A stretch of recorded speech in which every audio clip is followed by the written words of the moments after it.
Gone.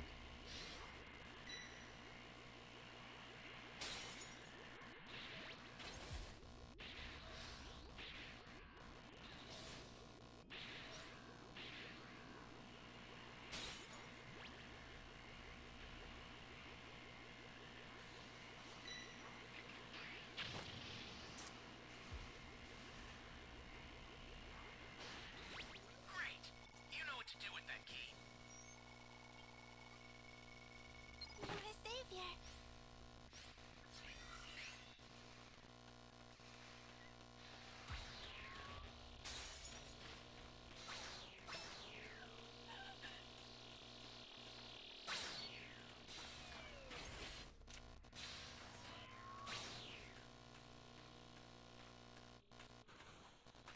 Flying Nimbus!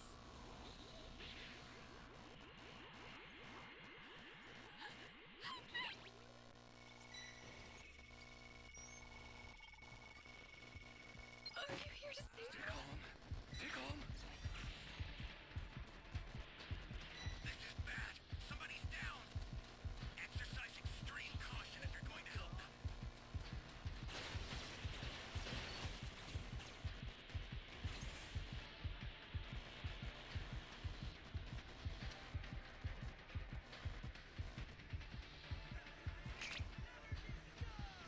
Flying Nimbus! Bro.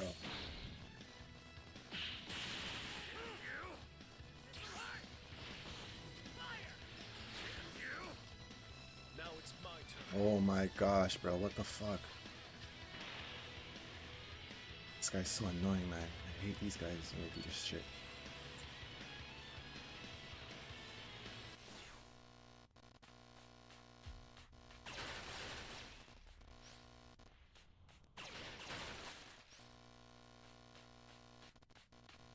Two keys were found and no one set them yet. About to just cancel this game. Try again. Flying Nimbus! So what the fuck is going on?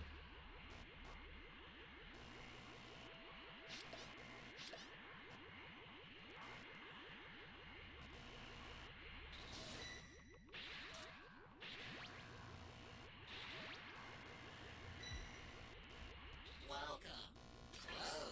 An ally needs your help. We don't know what danger awaits. Think before rushing in.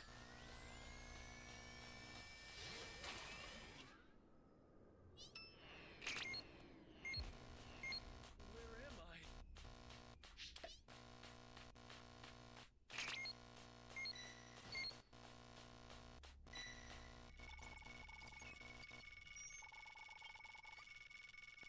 You be careful too, okay? Flying Nimbus!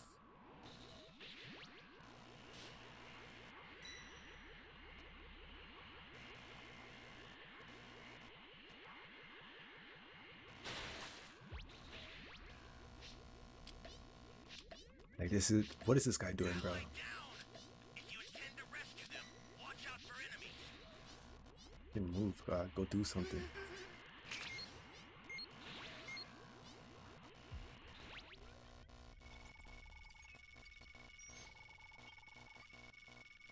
You have my thanks.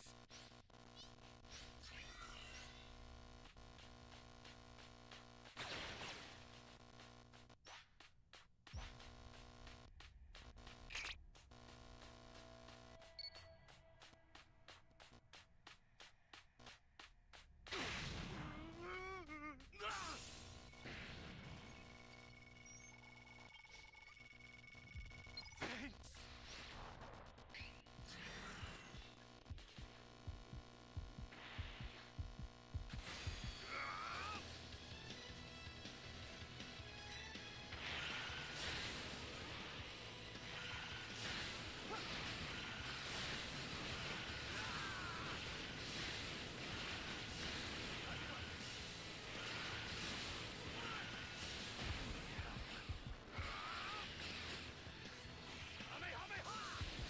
Bastard!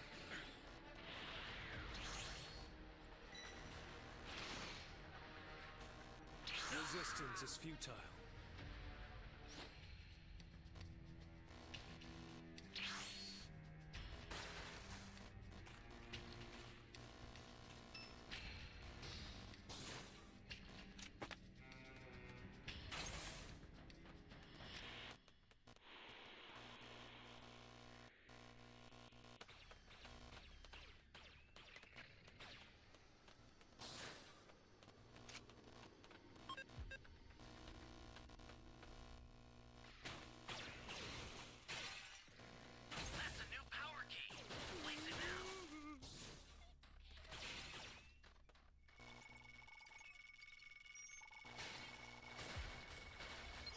help. Hang in there. I owe you one.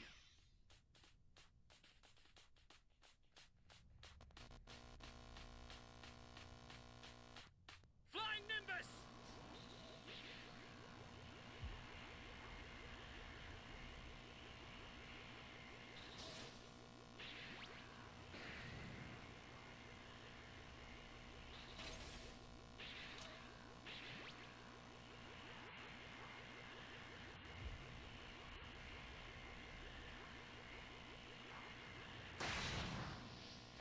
Bastard!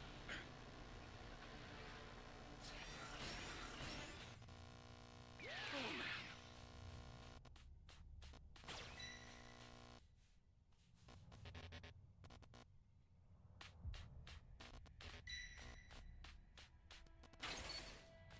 Flying Nimbus!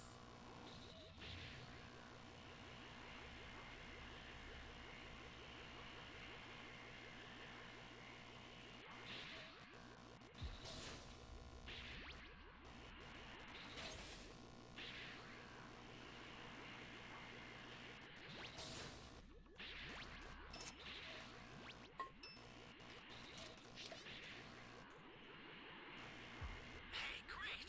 You found another power key. Use it quick.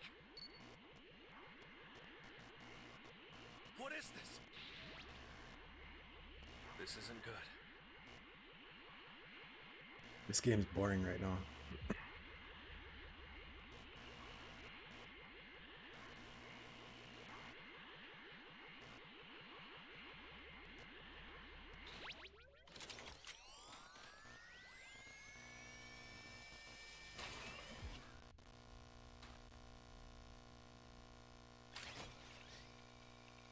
Great! You know what to do with that key.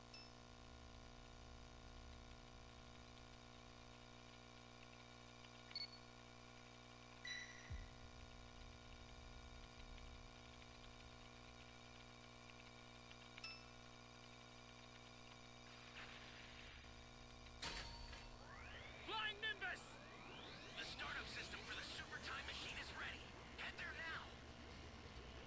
My dragon change.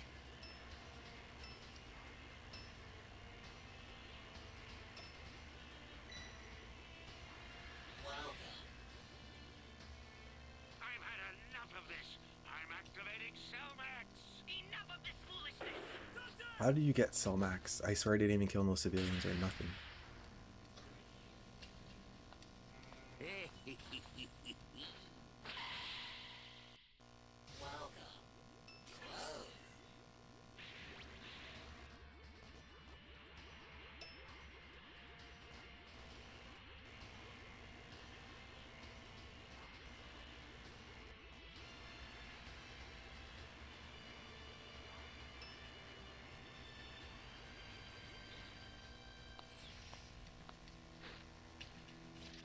All right.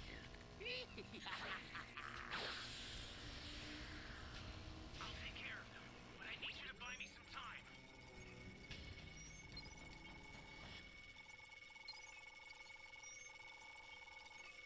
I sent over a super transmitter. Be careful with it. Should make it easier to deal with them. Stay calm. Stay calm.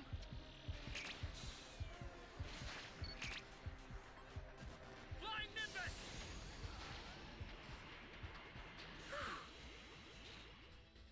I was going for that. The startup system's under attack. It's dangerous, so tread carefully if you want to get closer.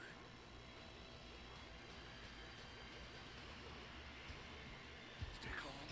Stay calm. Oh man. Galaxy!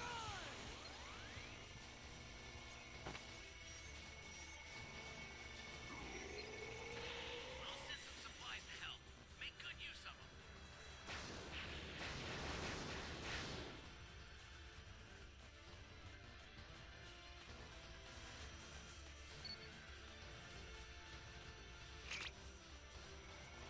We need one more Dragon Ball. I can go help search for it. I just got a Dragon Raider. Fuck you, man.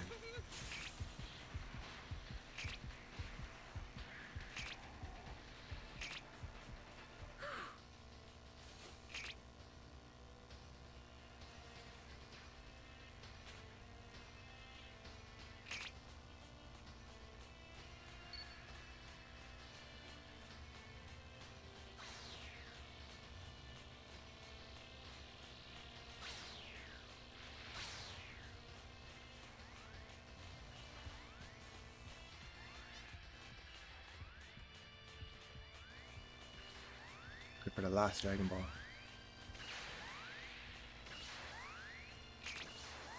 See it, Taratu.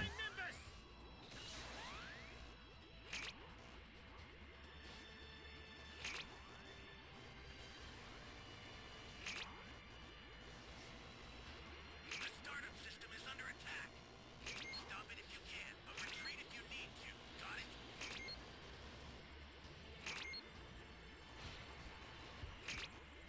Stay calm. Stay calm.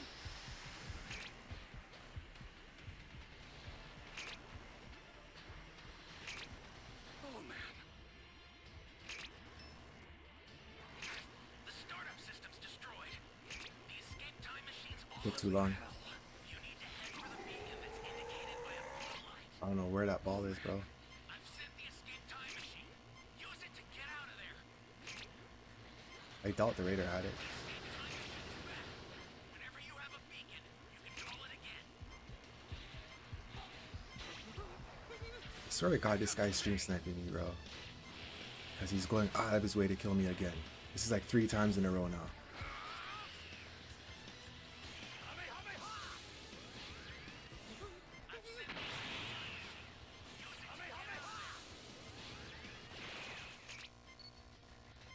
Flying Nimbus! The escape time machine is back. Whenever you have a beacon, you can call it again. I've sent the escape time machine. Use it to get out of there. The escape time machine is back. Whenever you have a beacon, you can call it again. Told you. There's no way this guy saw me there.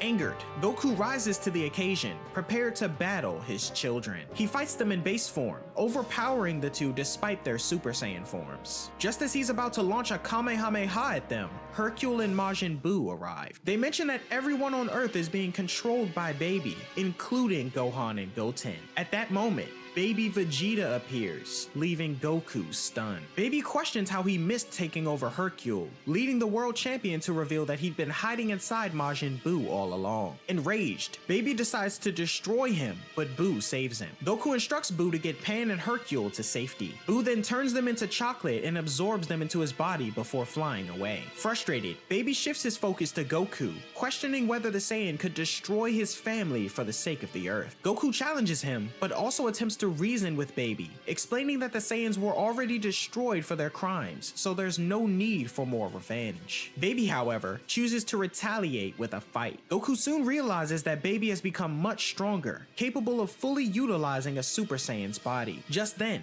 Trunks and Bulma appear. Goku warns that it isn't safe for Bulma since Baby's taking control over everyone, but Trunks reveals he's also been controlled. With this, it becomes a 5-on-1 battle against Goku. Baby tries to convince Goku to join them, but Goku attempts to reason with his loved ones instead. As everyone surrounds him, preparing to turn him into a tuffle, Baby changes his mind and decides to kill Goku instead. Baby Vegeta powers up, and Goku realizes that the only way to defeat him is to go Super Saiyan 3. The battle resumes, but Goku quickly finds out that his young body can't sustain Super Saiyan 3 and reverts to his base form. Baby unleashes an energy blast head on, but Goku survives. Refusing to give up, Goku continues fighting, but Baby counters with a flurry of energy punches, knocking him unconscious into the rocks. Thinking he's won, Baby mocks Goku, but the Saiyan regains consciousness and pleads once more for Baby to reconsider taking over everyone. Baby retorts that he might have had the Saiyan shown such mercy to his people, and then declares that it's time to kill Goku. The other Saiyans gather around Baby Vegeta, lending him their power and transform him into the unstoppable Super Baby Vegeta. Goku acknowledges Baby as the most powerful being in the universe, but vows to destroy him no matter what. Baby responds by dealing a devastating blow to Goku to silence him. Drawing on the negative energy from everyone on Earth, Baby wastes no time and transforms Alright, guys, into we got another Super match. Baby Just started 2 Vegeta minutes. 2. preparing his revenge Death Ball soon after. Unable to move, Goku watches as the Death Ball approaches, the blast colliding with the planet in a destructive fashion. In the distance, Majin Buu observes the unfolding events, informing Pan and Hercule that Goku is gone. Refusing to believe it, the two wonder if there's any way to stop Baby, who revels in his victory and vows to move on to the rest of the universe. Later that evening, Dende joins Baby and the others at the site where Goku seemed to have died. He presents Baby with the Black Star Dragon Balls, allowing him to summon Ultimate Shenron and wish for planet Tuffle to be restored. Far in the distance, Pan witnesses the wish being granted and asserts her galactic journey to collect the Dragon Balls was all for nothing. She becomes emotional, realizing she has now just 1 year to find all the Dragon Balls by herself to save the Earth from destruction. Meanwhile, we find Goku in a mysterious dimension where he learns that his only way out is to play a life or death game with a being named Saguro, with the loser facing death. Concurrently on the sacred world of the Kai, Kibito Kai appears and accidentally interrupts old Kai's fishing, causing him to get annoyed. However, Kibito Kai reveals that, in his effort to save Goku from Baby's revenge Death Ball, the blast attack disrupted his interdimensional shift, causing Goku to slip from his hands and appear in another dimension.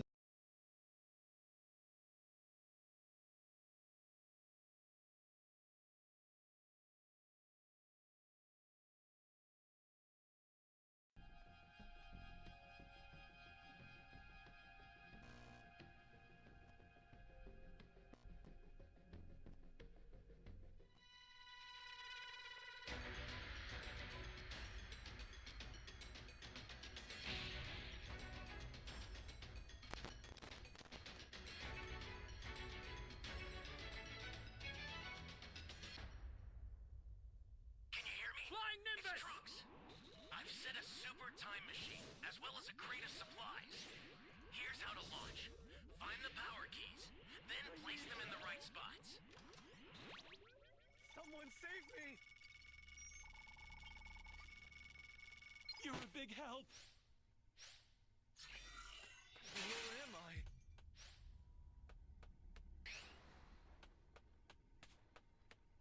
Where am I?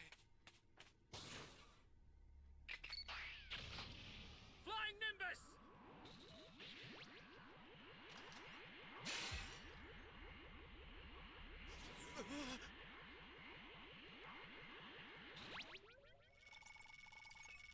You found a power key. Go slot it. Thanks.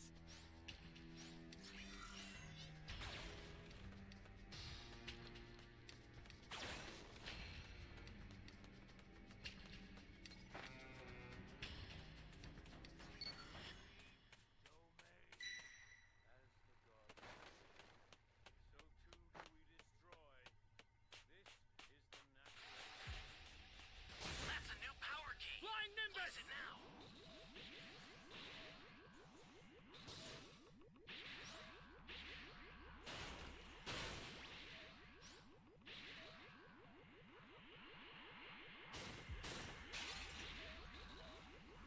Where'd you scurry off to now?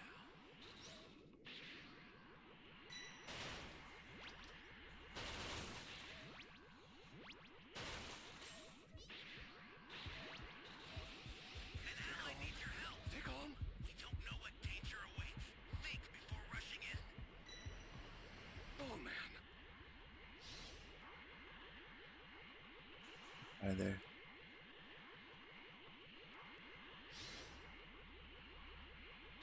This guy gets to level 3, we're screwed.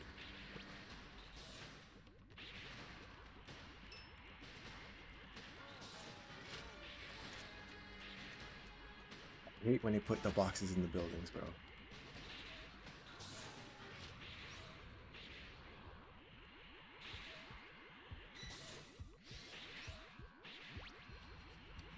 You went to level 3, we're done for.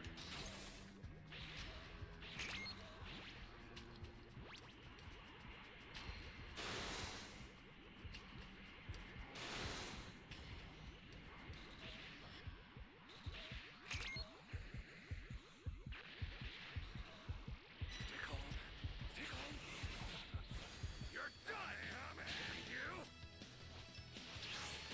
Super transfer is heading your way. Oh, take it now.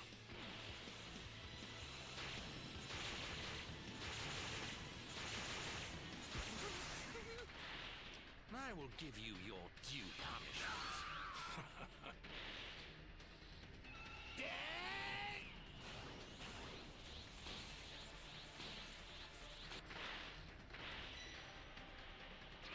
That's good. All existent extension of the god. Get right down! If you intend to rescue them, You should watch learn out when for to enemies. quit. Great! You found another power key. Use it quick! I'll see you. Do not dawdle. You mortals have limited lifespan. Nothing.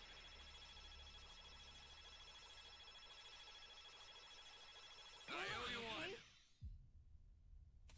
Flying Nimbus! Stay calm. Stay calm. Bastard! Oh man, just get me out of this game. Fire god.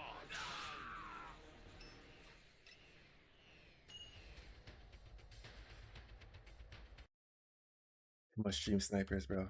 The Sugoroku space. Apparently, the old Kai's powers are ineffective in this realm as it's the gateway between life and death, so they can't help Goku escape. The next day at Capsule Corp, Bulma's been working on a massive ship, and the Tuffles begin to gather there to prepare for their journey to the newly created planet. Pan, having arrived with Hercule and Majin Buu, tries to call out to Trunks to persuade him to reconsider, but Hercule stops her, asserting that it's no use. Meanwhile, Goku continues his game against Seguro, but struggles with a riddle challenge. Although he fails the challenge, which would normally result in death, he manages to prevent himself from falling onto deadly spikes, allowing him to continue playing. Goku continues his struggle and somehow loses every level, as opposed to Seguro, who manages to get lucky every time. We find Goku just 4 spaces away from losing the game, which would mean his death without any intervention. On his turn, he accidentally throws the dice toward the lava, causing it to make strange noises, which Seguro tries to dismiss. Goku, sensing something is off, attempts to try again, and the dice reveals itself as a living creature who calls out to his father. Seguro attempts to get him to turn back into dice, but he refuses. Goku realizes what's going on and accuses the two of cheating, exposing their deception. Seguro strangely takes on a form similar to the creature that revealed itself, and the two beg Goku to stop announcing their mistake. Suddenly, the Sugoroku Space's game comes to life and decides to kill Seguro and his son, Shusaguro, for cheating, but Goku steps in to protect them. As the game malfunctions, Goku realizes he's regained his powers he was unable to use as per the game's rules. He unleashes a Kamehameha to blast everyone out of the dimension, noticed by Kibito Kai. Just when it seems the trio would have been crushed by falling rocks between dimensions, Kibito Kai appears and transports Goku and the Space Lemurs to the sacred world of the Kai. Meanwhile on Earth, Pan finds and mourns the apparent loss of Giru, but takes him with her before meeting up with Hercule and Majin Buu in West City. She formulates a plan to go to planet Tuffle to save her friends, but realizes they can't be spotted. In the sacred world of the Kai, Goku learns the truth. Baby is relocating everyone to planet Tuffle, which he revived using the Black Star Dragon Balls. Goku also finds out that Dende and Mr. Popo have been turned into Tuffles as well. Determined to defeat Baby once and for all, Goku wants to return to Earth, but old Kai advises him to undergo training first, as he'd die all the same if he fought him in his current state. And so, Goku agrees to train with the two Supreme Kai. Meanwhile on Earth, Pan figures out a way to reach planet Tuffle. She and Hercule hide inside Majin Buu, who changes his face to avoid being recognized. Buu manages to secure the 100th spot on the transport to planet Tuffle, leaving the rest of the line on Earth to await further orders from Baby. Back at the sacred world of the Kai,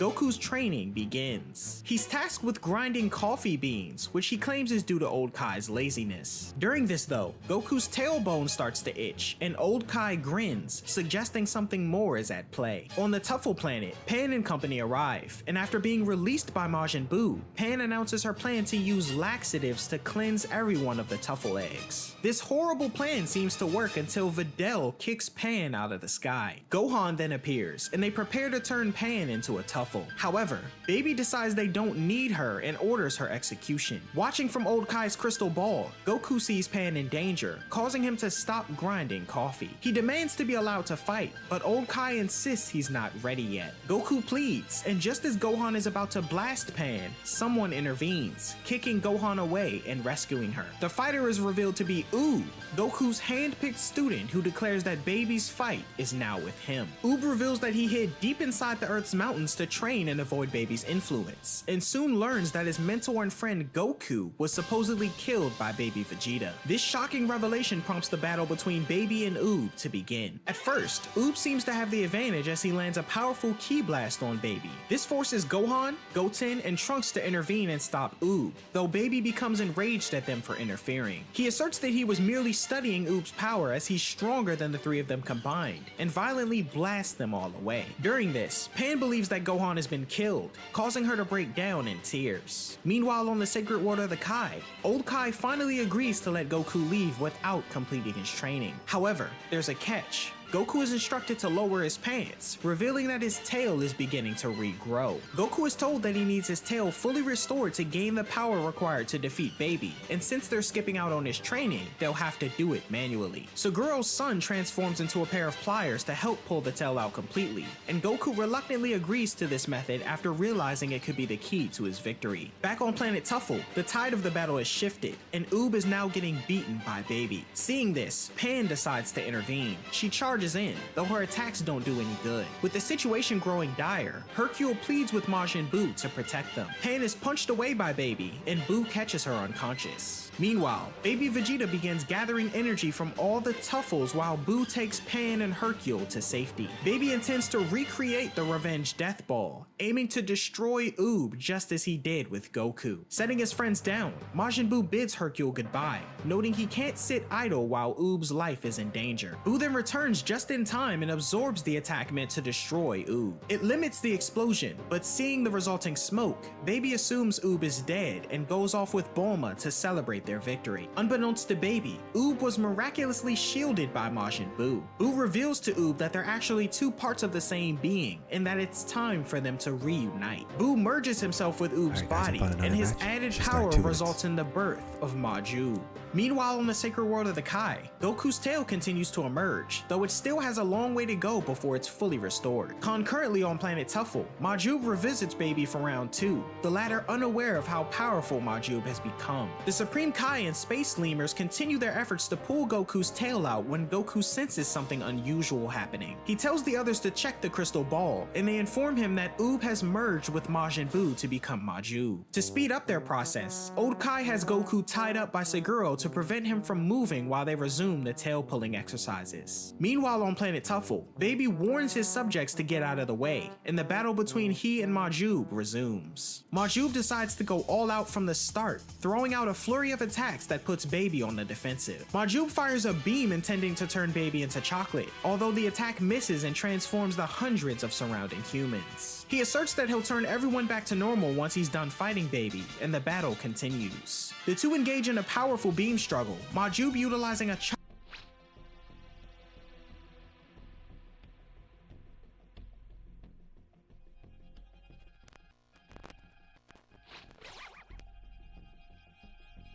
Level 2 Broly.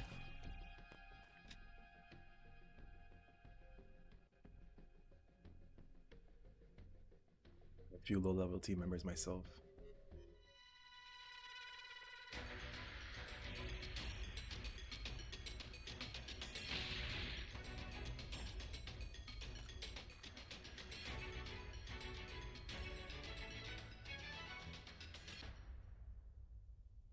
Can you hear me? Flying Nimbus! Trunks! I've set a super time machine, as well as a crate of supplies. Here's how to launch.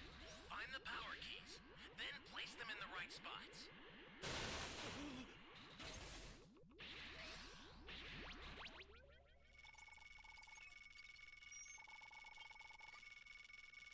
You be careful too, okay?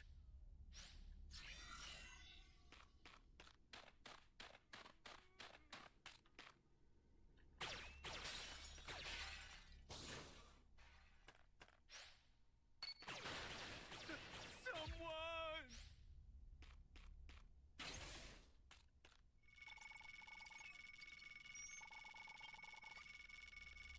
Thanks! Ally down! If you intend to rescue them, watch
savior.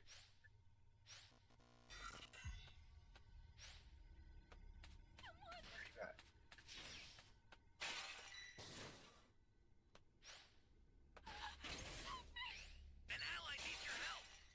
We don't know what danger awaits. Think before rushing in. Thanks. Welcome. Flying Nimbus!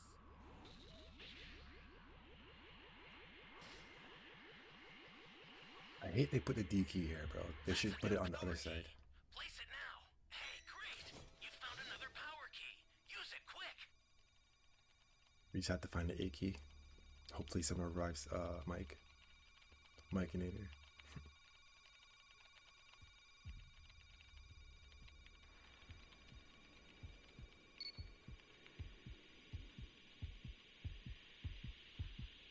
Stay calm.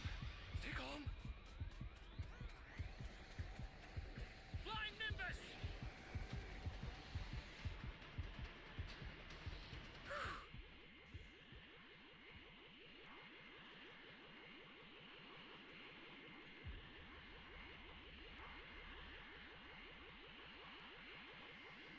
He's got Mike. Try to find this A key real quick.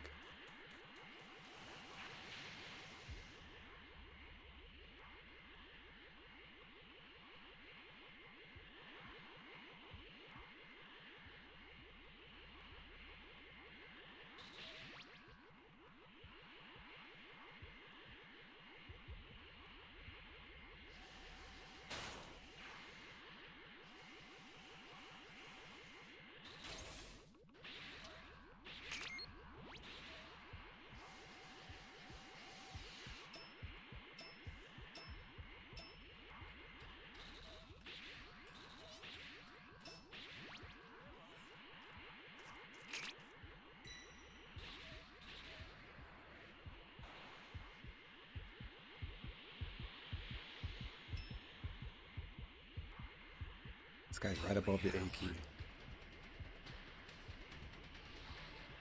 Oh man.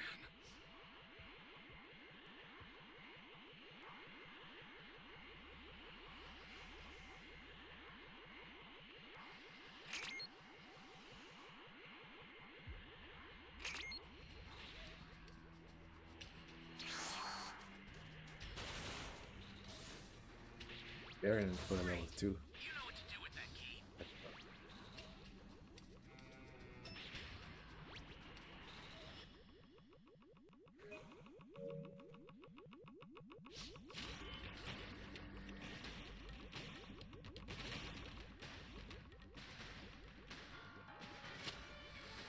I think he's destroying E.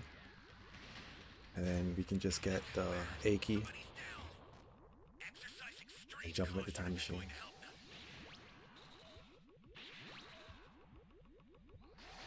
An ally needs your help. We don't know what danger awaits. Think before rushing in. We'll try to revive this guy.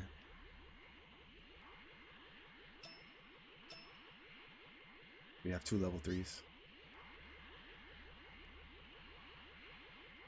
Access the startup system from the central area. Just a little more to go, then you're done. This is bad. Somebody's down. Exercise extreme caution if you're going to help them. 3 people down.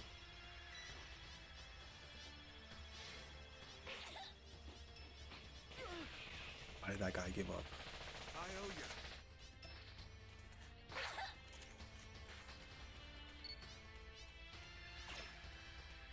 Flying Nimbus!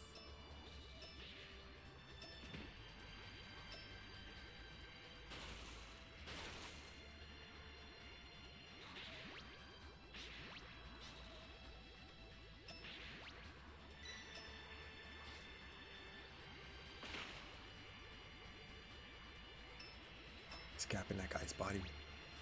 No one's on the fucking time machine.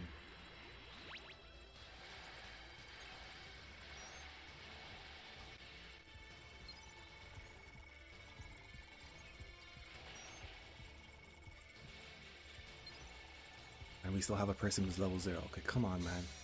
You telling me you can't get no cubes?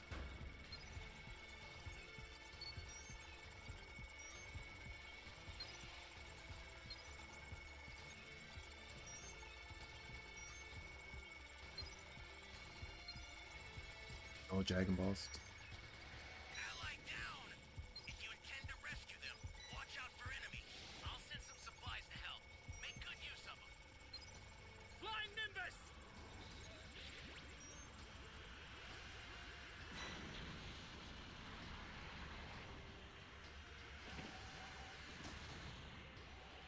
This is bad.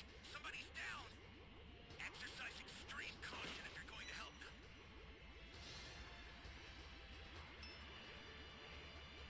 Guys, why are these guys quitting, man? It's like they just go down once and give up.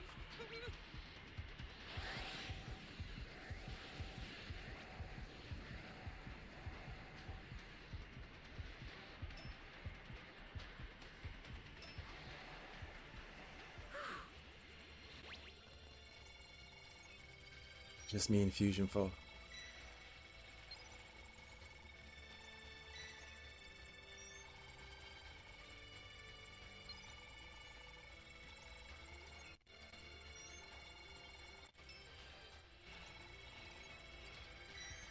There's the other player.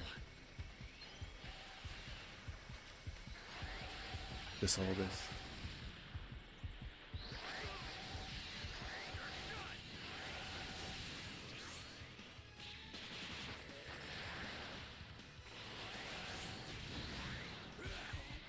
Stay calm.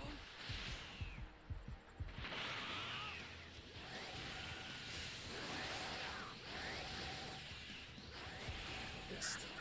Fuck.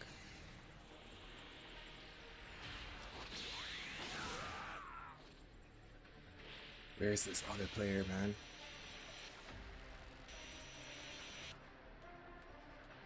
The startup system's under attack. It's dangerous, so tread carefully if you want to get closer. The startup system is under attack. Stop it if you can, but retreat if you need to. Got it? All I can do is shake your fucking head, bro. Destroyed. Didn't even try. Machine's almost prepped. This guy didn't even try. Beacon that's indicated by a blue light. This guy's definitely getting blocked. Didn't even try. Time machine. Use it to get out of there. The escape time machine is back. Whenever you have a beacon, He's not even on PlayStation, so I can't even message him.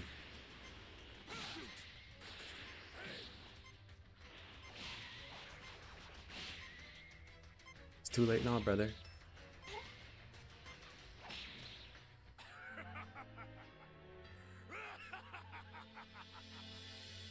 That was a winnable game that we lost because my team sold.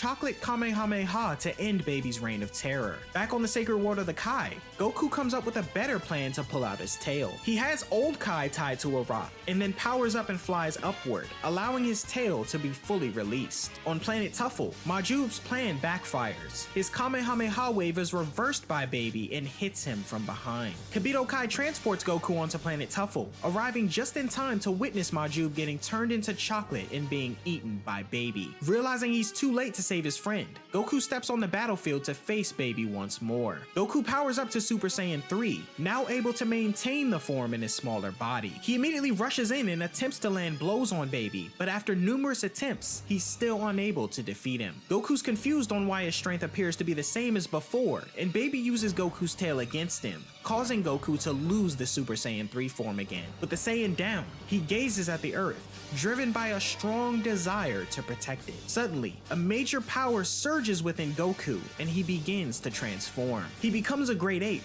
but unlike any time before, his fur turns golden, resembling a Super Saiyan. Baby realizes that Goku's transformed into a Great Ape, using the Earth as a substitute for a full moon, according to Vegeta's memories. Post-transformation, Goku's gained immense strength that surpasses Baby Vegeta's. He begins hunting Baby, but it quickly becomes clear that Goku's lost all self-control. The only ways to restore his sanity being removing his tail or helping him regain his memories. Pan and Hercule arrive on the scene and and spend part of their time dodging the rampaging Great Ape. On the sacred world of the Kai, Old Kai informs everyone there of the situation. Saguro's son turns into a pair of scissors for Kibito Kai to use on Goku's tail, but Old Kai stops them. He explains that if Goku can regain control of his humanity, he'll transform into the ultimate Super Saiyan level, Super Saiyan 4. Back on planet Tuffle, Goku continues his destruction, but looks up at the sky and sees the Earth. This sight causes him to pause, giving baby Vegeta a chance to escape.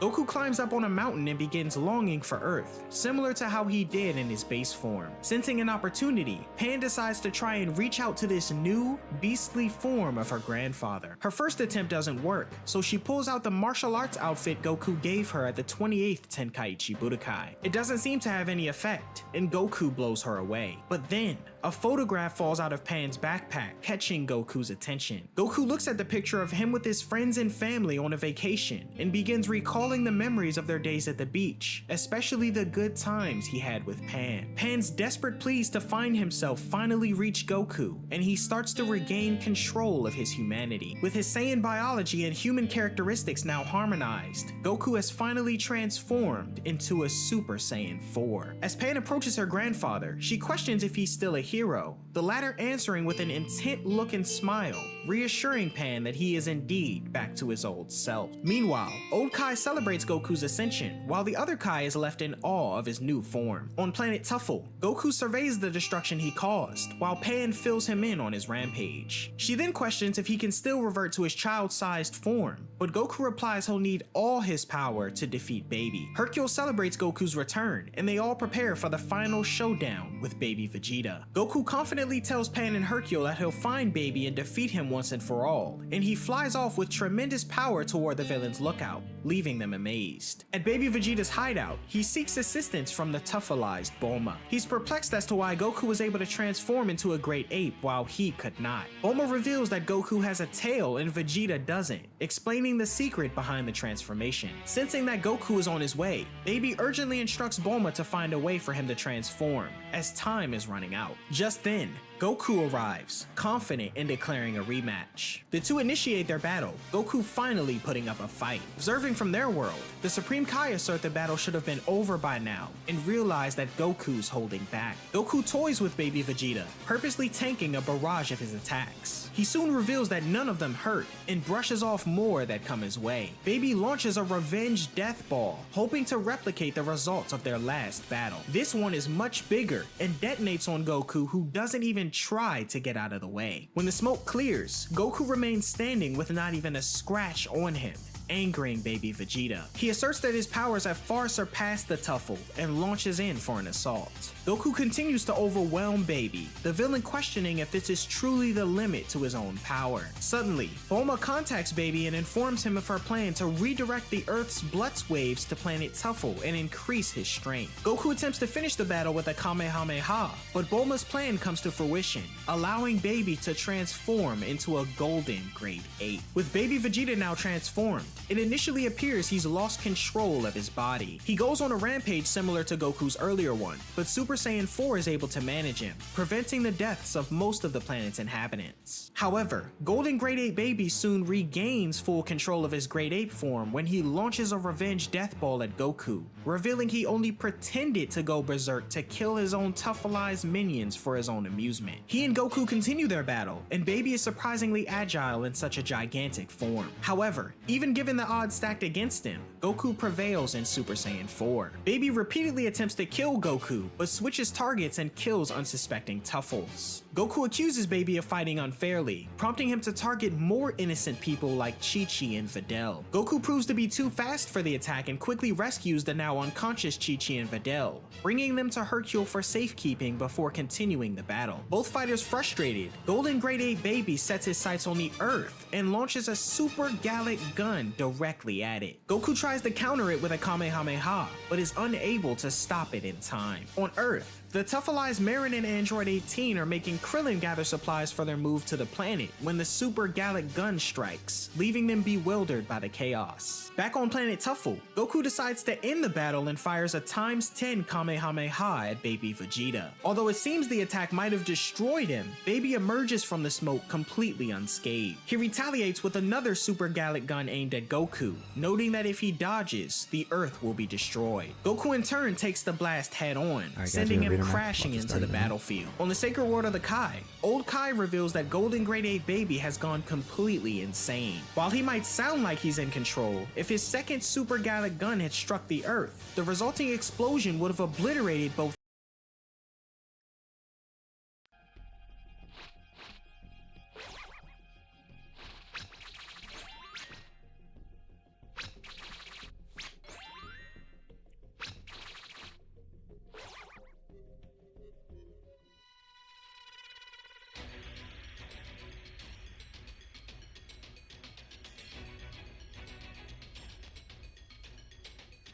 Let the Carnival of Terror begin.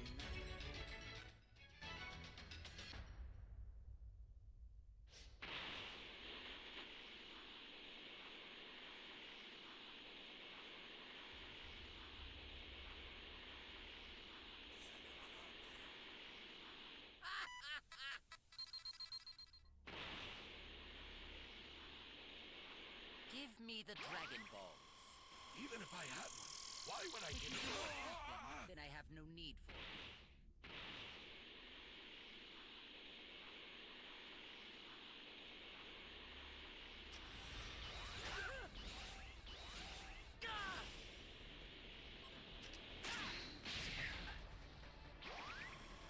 Oh no!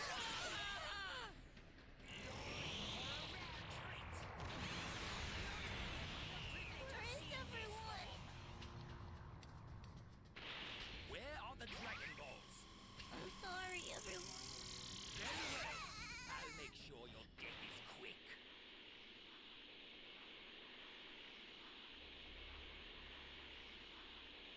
Where are the Dragon Balls? You won't get your wish. Very well. I'll make sure your death is quick. Need a civilian radar.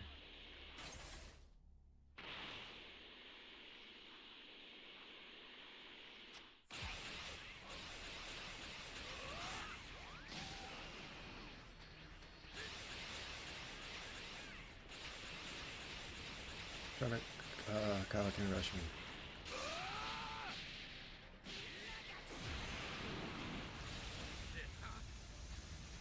Yep.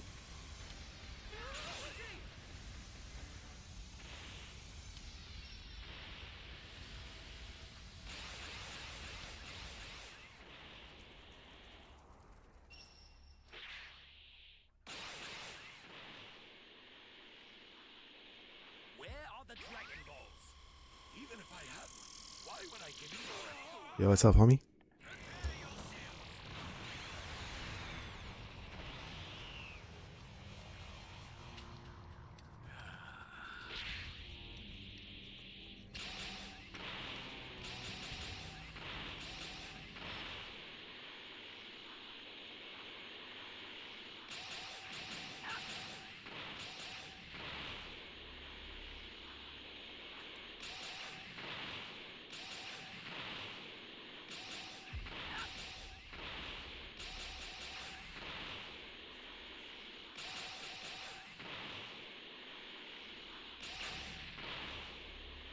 Give me the Dragon Ball. Just went right past this guy. Dragon Balls? What? Then I have no need.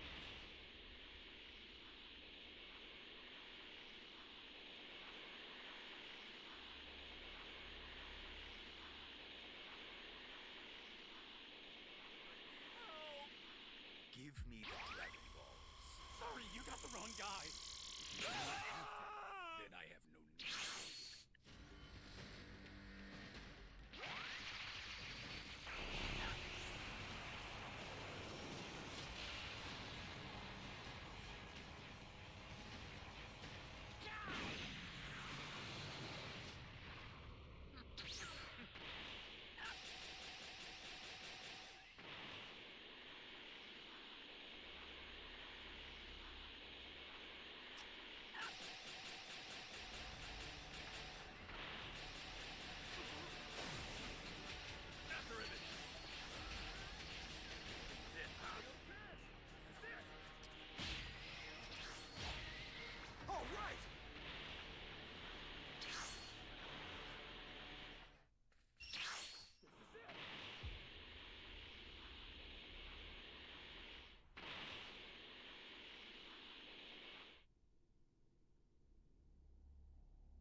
See someone right there. Kind of far though.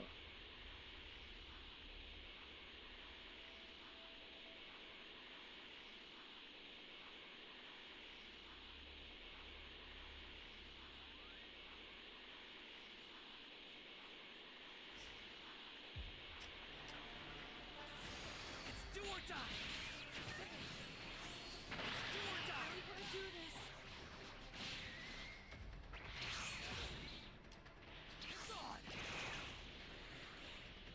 Best thing to do is get out that cave.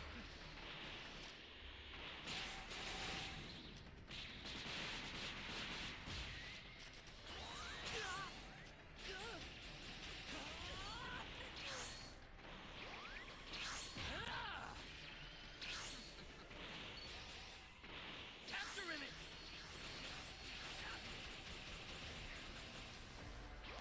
Easy level 4.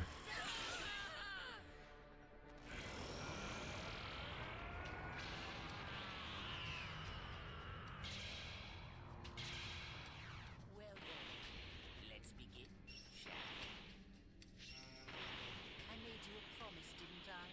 I said you would experience a dread like no other.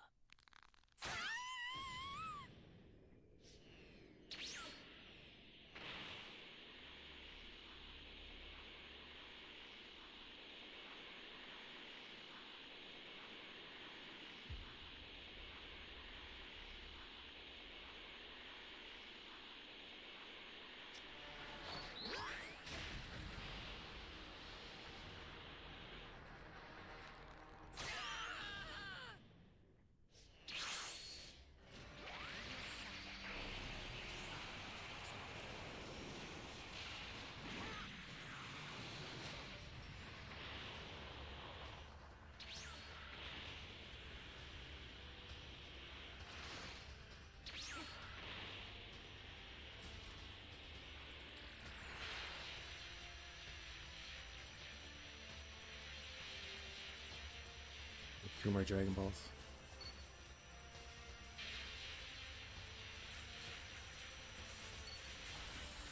Doesn't look like they're gonna try to fight me.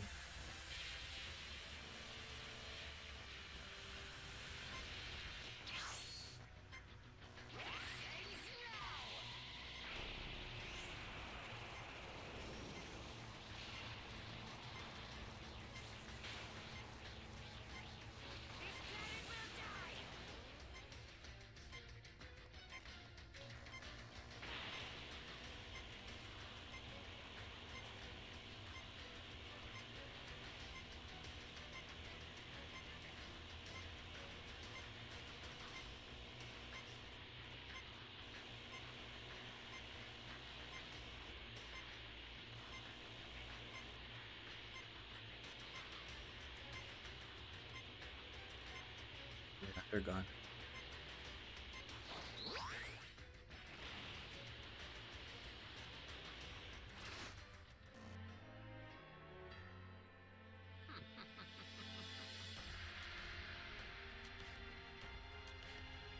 You're no match for me. Easy win.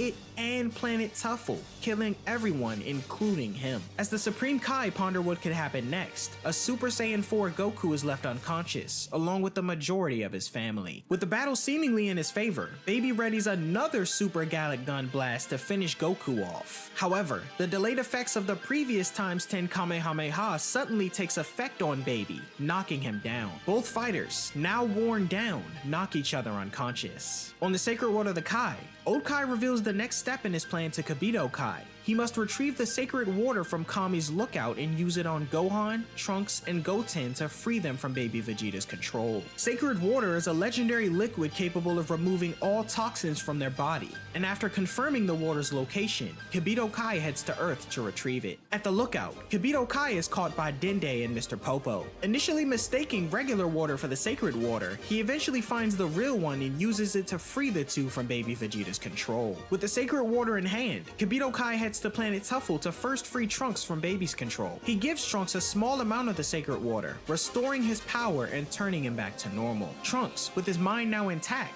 can't remember anything that happened under Baby's influence, so Kibito Kai fills him in on the current events. Elsewhere on the planet, both Golden Grade 8 Baby and Goku are still unconscious. Kibito Kai instructs Trunks to keep Baby distracted while he works to free Gohan and Goten from his control. However, Bulma manages to get the Blutz Waves generator operational again and uses it to fully re-energize Baby Vegeta. Baby rises stronger than ever, and Goku, although severely weakened, rises himself and pretends to have regained his full strength. With Grade 8 Baby fully powered up again, Goku attempts to outsmart him by provoking mistakes, but Pan notices that Goku is severely weakened by his direct hit from the Super Gallic Gun. Determined to help, she launches a barrage of energy attacks at Baby. Unfortunately, her attacks have no effect, and Baby swats her out of the sky, deciding to crush her for daring to interfere. Goku, with what little strength he has left, prepares a Kamehameha, but before he can act, Trunks arrives, distracting Baby just in time. Baby shifts his focus and starts beating Trunks, but Gohan and Goten, having been freed from Baby's control by Kibito Kai, intervene to save him. Pan embraces her detuffalized father, and Goku thanks Kibito Kai for restoring his sons. Goten and Trunks attempt to perform the fusion dance, but Goku warns them that it won't be enough. Instead, he instructs them to give him their energy so he can defeat Baby Vegeta alone. Realizing what Goku is trying to do, Baby attacks relentlessly, determined to stop him from powering up. In response, Goku uses his last reserves of energy to perform a solar flare, temporarily blinding Baby Vegeta. This gives Gohan, Goten, and Trunks the opportunity to transfer some of their energy to Goku. However, Baby quickly recovers and, enraged, decides to kill everyone in his path with a Super Gallic Gun. Desperate to buy more time, Majub reverts to his human form inside of Baby and begins attacking him from within, exclaiming he was eaten on purpose and could never be beaten with his own technique.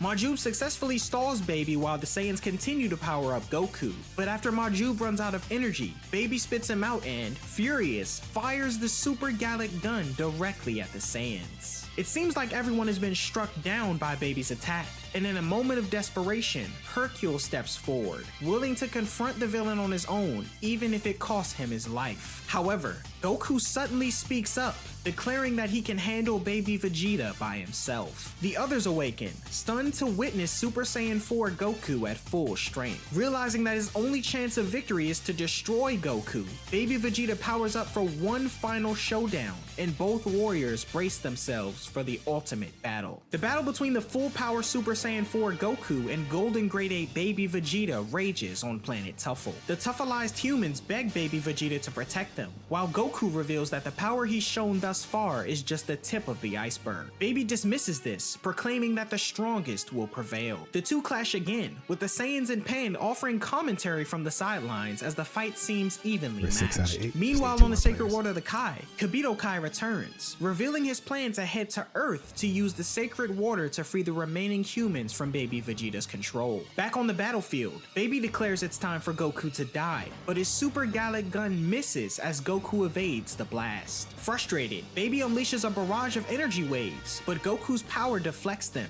causing magma to rise from the planet's surface. Refusing to accept defeat, Baby resorts to his ultimate attack, the final revenge death ball, uncaring if it destroys planet Tuffle. As the others watch in horror, Goku takes the attack head on. Baby Vegeta, confident in his victory, claims that Goku has no chance as the attack is designed to destroy his mind and body. However, Goku, thinking of his friends and family, refuses to give up. He powers up, transforming the final revenge death ball into a cyclone of energy which he absorbs into himself. Using this newfound strength, Goku fires a devastating ×10 Kamehameha at Baby Vegeta. This attack strikes Baby directly, sending him crashing to the ground, knocked out cold. The Z-Fighters believe Goku is victorious, but Gohan reminds them that if Baby dies, Vegeta will too. Trunks adds that Vegeta would rather die than remain possessed, and Goku comes up with a solution. He uses an energy blast to sever Baby Vegeta's tail, surprising everyone. As Vegeta's body reverts to its normal state,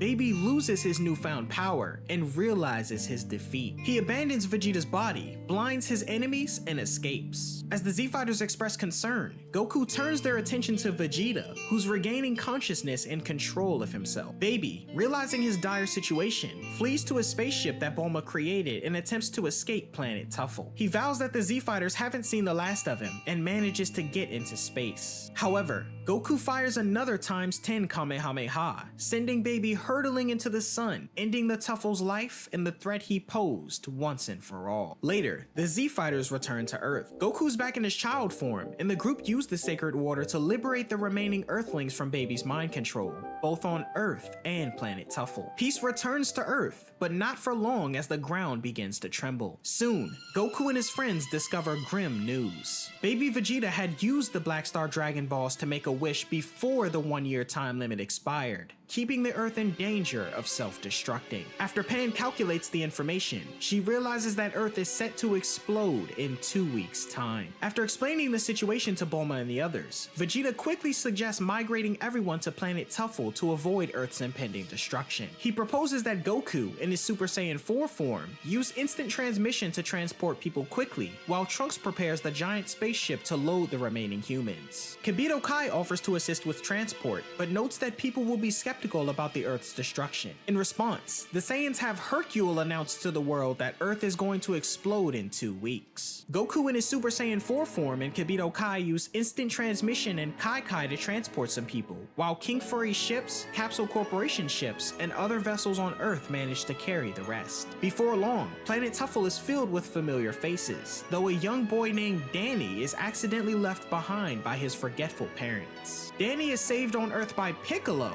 and Goku arrives to transport them to safety. Tragedy strikes though when Goku runs out of energy and reverts to his child form. Piccolo shares some of his energy with Goku, allowing him to teleport back to an escape ship with Danny. Piccolo, however, let go purposely, surprising Goku with his absence. Afterward, Piccolo contacts Gohan telepathically to reveal his plan to die along with the Earth. By sacrificing himself, the Black Star Dragon Balls will be destroyed, preventing future threats. Piccolo bids Gohan farewell, acknowledging that as his pupil grew stronger, so did he. Earth then explodes, killing Piccolo and permanently eliminating the Black Star Dragon Balls. Alright, we're Time 7 out of 8, passes, just and need Grand one more. Elder Mori uses the Namekian Dragon Balls to restore Earth, allowing everyone to return home. A celebration of Baby's defeat is held at Capsule Corporation, with Giru appearing well and reuniting with Pan. Goku notices Gohan mourning Piccolo's death, but comfort is offered when more family and friends arrive to join the celebration.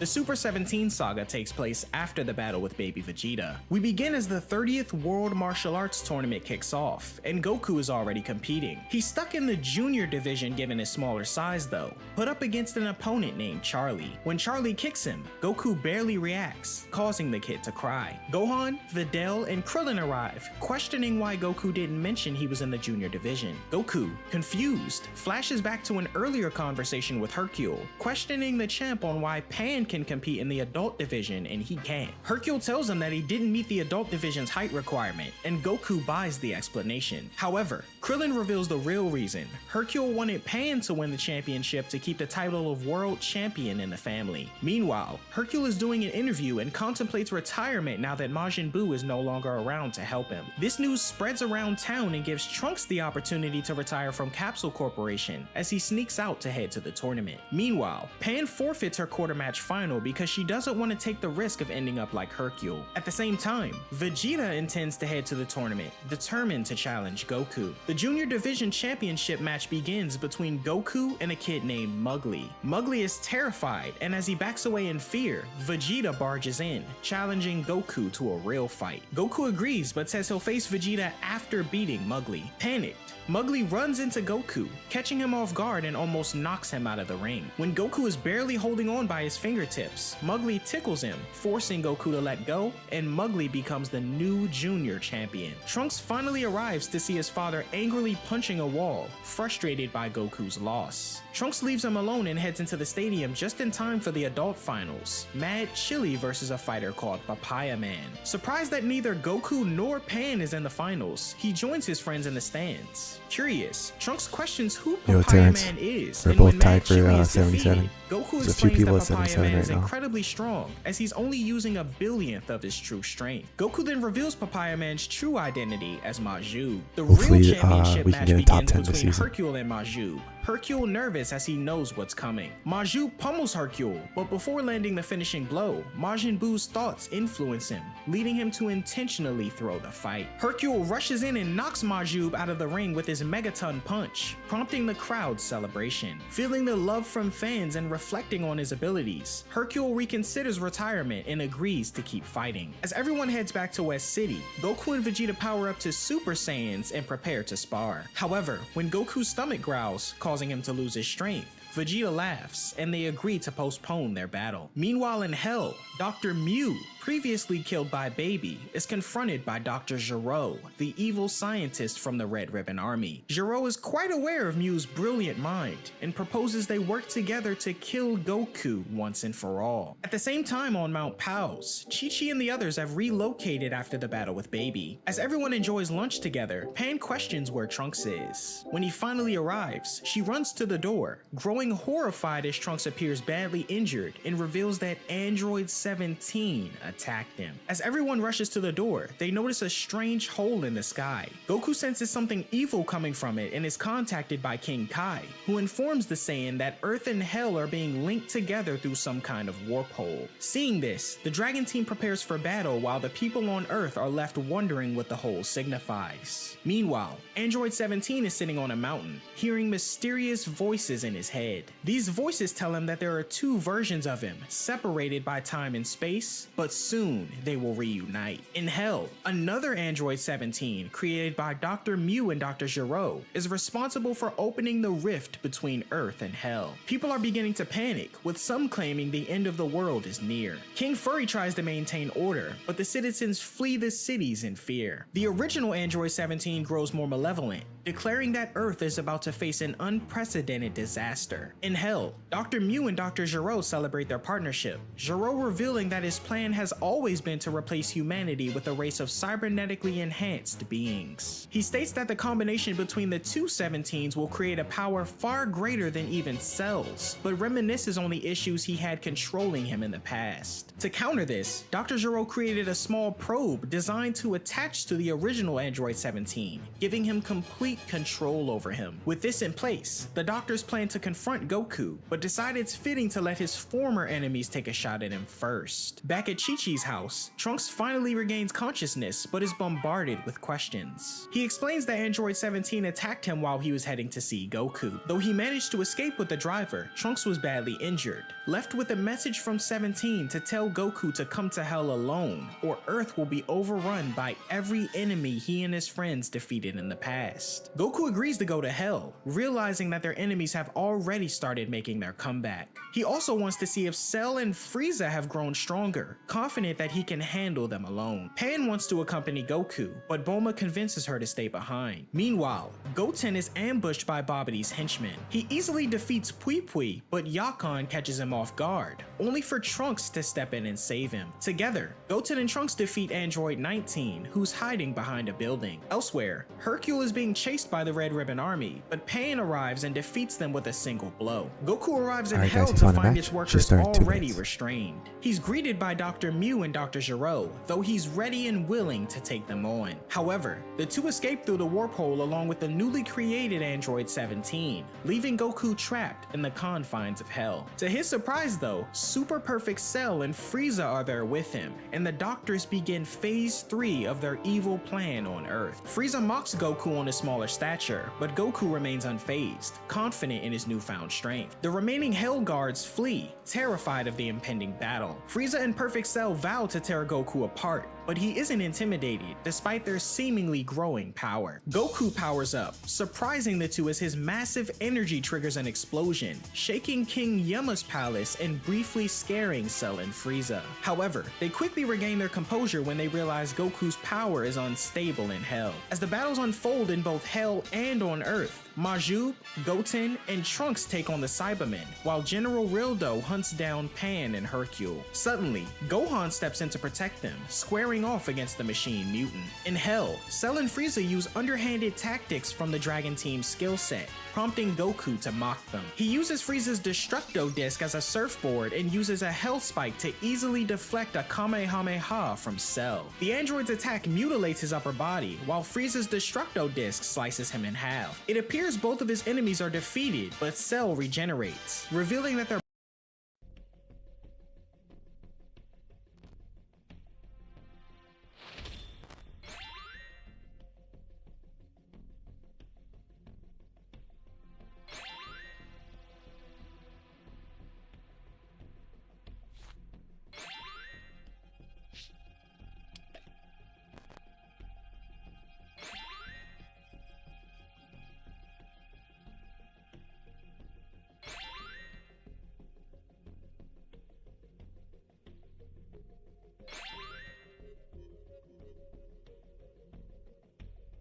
You miserable idiots! Excellent.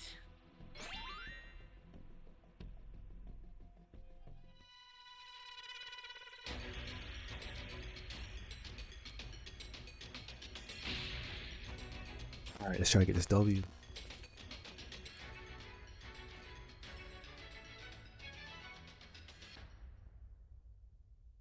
you hear me? Flying Nimbus!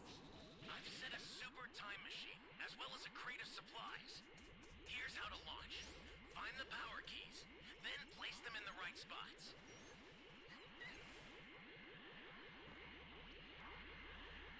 You found a power key. Go slot it.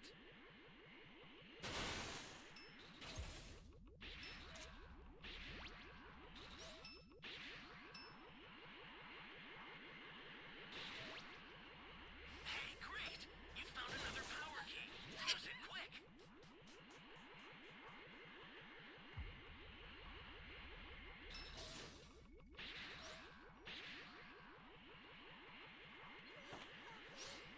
That's a new power key. Place it now.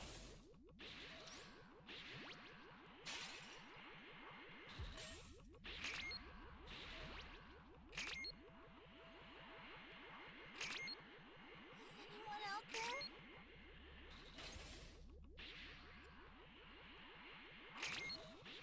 Please help me. Hey, great! You found another power key. Use it quick.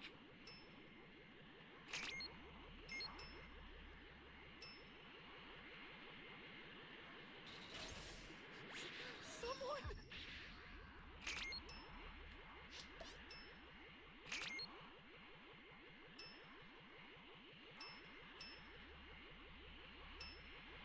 That's a new power key. Damn, we keep rushing. Shut up, this guy. Still looking for the Dragon Balls though. We're not even gonna summon. I'll just leave it at X for one of these guys to summon.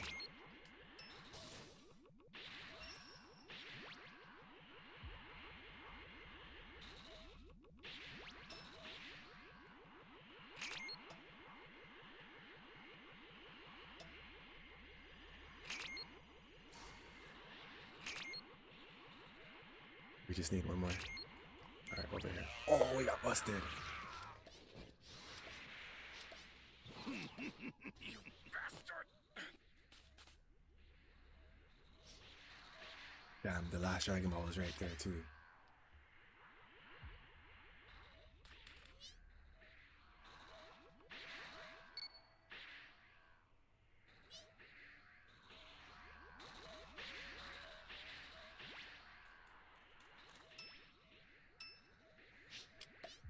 You've got all 7 Dragon Balls. Summon Shinron at the altar.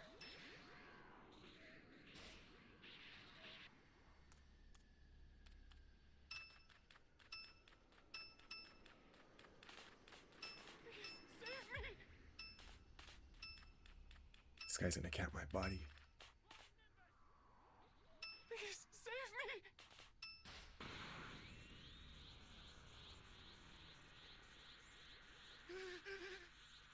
You good now? I owe you one.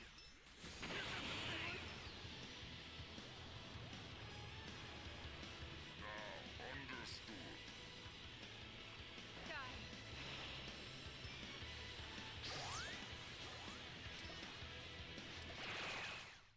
Flying Nimbus! That was close.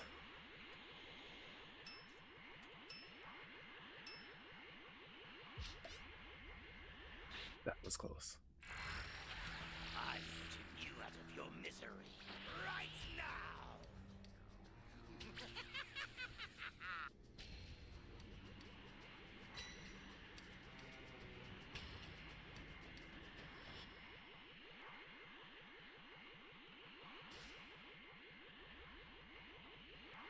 I don't even have a dragon change. We got the level 4 and we got all the keys. So we'll just jump them at the time machine. What I need to do is play smart, because if I die, I'm done for.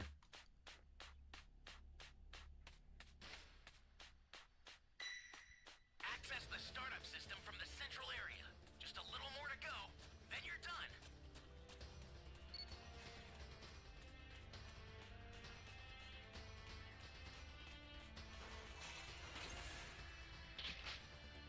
Flying Nimbus!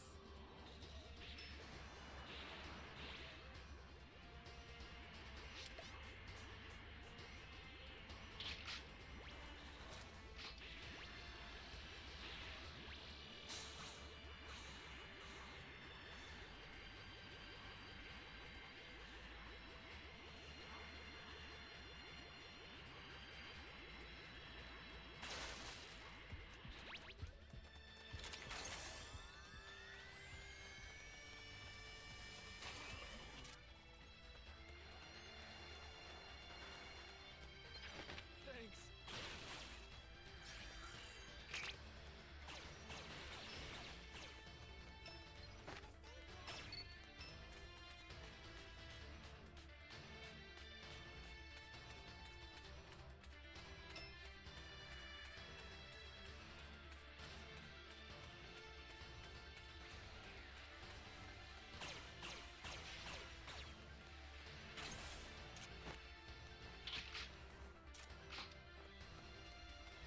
Yeah, my level 4 is about to get cooked.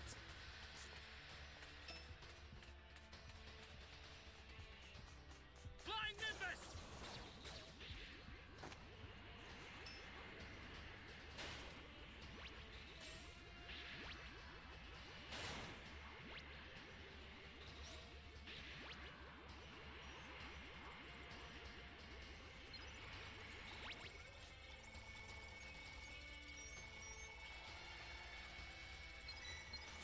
Here comes a pain! Holy hell.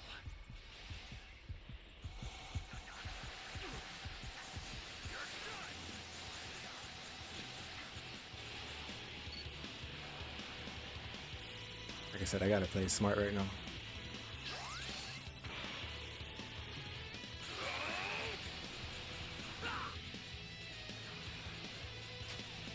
Got him. Flying Nimbus! Beat him with the death ball.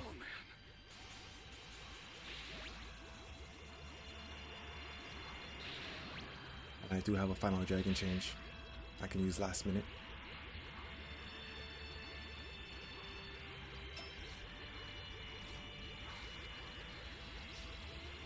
Holy hell.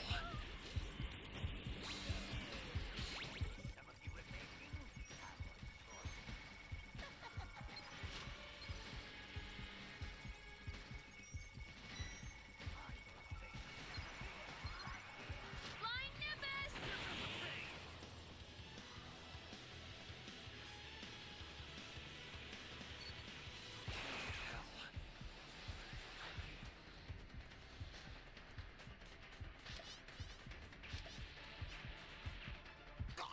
GG's.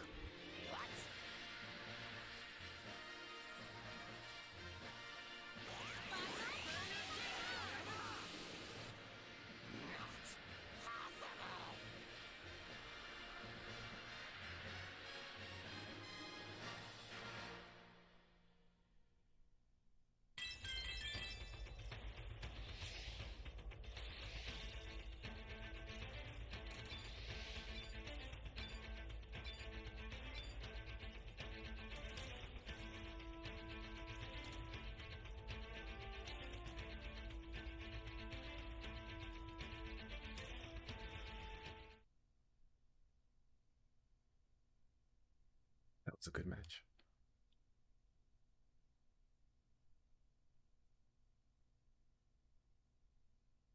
Their bodies are immortal in hell. Back on Earth, Vegeta crosses Nappa again, quickly dispatching the Saiyan with a single blow and remarking that he hasn't grown any stronger. But then, Dr. Gero and Dr. Mew arrive with I have Hellfighter Xenoverse 2 17, for ready Nintendo to Switch, challenge Vegeta, Dragon Ball though Kakarot, Vegeta remains and Sparking unimpressed Zero. by the new android's power. Elsewhere in the city, Trunks, Goten, and Smoke Maju Doggy, if you finish can hear off me. the Cybermen, while General Rildo turns Gohan's right arm into metal, rendering it useless. In Hell, Cell uses a solar I don't flare play to Legends blind Goku or before Squadra or absorbing him with Dokkan. his tail, I don't play declaring normal himself mobile invincible. games. However, Goku surprises Cell by climbing back out of his tail, claiming superior strategy as the reason for his success. Frieza and Cell then trap Goku using a light cage technique and throw him further into hell. There, Goku encounters an elderly woman who initially appears as a child. She randomly offers him a spa, which turns into a boiling cauldron, revealing that Goku was actually cast on a torture tour. He endures several tortures: the boiling cauldron, tickle torture, a burning sauna, and finally, the strangling ice, which immobilizes him. Cell and Frieza gloat, explaining that the ice will keep Goku trapped for 20 years. Meanwhile on Earth, Hellfighter 17 is battling Vegeta and contacts Android 17, urging him to hurry so they can merge. 17 begins attacking civilians, and when Android 18 confronts him, asking why he's gone rogue, he attempts to hypnotize her, inviting her to join their cause. Android 17 continues his attempts to manipulate 18, but Krillin intervenes, reminding his wife that she's married and has a child. Krillin also recalls that Android 17 was the one who killed Dr. Gero in the past, triggering a struggle within him. Just as 17 begins to process the truth, his machine mutant counterpart regains control over him, forcing him to kill Krillin. The sight of Krillin's death shocks Android 18 back to reality, and she launches an attack on her brother. In a moment of twisted resolve, 17 then targets Marin, aiming to use her as leverage to fully control 18. However, 18 shields Marin from 17's photon flash, leaving herself critically injured. Android 17 departs to merge with Hellfighter 17, while 18 crawls over to Krillin, taking his hand in her final moments and whispering that she loves her husband before she seemingly dies. Meanwhile in Hell, Cell and Frieza continue to taunt Goku, eager for their revenge, but the ice that traps Goku begins to melt. Since the ice was created by the dead souls of Hell, it proves ineffective on Goku, who's still alive. Goku emerges and kicks his enemies to the ground, utilizing the ice machine against Cell and Frieza, immobilizing them. Since they're dead, the ice's effects remain intact as Goku unintentionally knocks them over, breaking them completely. On Earth, Gohan is occupied battling General Rildo, who manages to knock Gohan down and freeze a nearby building, trapping the Saiyan's leg. Just as things appear dire, Maju, Goten, and Trunks arrive and destroy General Rildo with a single blow. Pan soon arrives with Hercule and Giru returns Gohan's limbs to normal. Meanwhile, Vegeta continues his battle with Hellfighter 17, initially dismissing his power. However, Dr. Mew and Dr. Gero reveal that 17's only been using half of his true strength. Soon after, the original Android 17 arrives, along with Trunks and the others. Unveiling the final stage in their plan, the doctors command the two androids to merge into Super 17, an entity far more powerful than any foe the Z-Fighters have faced before. Super 17 throws back his hair and powers up instantly, leaving the Z-Fighters stunned at his overwhelming strength. Vegeta attacks first, though 17 is unfazed. He's thrown aside as Majub follows, along with Goten and Trunks, who attempt a combined attack, but all fail. Gohan launches a Kamehameha, but it has no effect on the android. Dr. Gero urges Super 17 to demonstrate his full power, and in response, the android takes down each of the Z fighters with a single strike.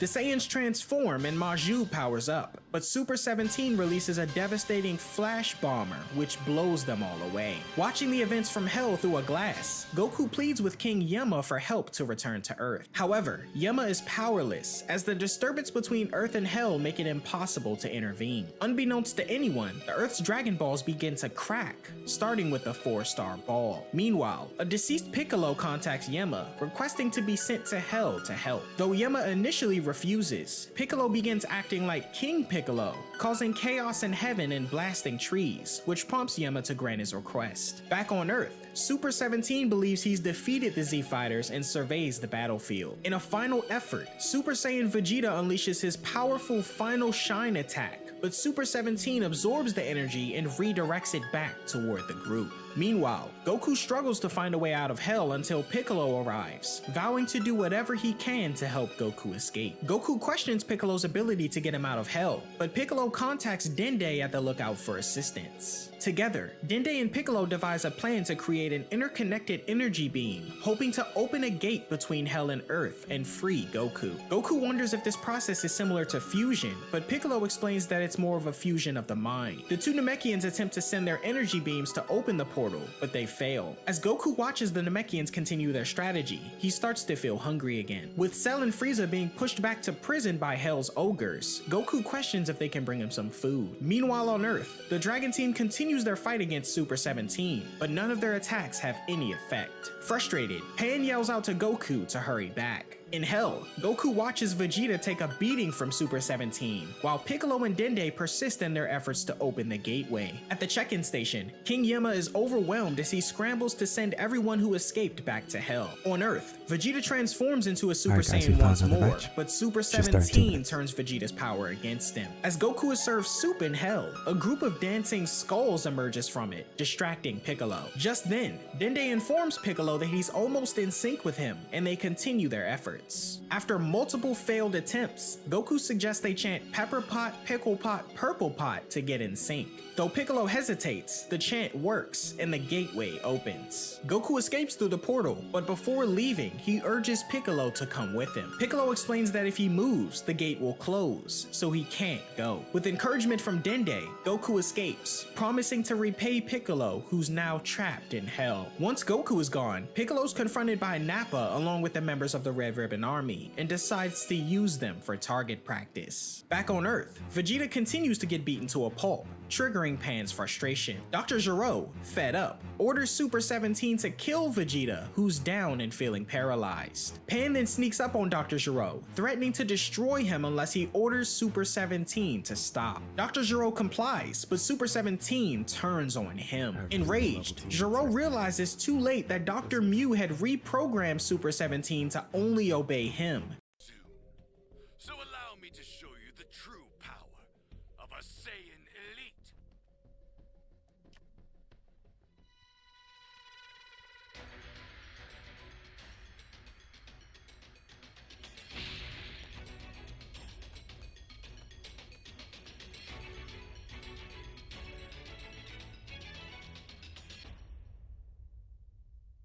Can you hear me? Flying Nimbus! Trunks, I've set a super time machine, as well as a crate of supplies. Here's how to launch. Find the power keys, then place them in the right spots.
On that B key, but where is it?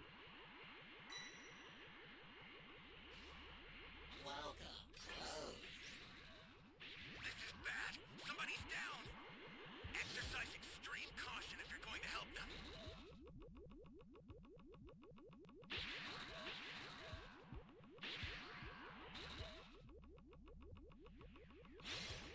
Great. You know what to do with that key. That's a new power key. Place it now. 3 keys. Looks like he's gone.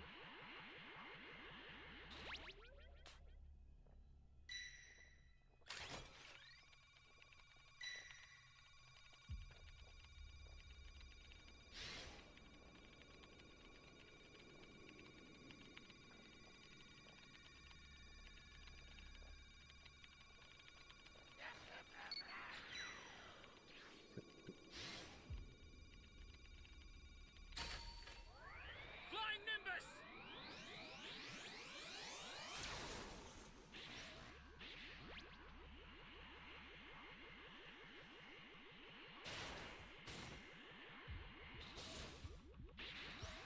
An ally needs your help. We don't know what danger awaits. Holy hell. We're rushing in. These guys are not joking around. Oh man.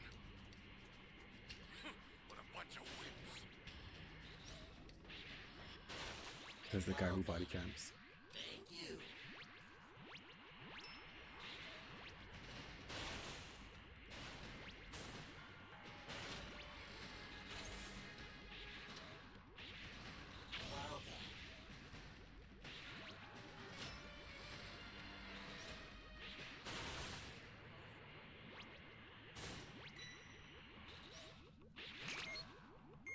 Just got to get this E key next.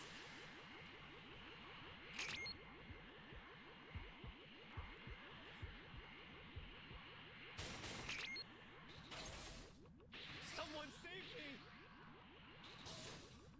This is bad. Somebody's down. Exercise extreme caution if you're going to help them.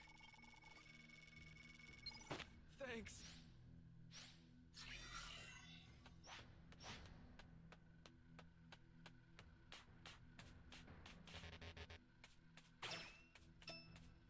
We have 1 level 3 Flying Nimbus! and 2 people dead and 1 person down.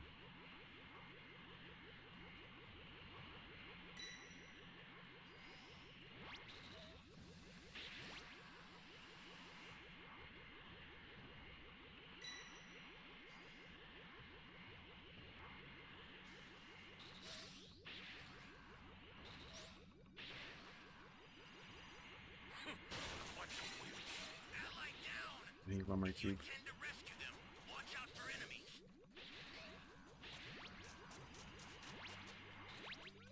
You'll be dead soon. So allow me. Access the startup system from the central area. Just a little more to go, then you're done. Fortunately, I don't have a Dragon Ball radar. Flying Nimbus! You really know how to piss me off. Flying Nimbus! The startup system is under attack. Stop it if you can, but retreat if you need to. Got it?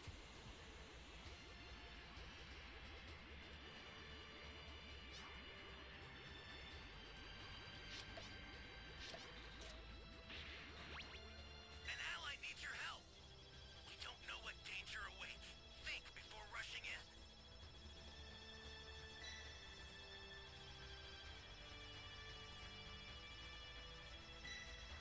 Get up! Thanks.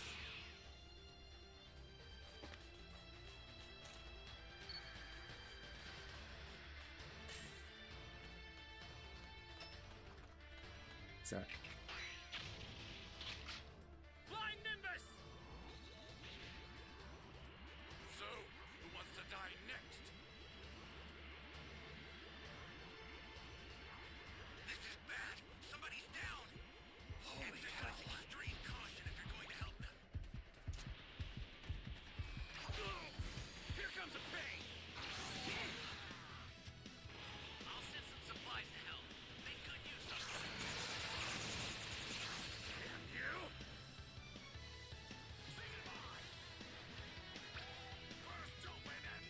Well, that's game.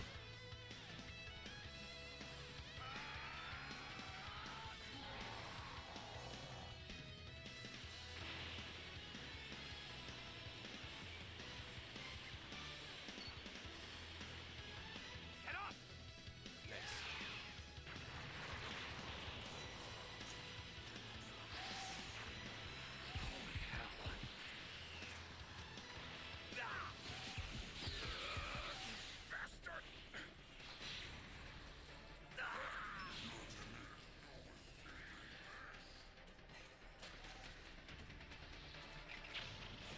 An ally needs your help.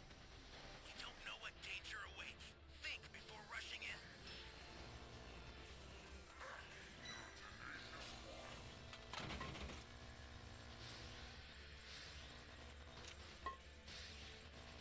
Ally down!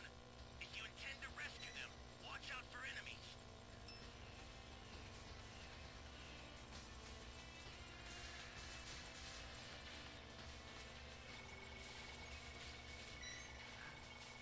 Crap.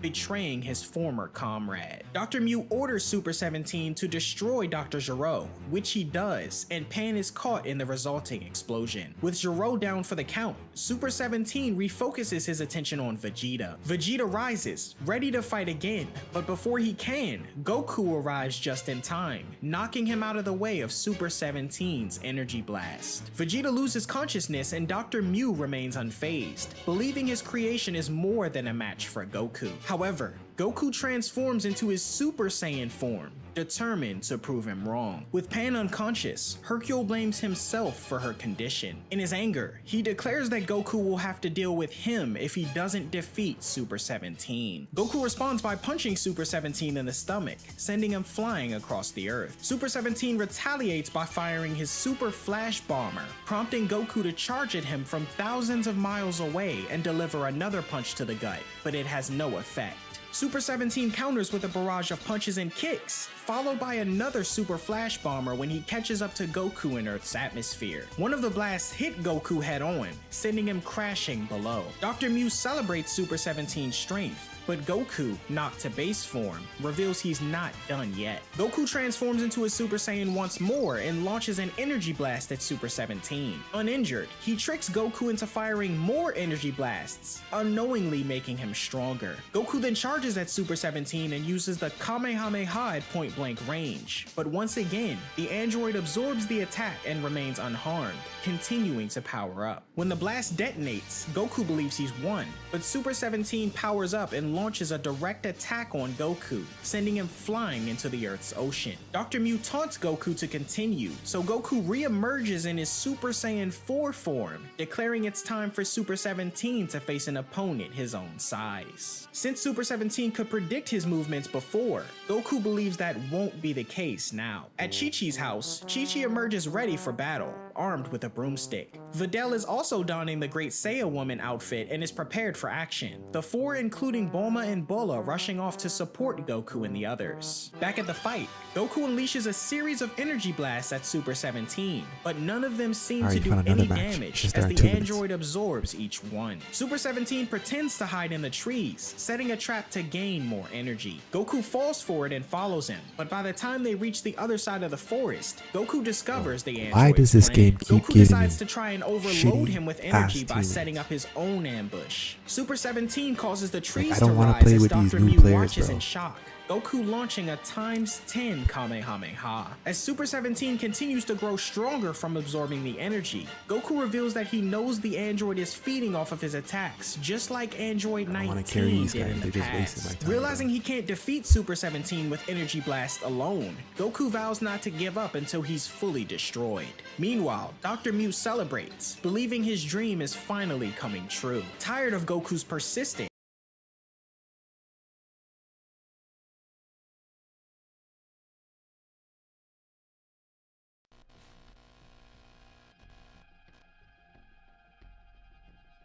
Level 28, 8, 22, 9, 84. All C players. I don't understand, bro.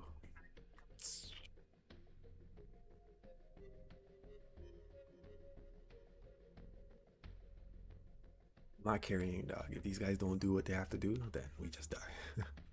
Honestly.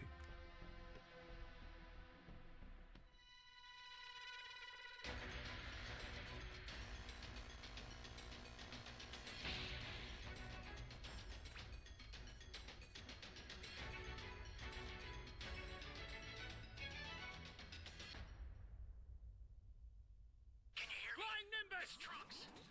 Best thing I can do is try to get the Dragon Balls and wait till Captain Ginyu gets level 4 and beat him up. Find the power keys, then place them in the right spots.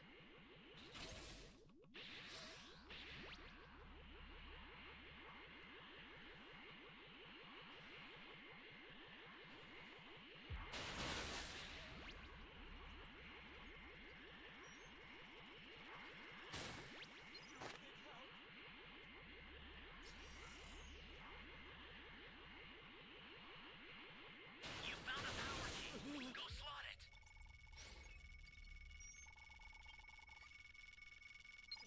Thanks. Gotta take this stink shoe off, put back go gum. Shit sucks.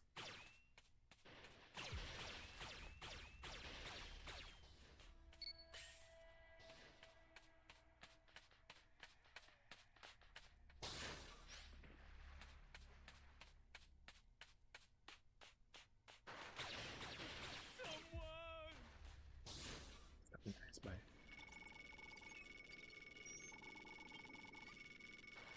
You're a big help.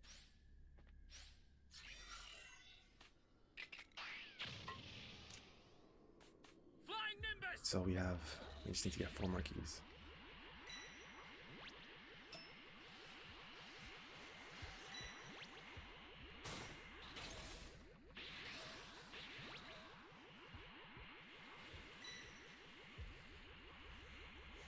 An ally needs your help.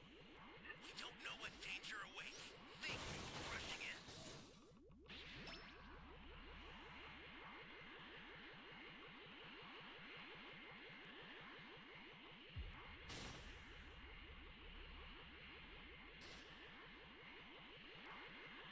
Jump and Goyo.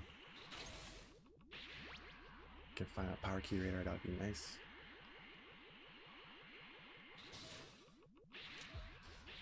Itself.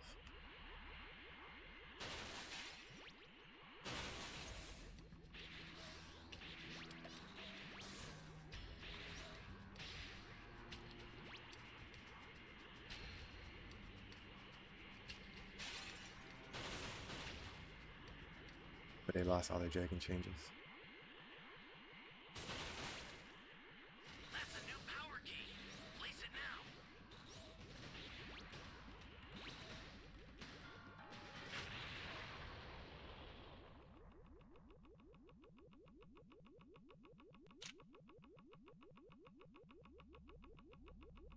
Wait a couple seconds, see where he's going.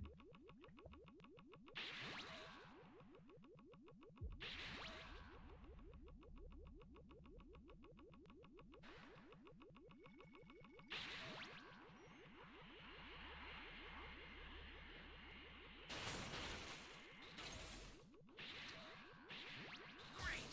You know what to do with that key. We'll try to find this E key, then I'll head to B.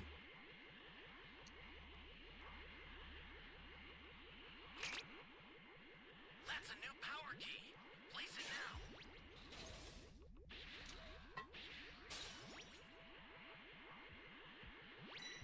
Saw me.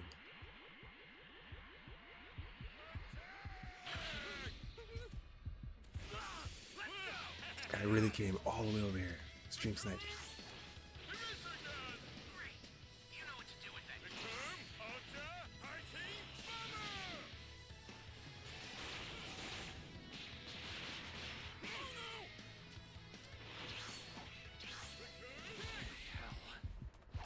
Bastard!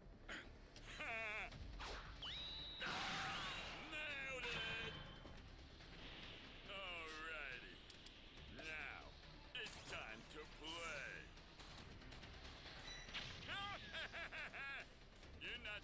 You to fight serious? stuff.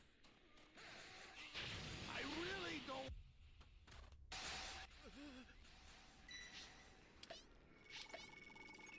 I was one cube away from getting my level 3.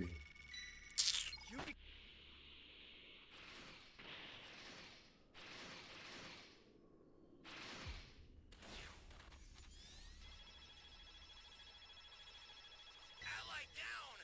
If you intend to rescue them, watch I have to out win for by enemies. Dragon Balls. Thank you.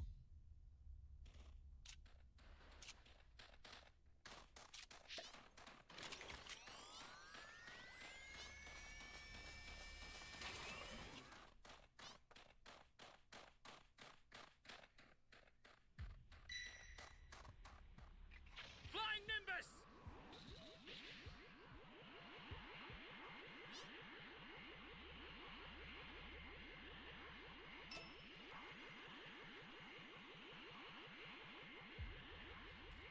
An ally needs your help. Know what danger awaits. Think before rushing in.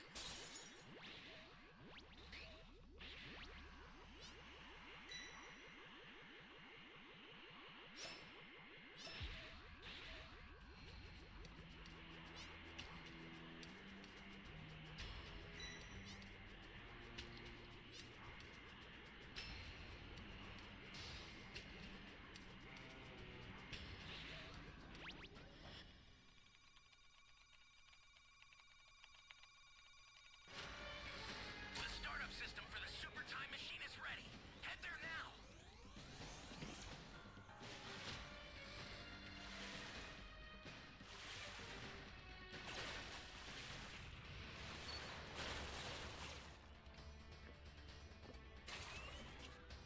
This is bad. Somebody's down.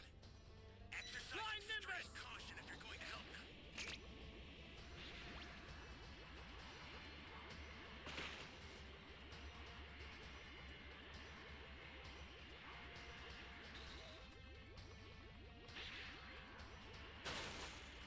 An ally needs your help. We don't know what danger awaits. Think before rushing in.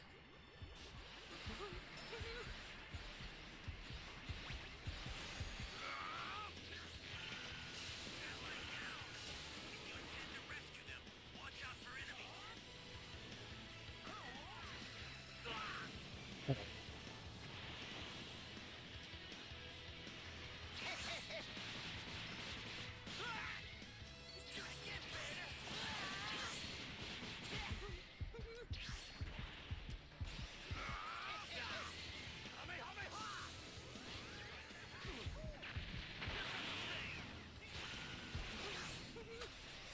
Oh, annoying, man.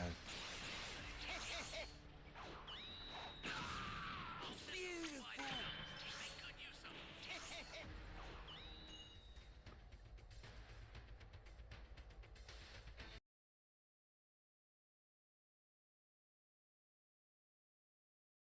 He orders Super 17 to finish him off. Just as Goku prepares to launch another Kamehameha, Super 17 strikes him, forcing Goku to rethink his strategy. Goku endures as Super 17 continues his assault, hoping to make him start using up the energy he's absorbed.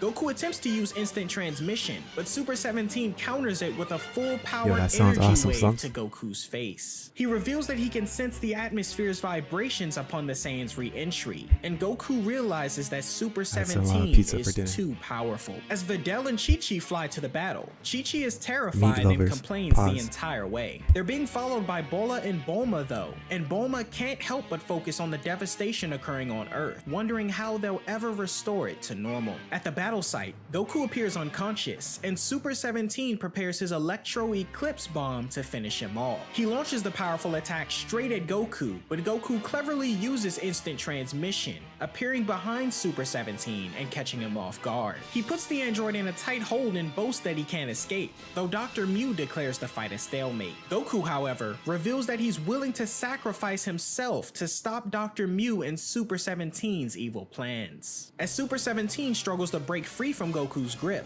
Goku gathers energy around him, turning himself into a living bomb. When he detonates, the resulting explosion engulfs the surrounding area and the sky is filled with smoke. When the smoke finally clears, Goku is back in his kid form, lying on the ground exhausted. Dr. Mew assumes Super 17 is defeated, but to everyone's shock, the android emerges from the water. He reveals that he shielded himself at the last second, saving both his and Goku's lives. Super 17 prepares to kill Goku and avenge the Red Ribbon Army, but Android 18 arrives just in time. 18 steps in front of Goku and vows to avenge Krillin's death, surprising Goku, who's learning this for the first time. She declares that if Super 17 fires his blast, they'll all be destroyed as she has a bomb implanted in her chest, catching Goku's attention as he realizes she's bluffing. She tears part of her shirt, exposing her left breast, still covered by her bra, and goads Super 17 to finish them. She also tells 17 that he's changed for the worse, and she'll never forgive him for killing her husband. Dr. Mew Some makes the fresh food mistake of sounds nice berating right about Super now. 17 for not killing What's your Android favorite 18 fruit? immediately, noting that even if she does have a bomb in her body, there's no way it could do any serious damage to him. Rather than attacking Android 18, Super 17 turns and kills Dr. Mew, much to the surprise of everyone. Super 17 then turns his attention back to Android 18, who unleashes a barrage of energy blasts at her twin brother. Goku warns her that Super 17 will absorb all of the ki blasts, but 18 doesn't care, stating she would rather die than let 17 win. This prompts Goku to realize that Super 17 becomes vulnerable while absorbing energy and comes up with a plan. Seizing the moment, Goku taps into his final reserves of energy and charges at Super 17 with the Super Dragon Fist, piercing through his stomach. Fatally wounded, Super 17 is vaporized by Goku's Kamehameha, finally avenging Krillin's death. Vegeta commends Goku's victory from afar, and Goku comforts Android 18, noting that the original 17 showed them how to defeat Super 17 by exposing his weakness and turning on Dr. Mew. He reassures 18 that Krillin would be proud of her for avenging him, which cheers her up. Soon after, Chi-Chi and Videl arrive on the battlefield, ready to fight Super 17, but Goku informs them that the battle is already over. Bulma and Bulla arrive after, alerting Goku that the gateway opened from Hell disrupted the natural order of things on Earth, causing what would otherwise be considered natural disasters. They all decide to gather the Dragon Balls to put things back to normal, in addition to resurrecting Krillin along with the other victims of Super 17. However, when they collect the Dragon Balls, they discover that they're cracked. Despite this, they decide to try using them anyway, but the sky becomes red, and Goku senses an unfamiliar evil presence. Smoke begins to ooze from the Dragon Balls, eventually forming into a large, blue dragon that nobody has seen before. As the foul smoke moves forth from the broken Dragon Balls, this new dragon looms ominously over the planet. The Shadow Dragon saga takes place after the battle with Super 17. The group is left bewildered when the Dragon Balls fail to summon Shenron, instead producing the sinister I like Black strawberries, Smoke Shenron. watermelon, The Dark Dragon mocks kiwi, the notion of granting wishes, mangoes, much to Pan's frustration as she demands green he apples, fulfill green their grapes. request. Calmly lighting a cigar, Black Smoke Shenron flaunts his power over the group. That's it. Using his abilities, the dragon levitates the Dragon Balls around him, absorbing them into his body, and unleashes the Shadow Dragons upon the world,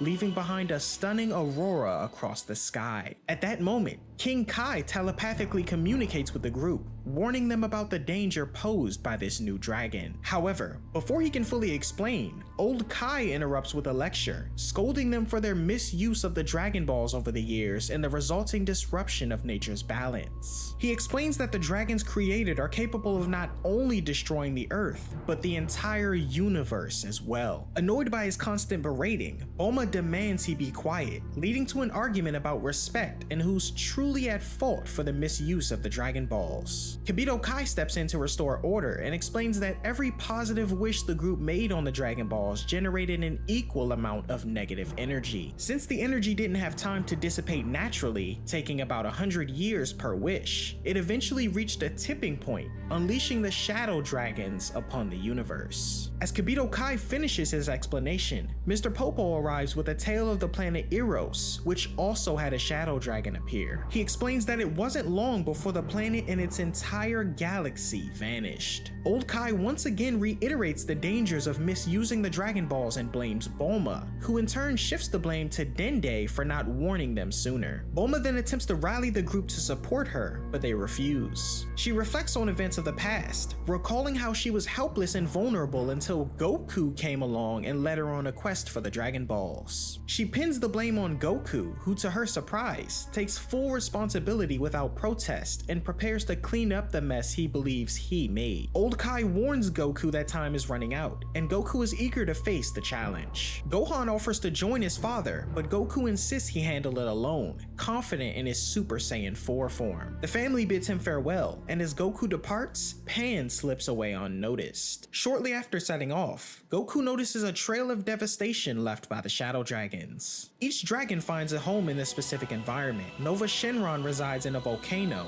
causing it to erupt and destroy a nearby village. Ice Shenron flies through the mountains, coating himself in ice. Rage Shenron appears as lightning during a thunderstorm, striking a city with a massive explosion. Oceanus Shenron decimates a city with a ferocious tornado. Natron Shenron emerges from the earth as a majestic dragon made of dirt, and Haze Shenron takes on the form of a whirlpool before transforming into his normal state, polluting and destroying all living things in a large area. As Goku begins his search, he remembers that he can sense the dragon's powers, but not the Dragon Balls themselves. As he turns back, he realizes Pan has secretly been following him the entire time. Fortunately, Pan brought Giru along, who has the dragon radar built into him. However, Pan insists that if she isn't able to tag along, neither will Giru. Reluctantly, Goku agrees to let her join him in his search for the Shadow Dragons. It's not long before Giru discovers a Dragon Ball's location in a nearby village. Goku and Pan spot villagers running through a polluted corridor of sludge and notice Haze Shenron terrorizing a helpless woman. Enraged, Pan charges at Haze, delivering a kick to his face that sends him flying. Shocked by her strength, Haze tries to intimidate her with aggressive words, but ends up looking foolish when rubble lands on his foot, causing him to cry out in pain. Goku and Pan question if this is truly one of the terrifying Shadow Dragons, and the three prepare for their confrontation. Despite Haze Shenron's claim of being the strongest of the 7 evil dragons, Goku and Pan believe he's unbelievably weak. Pan smacks Haze Shenron into a cliff and demands the 2-star Dragon Ball he holds. In response, Haze begins to grow in size, and Goku assumes he's about to transform. However, the dragon denies this, claiming transformations are for cornered cowards and that a true warrior doesn't need them. Pan then uses him as a punching bag, unleashing a barrage of heavy attacks. After Pan demands the Dragon Ball again, Haze replies that the fight has only just begun. Goku, noticing the vast difference in power, wonders what's going on. Haze Shenron attempts to attack with his tail, but Pan easily dodges and drop kicks him from the sky. The dragon taunts her, asking if she's gathering Dragon Balls to make herself less ugly, which prompts Pan to beat him even more fiercely. As Haze laughs, Goku notes something strange. Pan is becoming fatigued,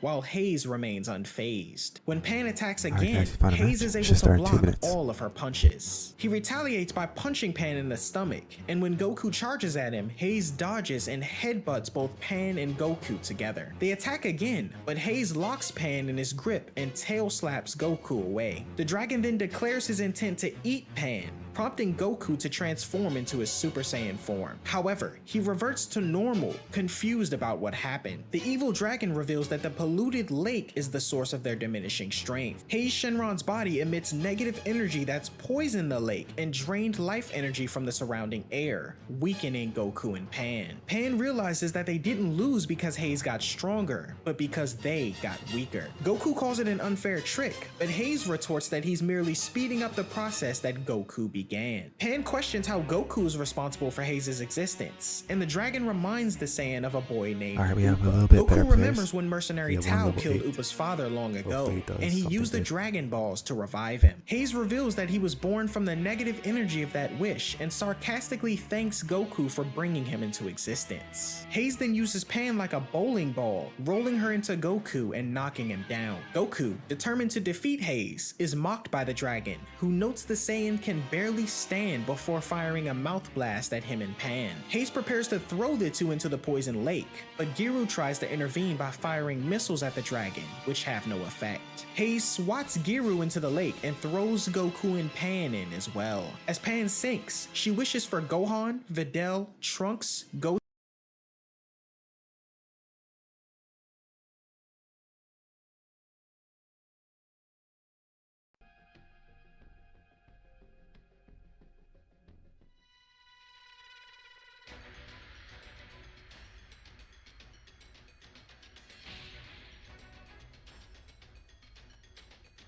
Get this W.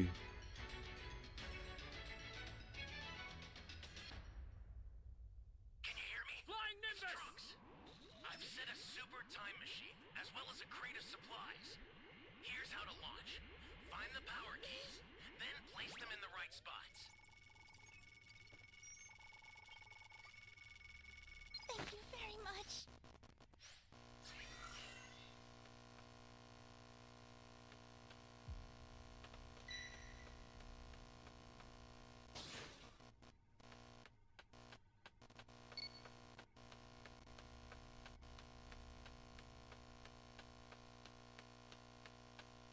Flying Nimbus! This is bad. Somebody's down. Exercise extreme caution if you're going to help them. You found a power key. Go slot it.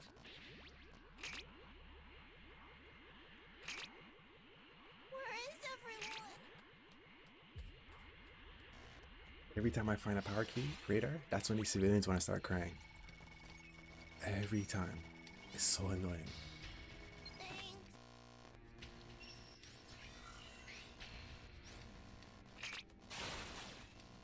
This key better not be over that wall.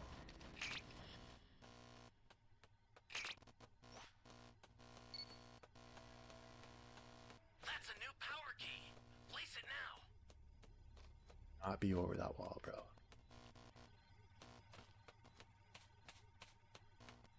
I'm asking nicely. Do not be in that corner. Where's this key, bro? Exactly where I asked for the key not to be is exactly where it is. Flying Nimbus! I don't want to waste my Nimbus.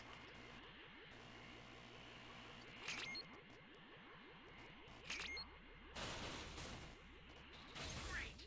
You know what to do with that key. It was easier for me to find it over there and then head to E. Careful.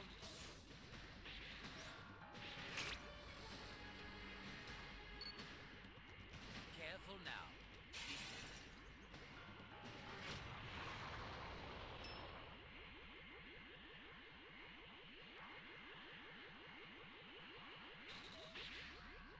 Now this guy's coming here.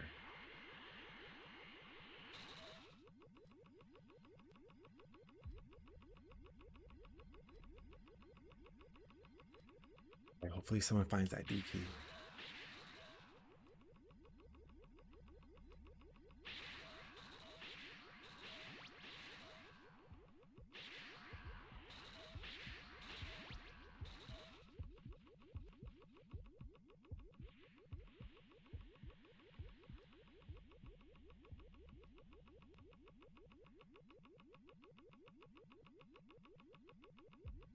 Someone can come plant this key, I'll head to D.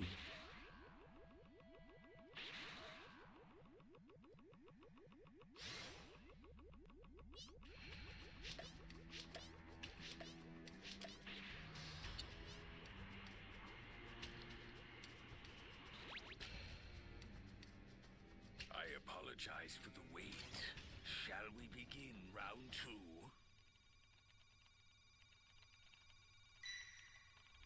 What's the big idea?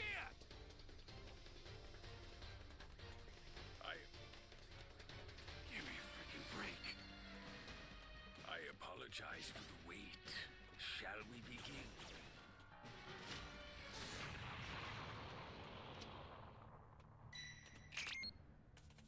Right now we have to find the Dragon Balls. We have 4 so far, looks like it.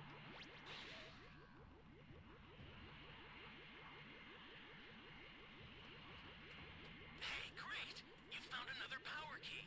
Use it quick.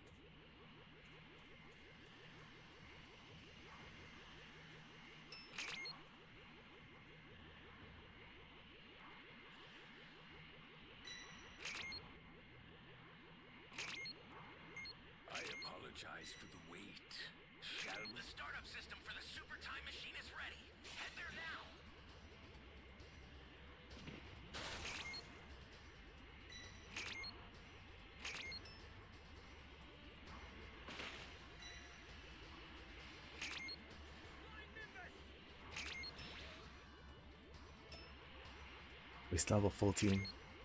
One person's level 0. But he's not doing shit.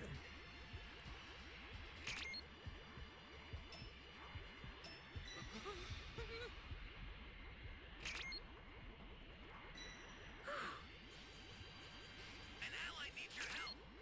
We don't know what danger awaits. Think before rushing in. We have one level 3. This is bad. Somebody's down. Holy hell. Exercise extreme caution if you're going to help them.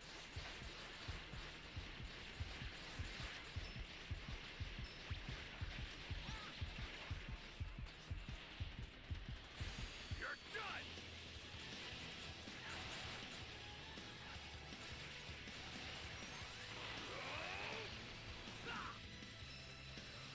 I apologize for the wait. Round 2. You're An gone! ally needs your help. We don't know what danger awaits. Think before rushing in. I'll send some supplies to help. Make good use of them. Nice, Chunks. Get off! Flying Nimbus!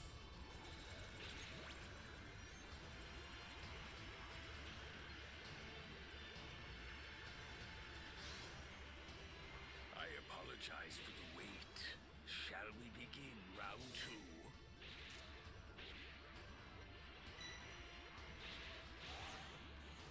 Fucking stick drift. Bad. Somebody's down. Exercise extreme caution if you're going to help them. Alright, this guy's getting saved. Looking for the Dragon Balls. I need another cube. Stay calm. Stay calm. It's Nimbus, bro.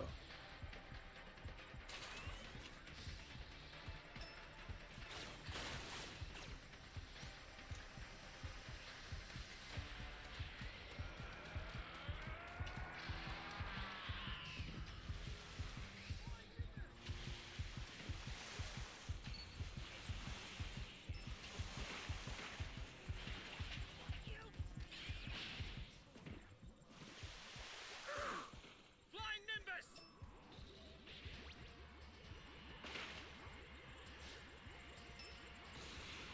I made you a promise, didn't I? I said you would experience. An ally needs your help. You don't know what danger awaits. Stay calm. Think before Stay calm. rushing in. Stay calm.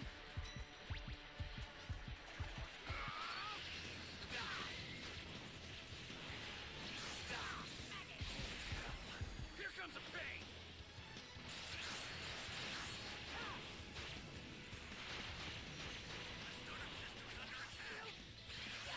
So tread carefully if you want to get closer.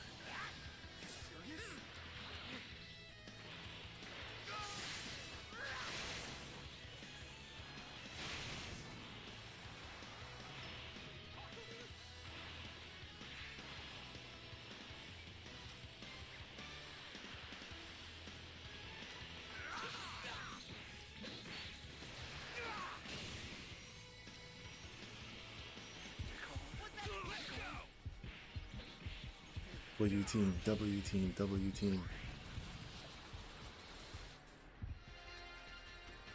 Shit.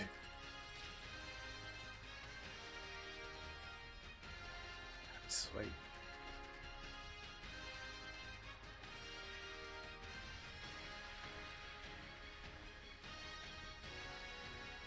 What is this?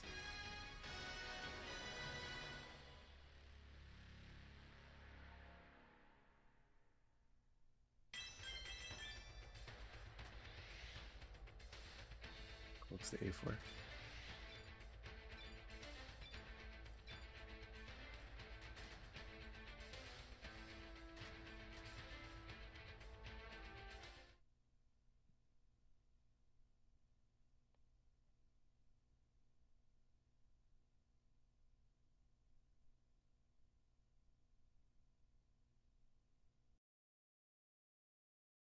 Goten or even Hercule to save her, but it's Giru who manages to do the job. Giru drags both Pan and Goku into an uncontaminated part of the lake, where a spring keeps the water pure. They discover that they're able to breathe due to the spring's magical properties, and speaking to Goku telepathically, Pan comes up with an idea to use the Kamehameha to propel them to the surface. Outside the lake, Hei's Shenron celebrates his apparent victory, declaring that if he covers the earth with pollution, it will become his paradise. However, Pan and Goku suddenly reappear behind him, fully restored by the spring, and vow to attack at full power. Now terrified, Hei's tries to escape toward the lake, but Goku and Pan fire a combined Kamehameha at him, disintegrating the evil dragon except for the 2-star Dragon Ball. The blackened, cracked Dragon Ball heals itself, returning to its original orange and whole form. Goku and Pan celebrate their first Dragon Ball victory, but they know there are still 6 more Shadow Dragons left, and the others won't be as easy to defeat as Hei's Shenron was. As the two continue their quest for the Dragon Balls, they come across an abandoned city. A nearby couple warns them to leave, explaining that the city's residents fled due to a slime that absorbs electricity. Determined to complete their mission,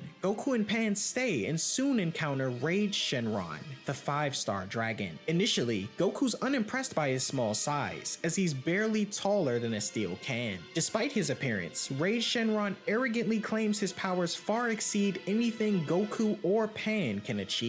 He demonstrates his abilities using his electric slime, a substance that electrocutes anything it touches. He further shows that he can transform into a giant by absorbing energy from his electric slime. Rage Shenron reveals that he was born from the wish Master Roshi made to revive Goku during the Saiyan invasion, allowing him to fight Vegeta and Nappa. The two square off and Goku is overwhelmed, prompting him to transform into his Super Saiyan 4 form. Rage uses his electric attacks, but they prove useless against Goku in this state. Goku tries to end the fight by using a ×10 Kamehameha to destroy both Rage and his electric slime. Surprisingly, Rage survives the attack and manages to absorb the energy from Goku's Kamehameha, sending it back at the Saiyan. Protecting Pan from the counterattack, Goku takes the full force of his own blast, suffering heavy damage and reverting to his childlike form. Rage Shenron then drains the last of the city's electricity, causing his slime to grow massive, making it difficult for Pan and Goku to escape. Rage uses his slime to trap both Goku and Pan, intending to kill them via electricity. Pan passes out from the pain, but Goku suffers as the voltage increases. However, the dragon's plans are thwarted when it begins to rain, triggering a massive short circuit across his entire slime body. Goku and Pan retreat to a safe distance and watch as Rage Shenron struggles in vain to scatter his electric slime. The slime's vast surface area prevents him from seeking shelter, and his slime body eventually explodes. Reduced to his normal size, Rage Shenron is found severely injured amidst the rubble. Goku and Pan urge him to surrender, and Rage agrees, telling them that they've earned the 5-star Dragon Ball and offers it to Pan. But as Pan reaches for the Dragon Ball, Rage attempts one final attack on her. Pan manages to escape in time, and Goku immediately destroys the Shadow Dragon with a close-range Kamehameha. With the 5-star Dragon Ball back to normal, Goku and Pan prepare for the next Shadow Dragon. As the two and Giru continue their search, they stumble upon a seemingly deserted village. The silence is broken when an octopus falls from the sky onto Pan's head, soon followed by other fish and sea creatures. Suddenly, the villagers rush out to gather this unexpected bounty. A skeptical young boy named Column appears and explains that the fish are making the village's men lazy, as they now spend all their time partying. They refuse to listen to him and leave, the boy soon revealing to Goku and Pan that ever since Princess Auto appeared, the kids of the village have been put to work while their parents goof off. He also mentions that the local seagulls have been harmed by the falling fish guys, and we can have a no raider longer match. fly, Should start in 2 minutes. carrying one with him to keep him safe. Suddenly, Giru alerts the group of a Dragon Ball's presence, revealing Princess Auto, who's actually Oceanus Shenron. As she makes her way toward the group, Goku warns the villagers to run for safety, aware she isn't who she pretends to be. This angers Oceanus, who then confronts Goku and Pan. She reveals her true identity as well as her control over air and water, and the fact that she was born from the wish Oolong made for a pair of panties to thwart Emperor Pilaf, a fact that embarrasses her greatly. Enraged, Oceanus attacks Goku and Pan, who retaliate, but their strikes are effortlessly deflected. In response, Oceanus launches her Hurricane Fury attack, which Goku flies into head-on. This attack blows Goku away and shreds his clothes, leaving him completely naked. Pan and Oceanus are clearly uncomfortable, and Pan silently hands Goku new clothes. From this attack, Goku deduces that Oceanus' technique relies on the way she spins while attacking. After he mentions this to her, Oceanus transforms into a grotesque dragon before quickly reverting to her human form, stating that no one who's seen her true form has ever lived to tell the tale. Goku decides to try Oceanus' spinning technique, and the two battle as vortexes. He manages to headbutt her, but Oceanus retaliates with a massive gust of wind, slamming Goku into a cliffside. As he's battered by the relentless wind, Oceanus intensifies the assault with a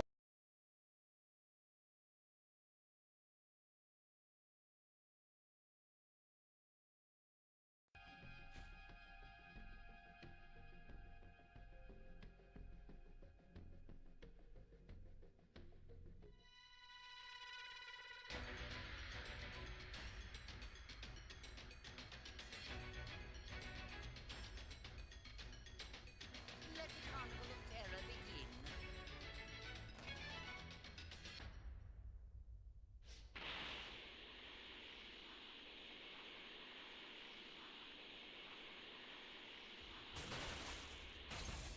They put me in a bad spot. Give me the Dragon Ball. It's lost for a second. What? If you do not have them, then I have no need for them.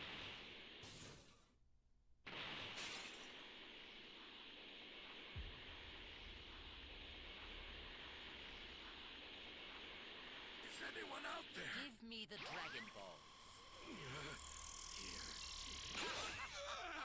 You have my thanks.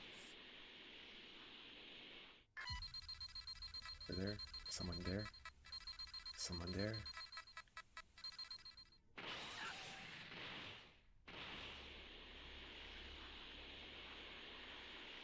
Give me the Dragon Ball. I don't have any. Please don't kill me.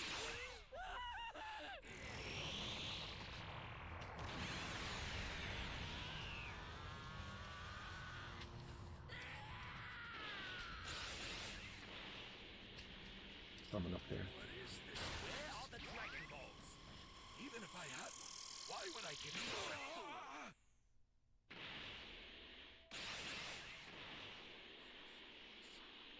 Where are the Dragon Balls? Here.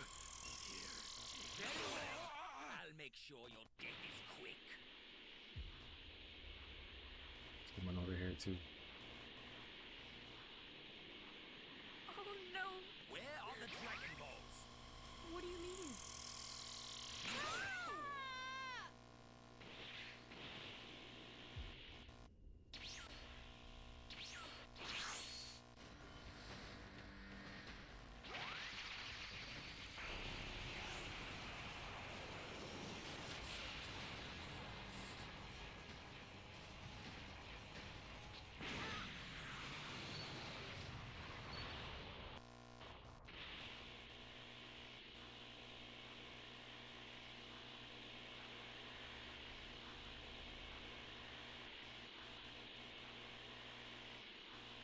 Where are the Dragon Balls? Easy level 3. Very well. I'll make sure your death is quick.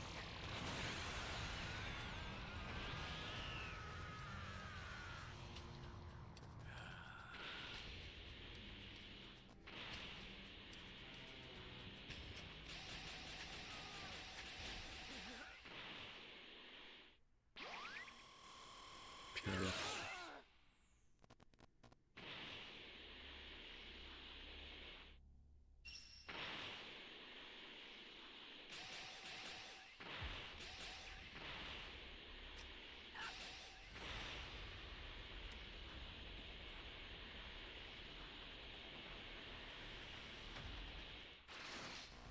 I certainly hope you feel honored.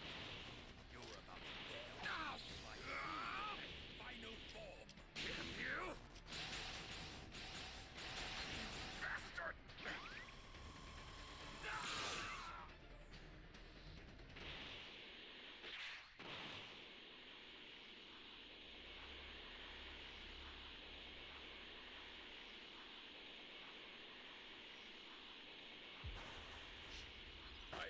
apologize for the wait. Shall we begin round two?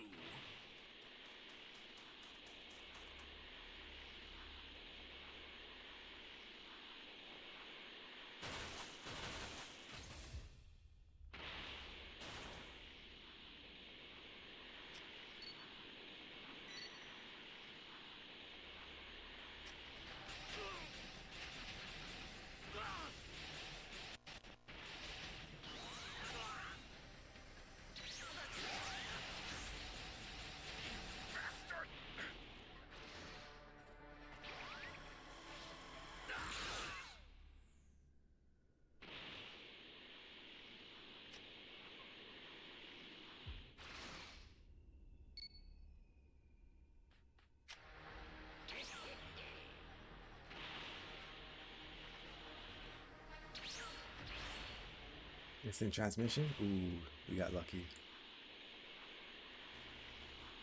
Instant transmission out of there.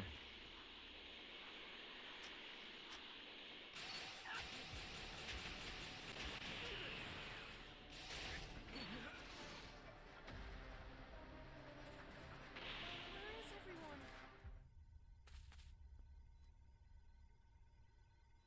I wasn't even trying to kill him. I was trying to get the Dragon Ball. Everyone.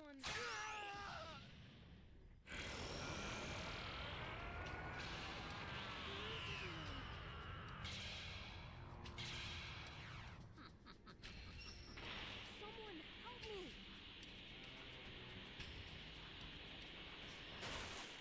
You will give me the Dragon Balls. I don't have any.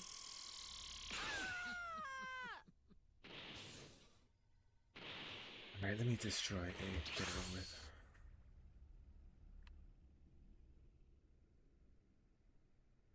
Already.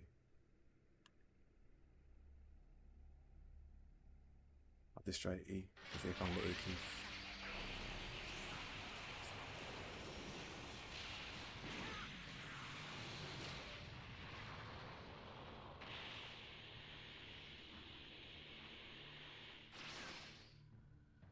Just gonna wait for him to plant the A key, then I'll just destroy the time machine. Game's over, they lost. There's no way they're winning this match. I made you a promise, didn't I? I said you would experience a dread like no other.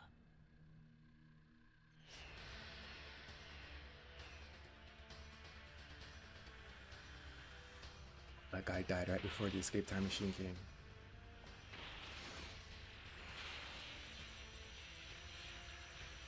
Well, someone gave up actually.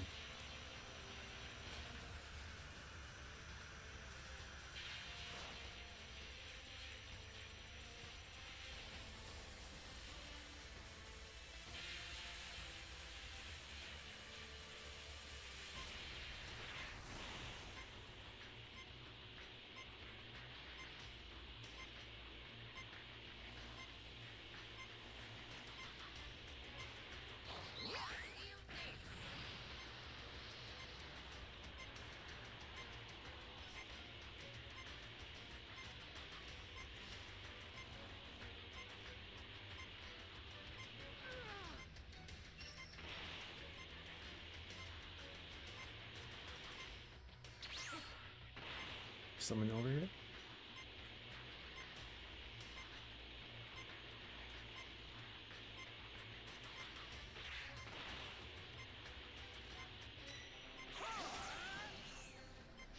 I made you a promise, didn't I? I said you would experience a dread like no other. Alright, I'll let him go.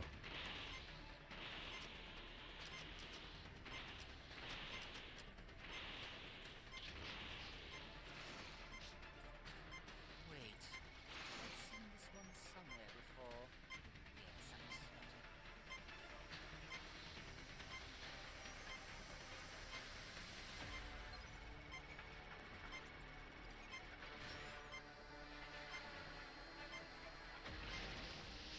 Wait, I've seen this one somewhere before. Yes, I'm certain. No point of prolonging the game. They lost. Let's let them go. GG's.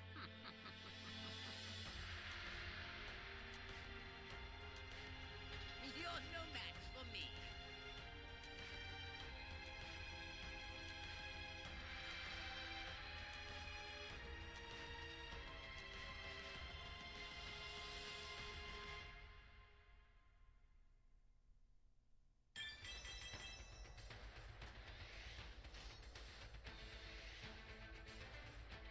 We're getting up there. If we keep it up, we'll be in the top 10 for sure.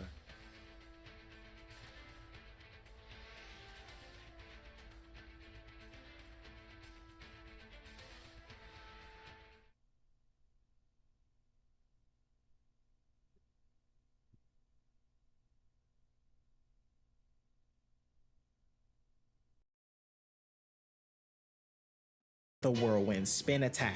It seems like there's no escape until the seagull Comb was carrying unexpectedly flies into the eye of the tornado surrounding Oceanus and begins pecking at her face. This distracts her momentarily, but not long enough for Goku to recover before she resumes her attack, pushing him deeper into the cliff. Pan realizes that the Eye of the Tornado is the key to Oceanus' weakness and fires a Kamehameha into it, striking Oceanus and forcing her to transform back into her monstrous dragon form. Goku seizes the opportunity and unleashes a massive Kamehameha of his own that completely obliterates Oceanus Shenron, allowing the team to reclaim the 6-star Dragon Ball. The fishermen of the village express their gratitude to Goku and Pan and vow to work harder. The two then take off with Giru and fly into the distance, continuing their journey to save the Earth. The trio are soaring through the air in search of the next Shadow Dragon when Giru detects a Dragon Ball beneath them. The group lands, but there's no sign of the Shadow Dragon. Giru, however, insists the Dragon Ball is underground. Goku begins to dig, but is soon interrupted by a loud rumble and some terribly off-key singing. The source is Natron Shenron,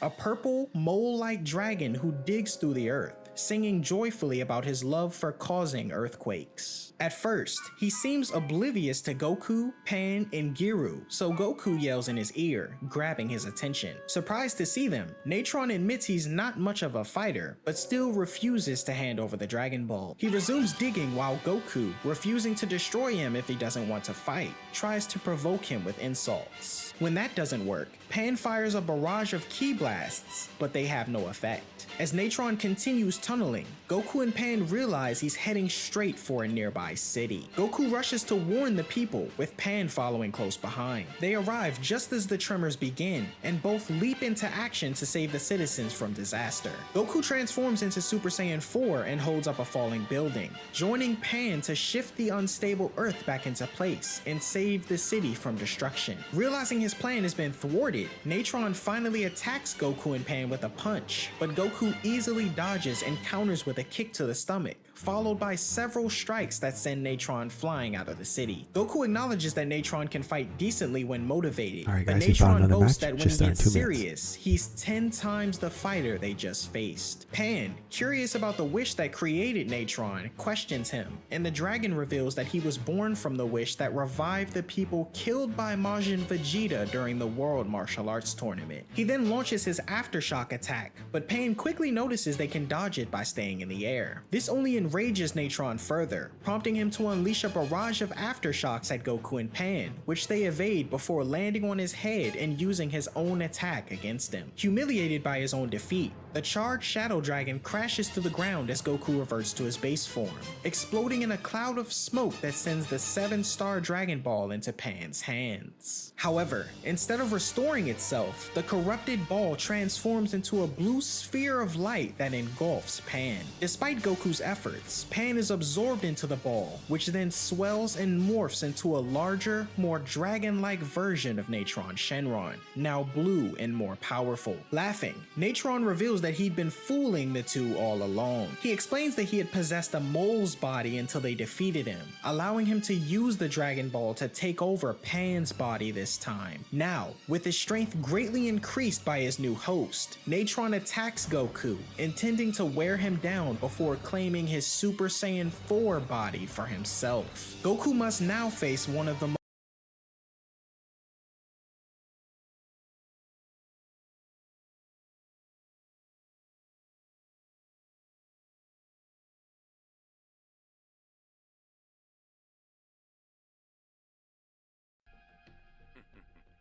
Would you care to take part in a little warm-up? We'll see about that.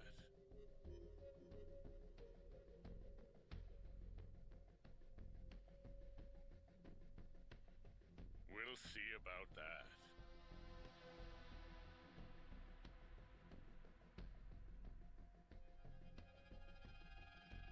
level 3, so as long as we jump him in while he's level 2, we should win. Would you care to take part in a little warm-up?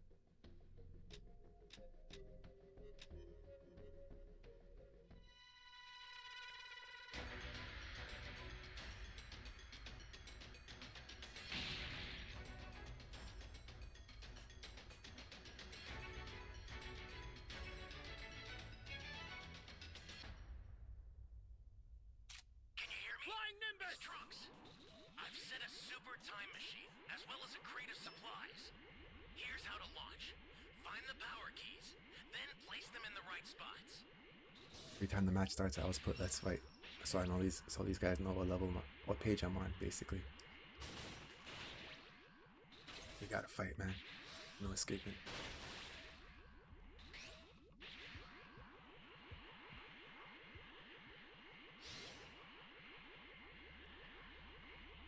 I think he's in A.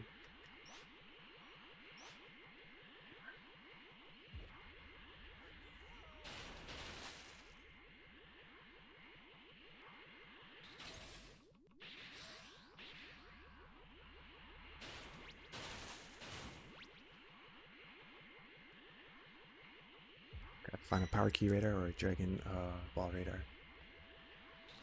Then we got this game in the bag. You found a power key. Go slot it. That's a new power key. Place it now.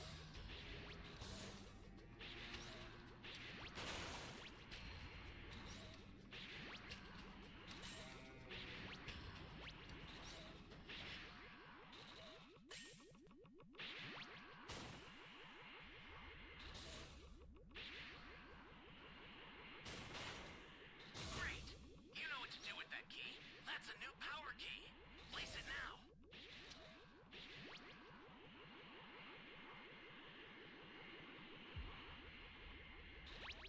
I should head to A, but the key's right here, so let me just get it over with.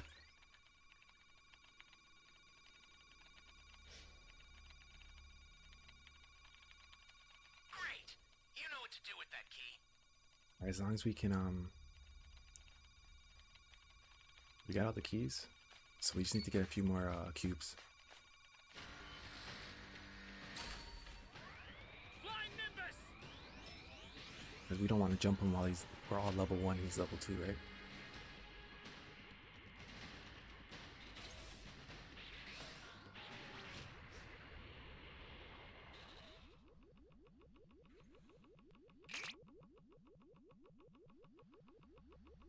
We have 3 Dragon Balls.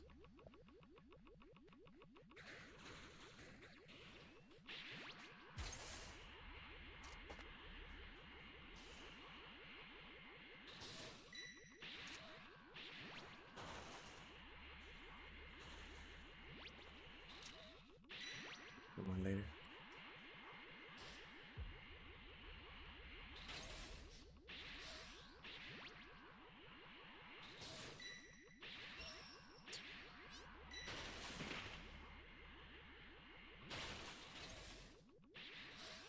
Close to level 3.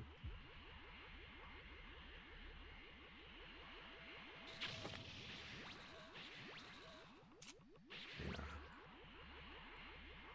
I need that barrier. Welcome.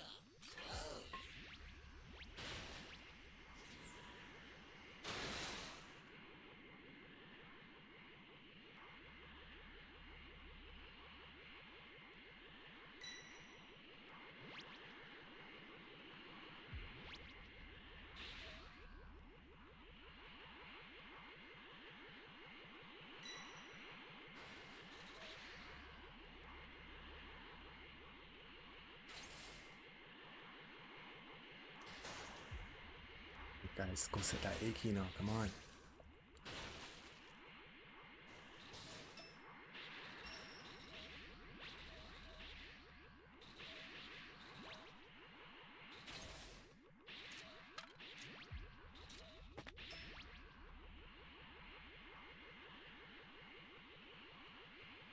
Welcome.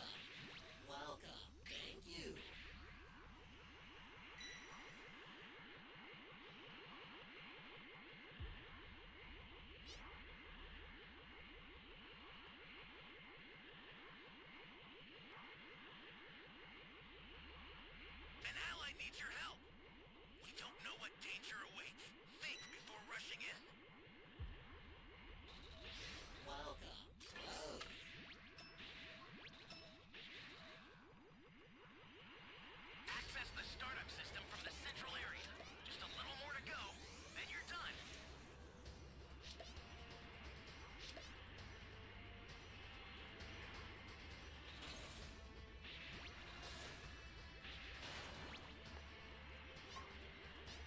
shit, he's coming right here.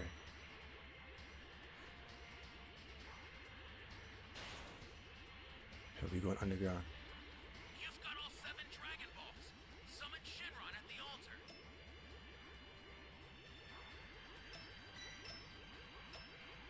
The startup system's under attack. It's dangerous. Holy hell. Tread carefully if you want to get closer. The startup system is under attack. Stop it if you can, but retreat if you need to. Got it? Now it shall be done. I will grant your wish.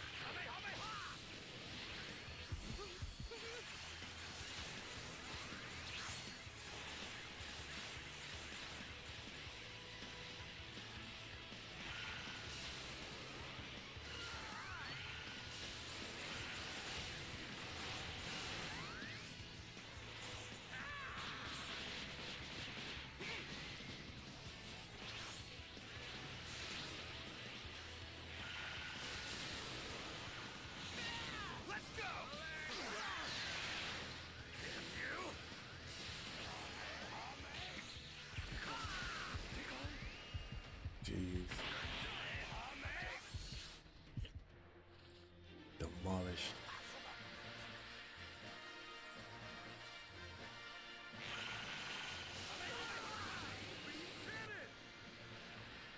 No one does this to me!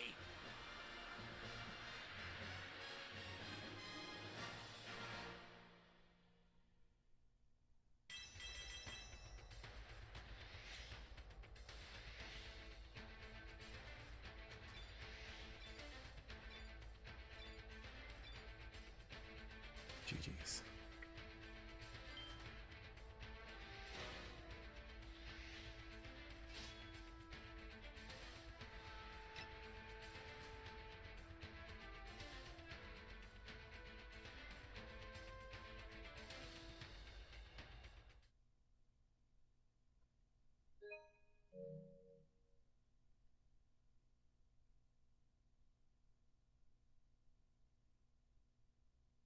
Second.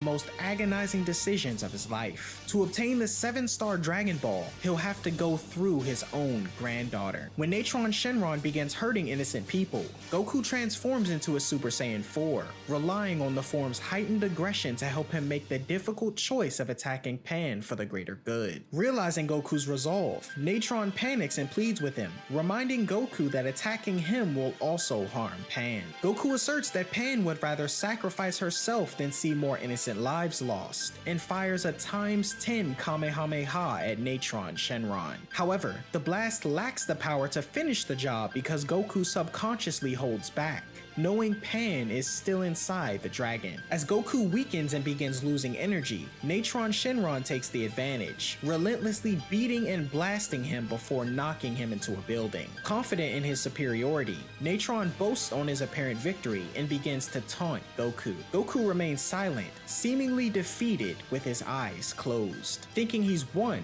Natron Shenron mockingly releases part of Pan from his stomach, trying to break Goku further. Pan pleads with her grandfather to fight back, but it appears hopeless. Tiring of the game, Natron begins to reabsorb Pan when suddenly Goku springs to life, grabbing his granddaughter and pulling her out of the dragon's body. With Pan safely removed, Natron reverts to his true form, a small, weak brown creature whose head is barely larger than the Dragon Ball atop it. It becomes clear that Natron is powerless on his own and can only increase his strength by absorbing other living beings. In a desperate attempt to survive, he tries to absorb a nearby bird, but Goku blocks his path, chastising him for his cruelty. Natron then pathetically begs for mercy, hoping to lower Goku's guard, but his attempt to fire a ki blast is useless, barely scratching the Super Saiyan 4. Furious at the dragon's deceitful tactics, Goku delivers a brutal beating before finishing Natron off with a ×10 Kamehameha. With 4 Dragon Balls securely in their possession, Goku and Pan children continue their quest in search of the fifth. Giru detects the next Dragon Ball in a nearby city, and the group are confronted by the formidable Nova Shenron, the Shadow Dragon of Fire. Overconfident in their previous victories against the other Shadow Dragons, Pan recklessly charges into battle alone, but Nova Shenron easily knocks her unconscious. Goku demands that the dragon release Pan, but to his surprise, Nova gently sets her aside, sparing her life. He then reveals he was created by the wish from the evil King Piccolo to restore his youth. With this, the battle Legend between Tiger T Goku with and the Nova 199 Shenron super chat begins. says the Goku GOAT. quickly realizes Brother, that the searing you are the heat GOAT. radiating from his Always come opponent and show poses a mad unique support, and I challenge. appreciate Punching it or from the bottom of kicking my heart. Nova Thank you risks so much. severe Every burns, second. with his hand nearly burning off and his toes at risk from the dragon's scorching body and energy blasts, which can reach temperatures hotter than the sun. Goku tries to retreat into a building and find an opening to counterattack, but Nova relentlessly pursues him, leaving Goku with little chance to regroup. Meanwhile, Giru, who's watching over the unconscious Pan, is ambushed by another Shadow Dragon, Ice He's donated the Shenron. most on This my new channel. attacker damages Giru, steals the So, I Dragon appreciate Balls, it, man. and Gotta show you turns his some love. aggression towards Pan. As Goku and Nova continue their battle outside, Goku learns that the dragon draws his power from the sun, making his energy seemingly limitless. Goku attempts to blind him with a solar flare, but its stopping power proves ineffective. Nova then powers up further by breaking free from his shell, unleashing his true form. In response, Goku transforms into Super Saiyan 4, preparing for the intensifying fight. As the two begin their battle, we cut to Vegeta, the Prince of Saiyans, who has always carried the heavy weight of being second to Goku. Though he and Goku set aside their rivalry long ago and became friends, Vegeta finds himself once again reflecting on the burning desire he once had to prove himself superior. He remembers their first meeting, when he believed a low-class Saiyan warrior like Goku could never defeat him, yet he was wrong. He this recalls Raider's pretty all the good, moments so when I he don't know if we're managed to gonna win this match. surpass Goku, only for the Saiyan to ascend to an even greater level, leaving him behind again. This realization leads Vegeta to question whether he's destined to always remain in second place. After sorting through his thoughts, Vegeta heads over to see Bulma, who's busy working on her computer. Together, they watch a replay of the battle between Goku and Vegeta, back when Wake up. Torture's no fun if I can't hear you scream. Wake up. I should have my Raider match, maybe 2 more after this.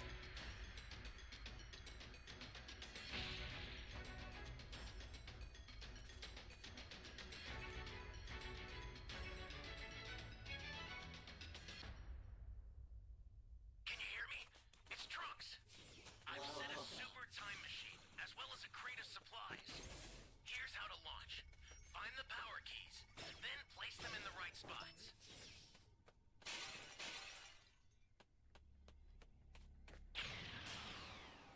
The best strategy to take Frieza is to beat him up right now while he's level 1. Like, just go jump him and do as much damage as you can.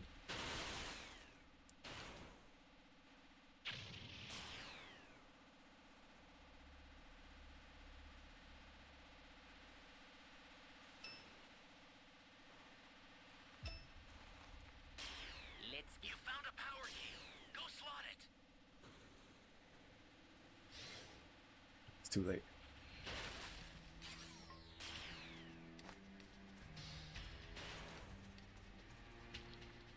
Great. You know what to do with that key.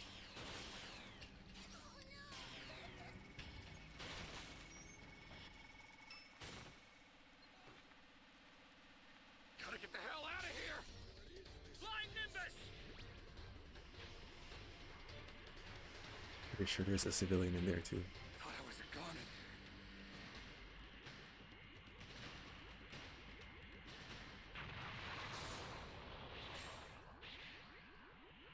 There's one right there.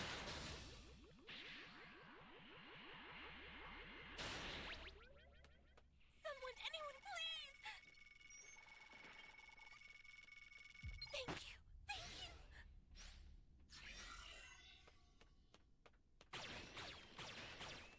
Careful now. This won't be like before, and I won't be gentle. Flying Nimbus! You simpleton! You're clearly unaware that I've undergone a transformation. Power key.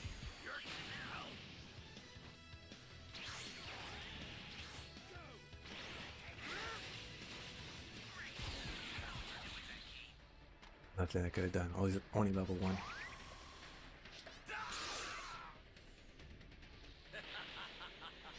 I must apologize for my attitude before. I've underestimated you.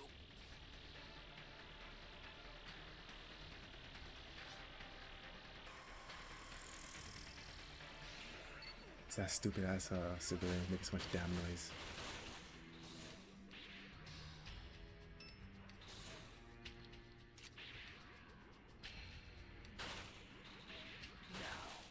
Let's see, shall we?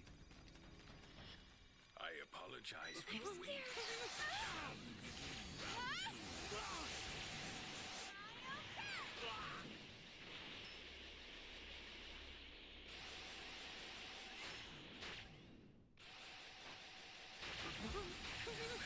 Somebody's down! Exercise extreme caution if you're going to help them. Think anyone's gonna save me?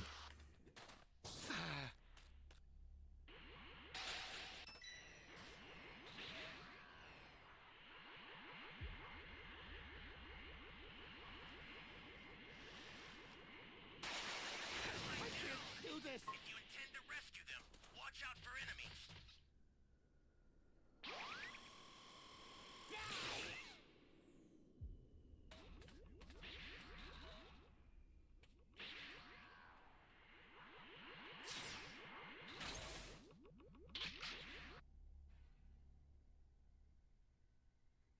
Yeah, 5 Dragon Balls.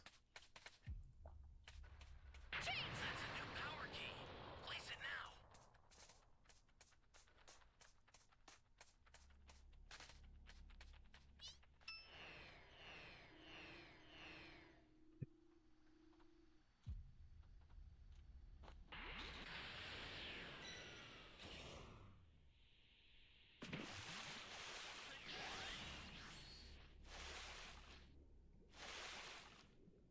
I'm in trouble now. Here goes nothing.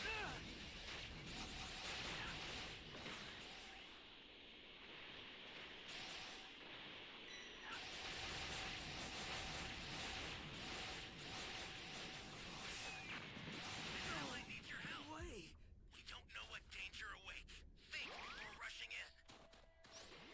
I certainly hope you feel.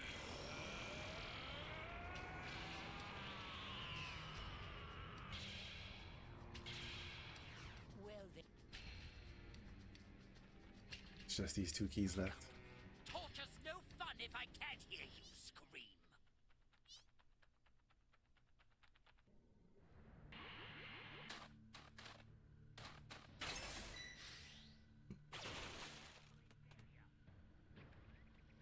I'm scared.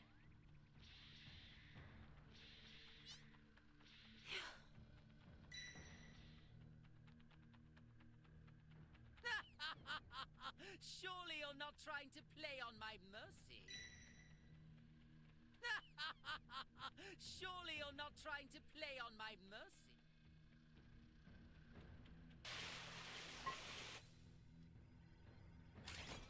Shout out to this guy.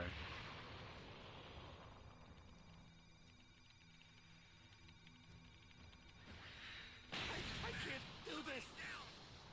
Exercise extreme caution if you're going to help them.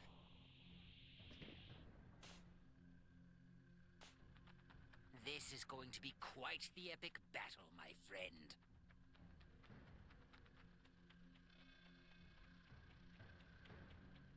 I suppose your pelt will look just as good on my wall.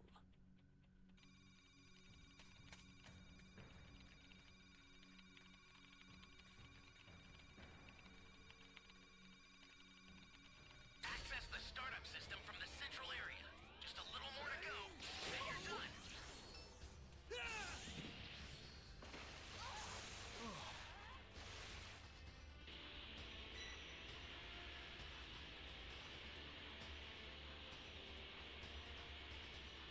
The startup system's under attack.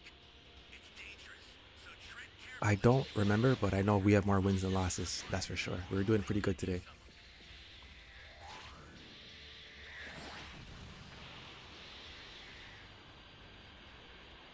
We won a lot of matches.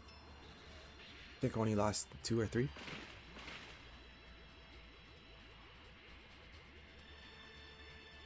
I won my Raider matches.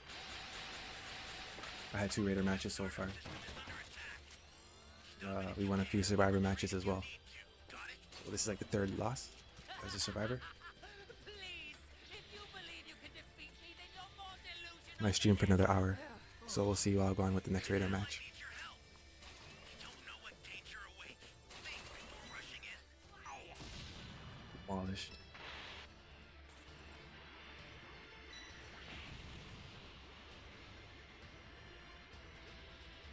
Ally down. If you intend to rescue them, watch out for enemies. Shout out to everyone who gave the video a thumbs up. Appreciate it.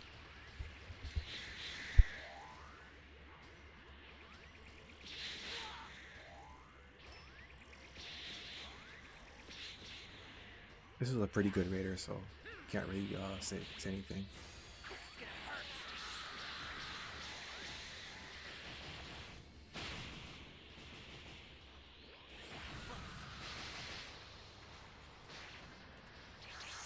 I swear Frieza, Golden Frieza has the same key blast as the Gammas.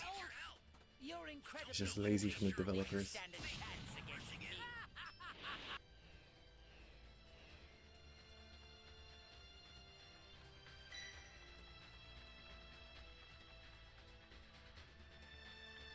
If I hadn't evolved to a new level myself, then this Look at the might have background. been rather It looks kind perilous of for scary. me.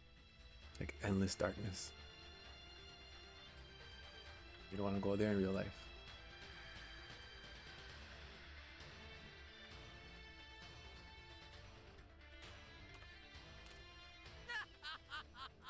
Surely you're not trying to play on my mercy. Excuse me. Tired.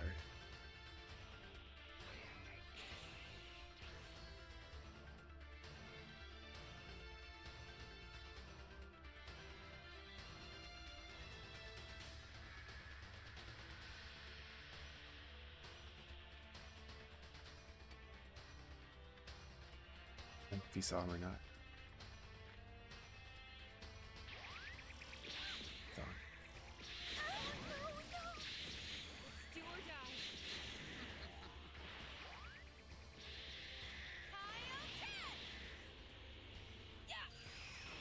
Yeah, I was saying the same thing, man. Level 4 Frieza's key blasts are just like the Gammas. Developers are just lazy.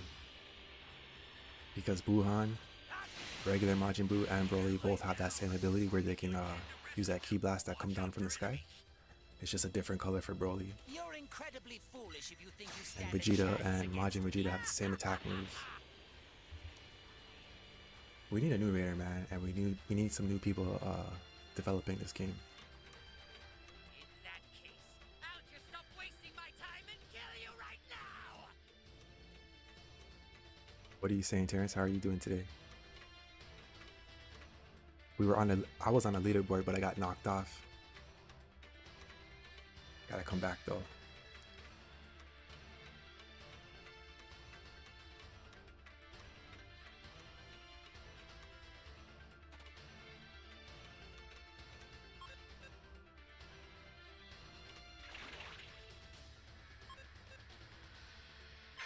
The startup system's destroyed. The escape time machine's almost prepped. You need to head for the beacon that's indicated by a blue light. Yeah, that key blast better be on crack. Golden Frieza's not free.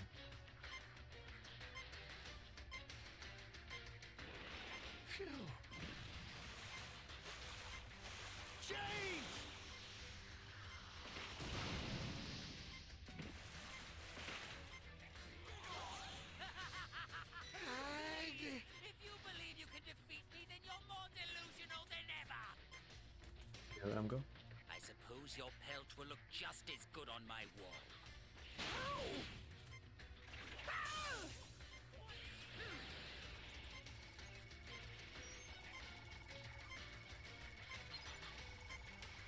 that case, I've sent the escape time machine. Use it to get out of there. I really. Come on, man. You should know the rule by now. Sometimes you just let one of them go. It's like an unwritten rule. does the power of my shiny new form make you envious? Or if you're nice. Be honest. Destroying the time machine when one person's left in their face is kind Kind of lame still, but I know you want to get all your tokens.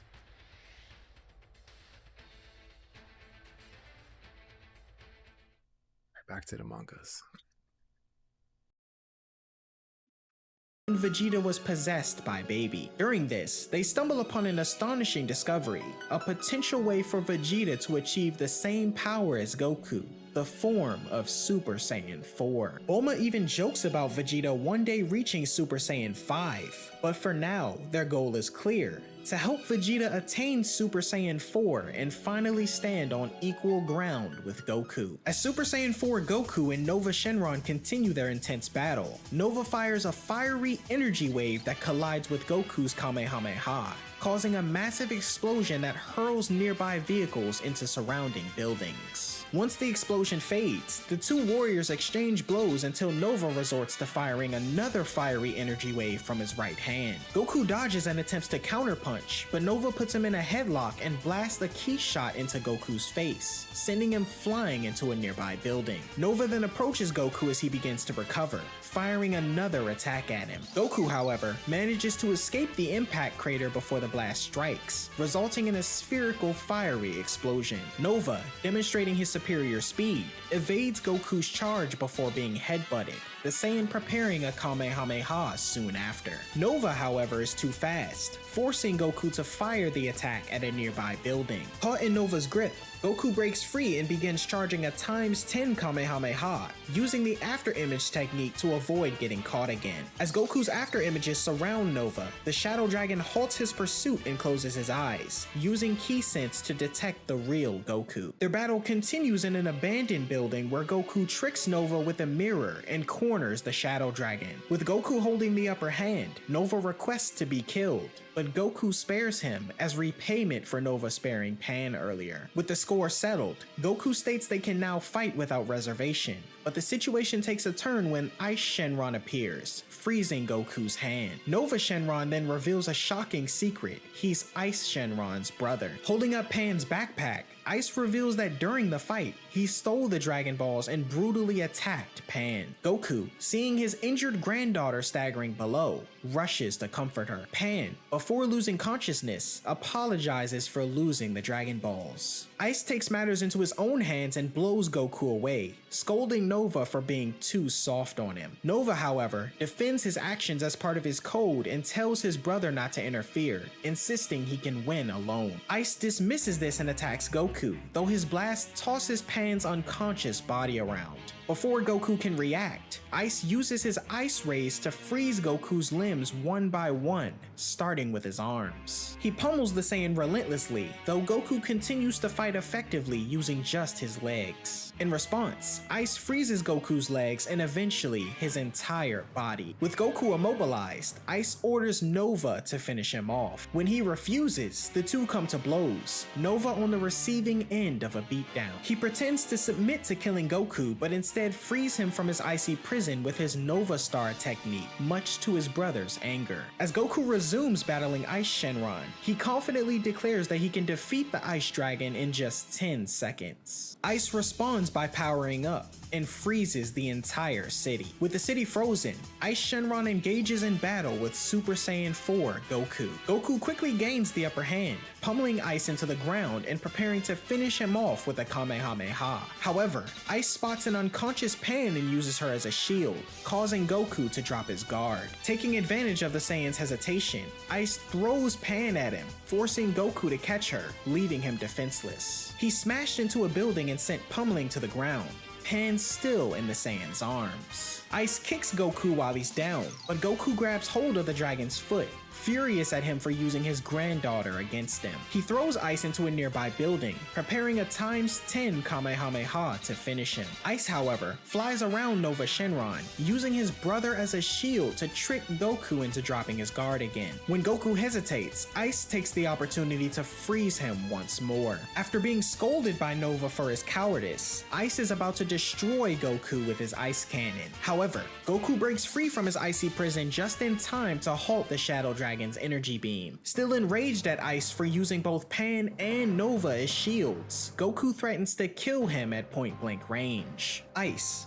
panicked, begins to beg for his life, offering the corrupted Dragon Ball as a bribe. Nova, in a show of respect, advises Goku to take the Dragon Ball and spare Ice's life. Goku agrees, offering the Shadow Dragon to hand over the Dragon Ball and leave forever. However, Ice is only pretending to comply and secretly forms ice claws and slashes Goku across the eyes, blinding him. Just as Ice moves in to finish him off, Goku, despite his blindness, uses his other heightened senses to impale Ice through his chest with his fist. Goku ends the fight by finishing Ice with a devastating Dragon Fist technique, which encases the city and crashes down on the Ice Dragon, obliterating him completely. Ice's 3-star Dragon Ball returns to normal, and while attempting to wash his eyes in hopes of reversing his blindness, Goku is offered an antidote by Nova Shenron, which would restore his sight. Nova explains that unlike his brother, he values a fair fight and promises to return once Goku's vision is restored. Suddenly, Nova is struck from behind by an energy blast, which also shatters the antidote Goku was holding. The attacker steps forward, revealing himself to be Sin Shenron, the 1-star dragon and the most powerful of the Shadow Dragons. Disgusted by Nova's mercy and his offer of an antidote, Sin fires another blast aimed at Goku. In an act of selflessness, Nova sacrifices himself by throwing his body in front of Goku, taking the blast. Nova apologizes to Goku, saying he had wanted to finish their fight honorably, and dies with the 4-star Dragon Ball returning to normal. Furious, Goku rises to confront Sin, but the villain coldly reminds him that the Shadow Dragons were born from Goku's overuse of the Dragon Balls, condemning him for the very cause of their existence. The fight between Goku and Sin begins, with Sin quickly gaining the upper hand. Despite Goku's powerful ×10 Kamehameha, he proves no match for the Shadow Dragon, who unleashes a homing energy ball that tracks Goku's every move. Goku is ultimately hit and sent crashing into a building, still blind and rendered unconscious. As Pan regains consciousness and sees her grandfather in danger, she cries out for help.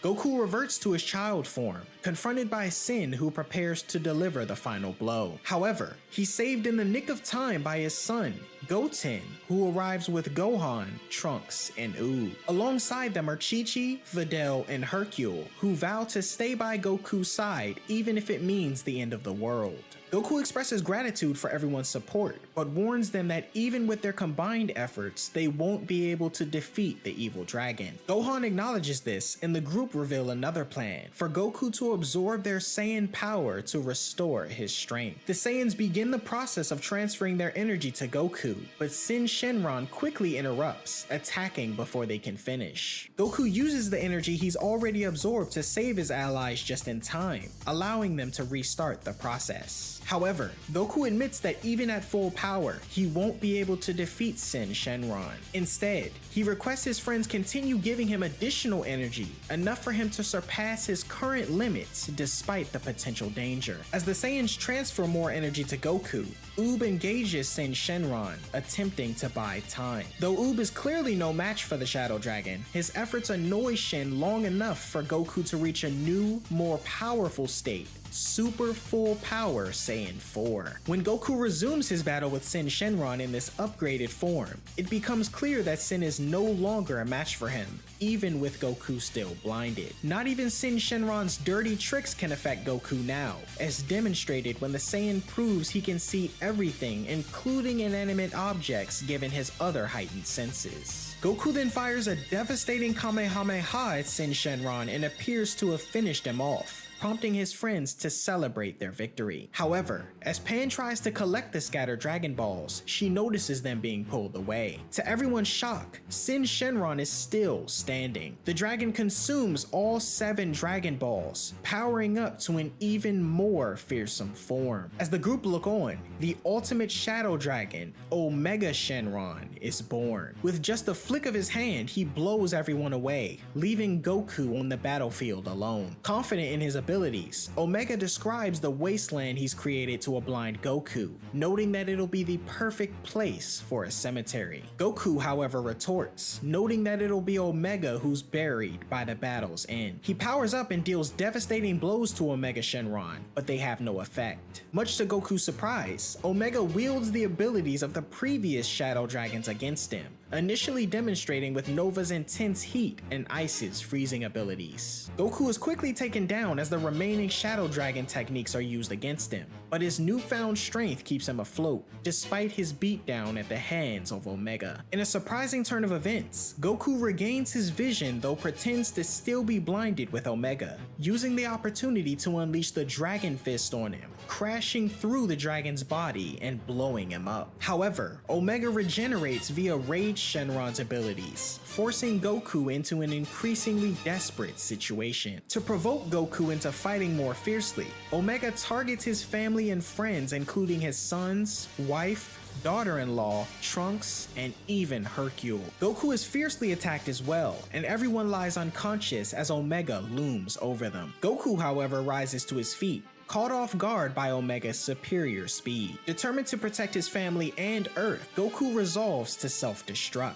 He grabs Omega from behind and nearly completes the technique when Vegeta arrives, urging him not to go through with it as he'd only succeed in killing himself. Vegeta then shocks Goku by revealing that he now possesses the means to reach Super Saiyan 4. Bulma arrives soon after, and with the help of her Bloodwave generator, Vegeta transforms into a Great Ape. At first, it seems the Saiyan Prince has lost control and is on a rampage, prepared to crush even Goku. However, Vegeta manages to regain control of his senses alone and transforms into a golden Great Ape, and finally into Super Saiyan 4. Everyone is in awe of the tremendous power the two Super Saiyan 4s possess, leading to a typical quarrel between Chi-Chi and Bulma over whose husband looks better. Goku and Vegeta power up to max, but despite their combined might, the two Super Saiyan 4s realize they can't defeat Omega Shenron separately. In response, Vegeta, to Goku's astonishment, suggests they use the fusion technique to win. Omega is eager to battle the two, but Trunks, Gohan, and Goten intervene to buy their father some time. While Vegeta urges Goku to hurry, Goku takes a moment to admire how well their sons fight together. The trio of half Saiyans are defeated and Goku and Vegeta successfully fuse, creating the formidable Super Saiyan 4 Gogeta. Though Omega Shenron boasts of being the strongest, he quickly finds himself unable to land a hit, while Gogeta effortlessly dodges and counters without breaking a sweat. However, Gogeta's playful demeanor slows his progress as he delays attacking Omega at full force. His plan becomes clear when Omega, in a fit of rage, prepares his gigantic negative Karma Ball attack. With just a simple kick, Gogeta channels his positive energy into it, neutralizing the negative energy surrounding the Earth and freeing it from the Shadow Dragon's barrier. Gogeta decides to end the battle and delivers a devastating Big Bang Kamehameha, seemingly obliterating Omega Shenron and causing the Dragon Balls to emerge from his body. Though Omega regenerates, now technically Sin again, he's noticeably weakened and close to defeat. Gogeta prepares another Big Bang Kamehameha to finish Sin, but just as he's about to fire, the fusion abruptly ends, separating Goku and Vegeta. Goku is shocked, and Vegeta notes that the fusion barely lasted 10 minutes, much shorter than the usual 30. Vegeta questions why, and Goku speculates that the immense power of two Super Saiyan 4s might have caused the fusion to shorten. With the fusion undone, Sin rejoices in their apparent failure, though the two remain defiant, insisting they can still defeat the Shadow Dragon on their own. As Sin moves to reclaim the Dragon Balls, ingesting them once more and becoming Omega, Goku intercepts the final 4-star ball, determined to keep Omega from achieving full power. Goku and Vegeta attempt to regain their edge by performing the fusion dance, while Omega Shenron seeks to restore his full power by ingesting the 4-star Dragon Ball. In a desperate move, Goku swallows the 4-star Dragon Ball himself to prevent Omega from reclaiming it, nearly choking in the process before managing to get it down. Omega declares that he'll have to kill Goku to retrieve it, but Vegeta refuses to let that happen and launches an attack, though he fails to land any hits. Omega continues to pummel the two as they struggle to inflict damage, but Goku manages to succeed a bit by headbutting the back of the dragon's head. Goku then gives Omega a lecture, explaining that those who are bad live in fear because they know their lives can easily be taken away. He tells Omega that only by being good can one expect good things to happen, though Omega brushes off the Saiyan's words. Vegeta then interjects, saying that he learned the hard way that Goku's wisdom should be heeded. Unmoved, Omega continues used to toss Goku and Vegeta around with ease, mocking the fact that even two Super Saiyan 4s, the pinnacle of Saiyan power, are no match for him. Realizing they have no other choice, Goku and Vegeta repeatedly try to fuse, but Omega, now aware of the fusion technique, interrupts their attempts. To outwit the dragon, Goku and Vegeta come up with a deceptive strategy. They create duplicates of themselves, confusing Omega, who can't tell which are the real ones. They manage to perform the fusion dance, but to Vegeta's frustration, they don't fuse. When Vegeta questions why, Goku asserts that maybe he didn't extend his index fingers properly, though that's not the true reason. Trunks speculates that Goku may be out of energy after his prolonged fight with Omega, and realizing this, Omega mockingly offers Goku and Vegeta another chance to fuse. Unfortunately, during this attempt, Goku unexpectedly reverts to his child form, shocking everyone. Omega prepares to deliver the final blow, but suddenly, the 4-star Dragon Ball appears on Goku's forehead. Goku is initially unaware of this, even after Vegeta gives him a clear hint. It isn't until Pan tells him to touch his forehead that he realizes what's happened. Meanwhile, Omega Shenron decides to kill Goku and reclaim the Dragon Ball, moving in for the attack. At that moment, the Dragon Ball begins glowing and flies between the two, transforming into Nova Shenron. Goku is glad to see him, but Nova remains distant, speaking to Omega. Omega reveals that Nova was given a portion of his negative energy while fused with him, making the dragon his ally and stronger than ever. Omega then commands Nova to kill Goku, and the dragon appears eager, warning the Saiyan that this time he won't show any mercy. Vegeta tries to intervene, but Nova is too fast and easily knocks him away. Nova turns his attention to Goku, who struggles to land a blow. As Trunks checks on Vegeta, who's unharmed, Vegeta realizes that Nova isn't trying to hurt them. His suspicions are confirmed when Omega demands that Nova finish Goku off so he can fight a stronger opponent. Instead, Nova and Goku team up to attack Omega Shenron. Omega expresses confusion, stating that Nova should be fully charged with negative energy. However, Nova explains that when Goku swallowed the 4-star ball, some of the Saiyan's positive energy was transferred to him. With this newfound energy, Nova restrains Omega and traps him in a fiery sphere, intending to burn and destroy him. Nova self-destructs and triggers a massive explosion, decimating the entire battlefield. The explosion suggests the battle is over, as Nova emerges from the sphere victorious. However,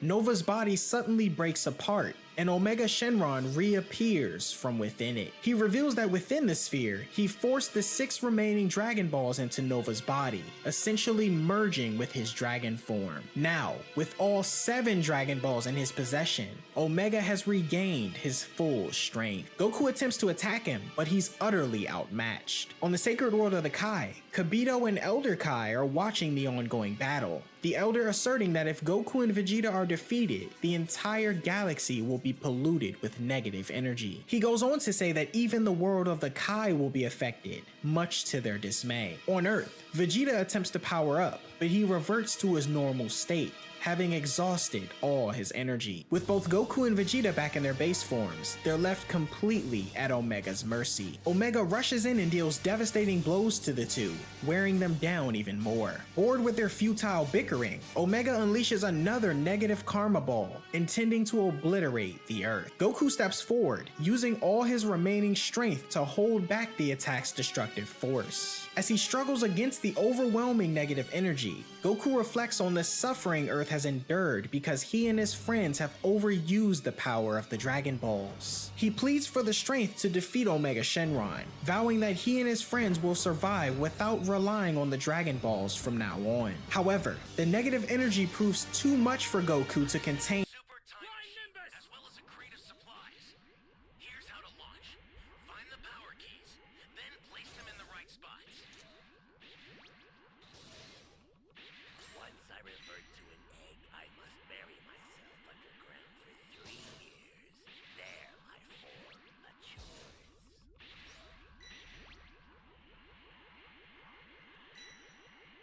Once I revert to an egg, I must bury myself underground. This guy got a level. This guy leveled up pretty fast.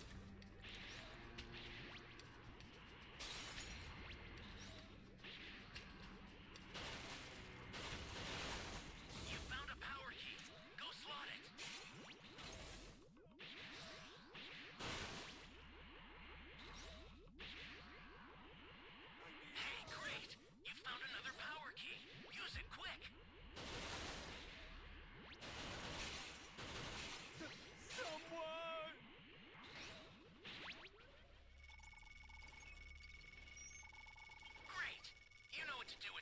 big help.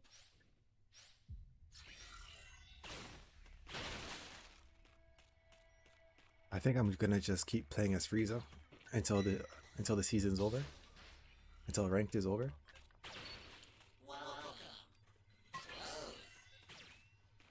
Flying Nimbus! I guess I'm far too strong for a weakling such as yourself.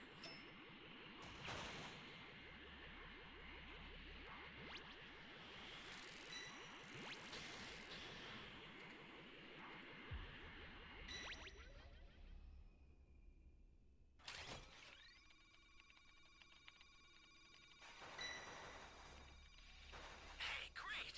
You found another power key. Use it quick.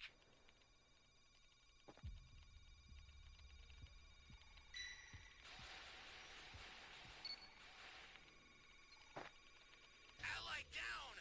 If you intend to rescue them, watch out for enemies. Nimbus!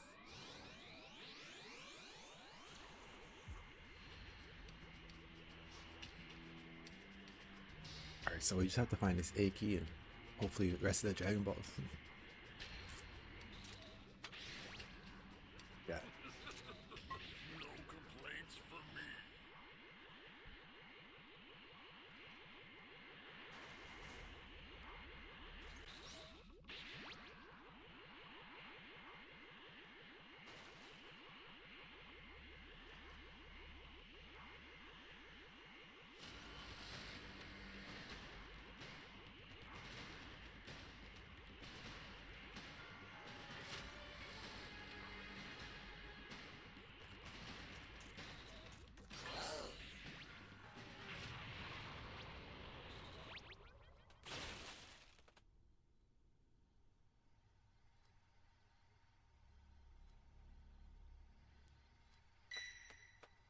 Come out!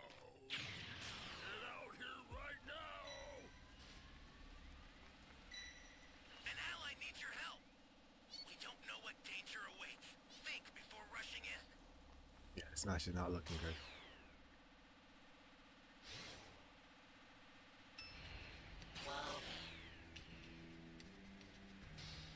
That's a new power key. Place it now.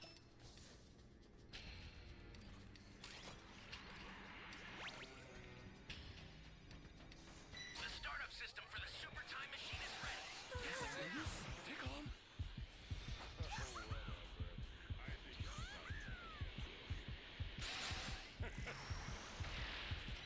After him!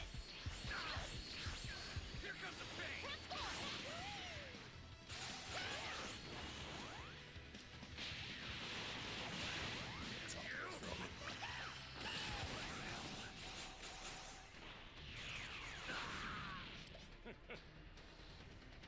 I'll send some supplies to help. Yeah, we're not even gonna waste my time watching this. On to the next match.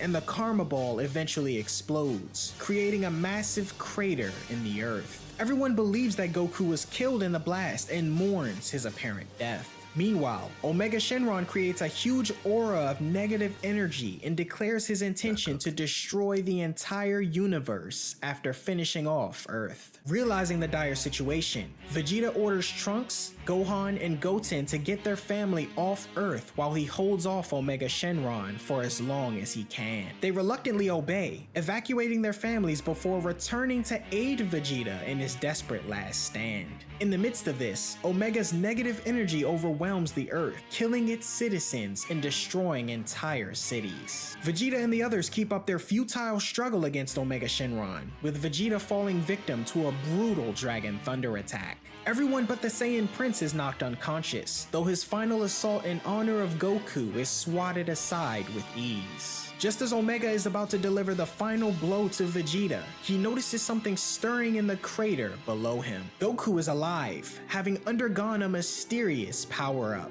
As he rises to the surface, he prepares the final hope of the universe, the Universal Spirit Bomb. Since Goku has already used all of Earth's energy to create the attack, he knows it won't be enough to destroy Omega Shenron. Desperate, he contacts King Kai in Otherworld, asking him to spread word across the universe about Earth's plight and request energy from every living being. Goku successfully gathers energy from the entire universe, and after thanking everyone for their help, he launches the massive Spirit Bomb at Omega Shenron. The attack hits directly, and the Shadow Dragon is completely obliterated for good. With the Shadow Dragons finally defeated, the Dragon Balls return to their normal state. Everyone rushes to Goku's side, but suddenly, Shenron, the original Eternal Dragon, appears without being summoned. Shenron heals Goku of his injuries and informs the Z-Fighters that he will now depart from the Earth, removing the ability for anyone to grant any wishes for a long time due to the negative energy the Dragon Balls have accumulated. However, Goku requests one final wish for old time's sake, to bring back everyone killed by Super 17 and the Shadow Dragons. Shenron grants the wish, but announces his departure. He requests that Goku come along with him. As he does so, a recovering Vegeta rushes over and demands to know where Goku is going. Realizing that Goku is going to train with Shenron, Vegeta accepts it. Before leaving, Goku entrusts Vegeta with the responsibility of protecting Earth, telling him that its safety is now in his hands. Bulma, reminiscing about the first time she met Goku when she was just 16 and searching for the Dragon Balls, says she'll miss him. Others like Yamcha and Par, and Tien Shinhan and Chaozu, busy training, also catch glimpses of Goku with Shenron. Before leaving for good, Goku requests they stop at Kame House where he reunites with Krillin, who was revived by the final wish. They chat about old times and engage in a lighthearted spar, which Krillin wins. Goku then vanishes, much to his confusion. Master Roshi, there as well, thanks Shenron for the Dragon Balls and bids Goku farewell. Goku also visits Piccolo, still in Hell, keeping watch over the realm. Goku thanks Piccolo for all he's done and tells him he'll find a way out someday before disappearing,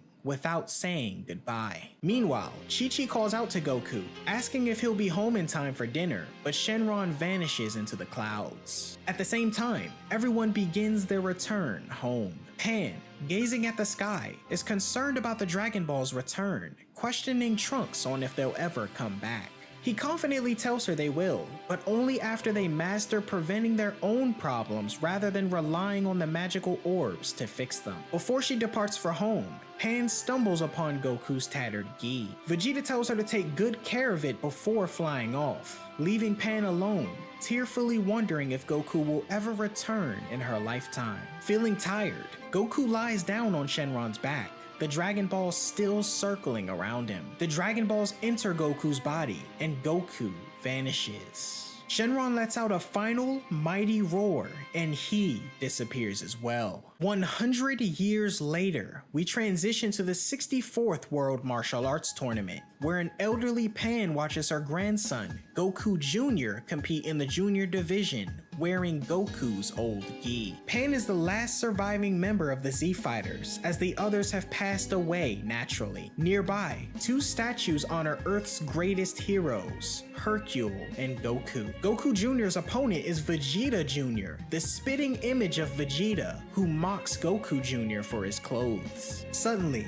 a woman resembling Bulma sits beside Pan, sporting Capsule Corporation earrings and revealing herself to be a descendant of Trunks, Bulma, Bulla, and Vegeta. She mistakenly thinks Goku Jr. is Pan's son, but Pan corrects her, saying he's her grandson. The woman is confident in her son Vegeta's abilities, declaring that he will win the tournament. The battle begins with both Goku and Vegeta Jr. landing powerful blows. Vegeta Jr. turns into a Super Saiyan, and Goku Jr. follows suit. Vegeta Jr., impressed, remarks that he didn't realize Goku Jr. could pull off the same technique. They continue fighting as the scene shifts to Pan, who spots her grandfather Goku watching the match. She makes her way toward him, but he's gone by the time she arrives, prompting Pan to believe she was just seeing things in her old age. Goku is then shown walking through the crowd, though nobody sees him. A long flashback of the hero's life plays, highlighting significant moments from the Dragon Ball series. After the flashback ends, Goku grabs his power pole, leaps onto the flying Nimbus, and flies away,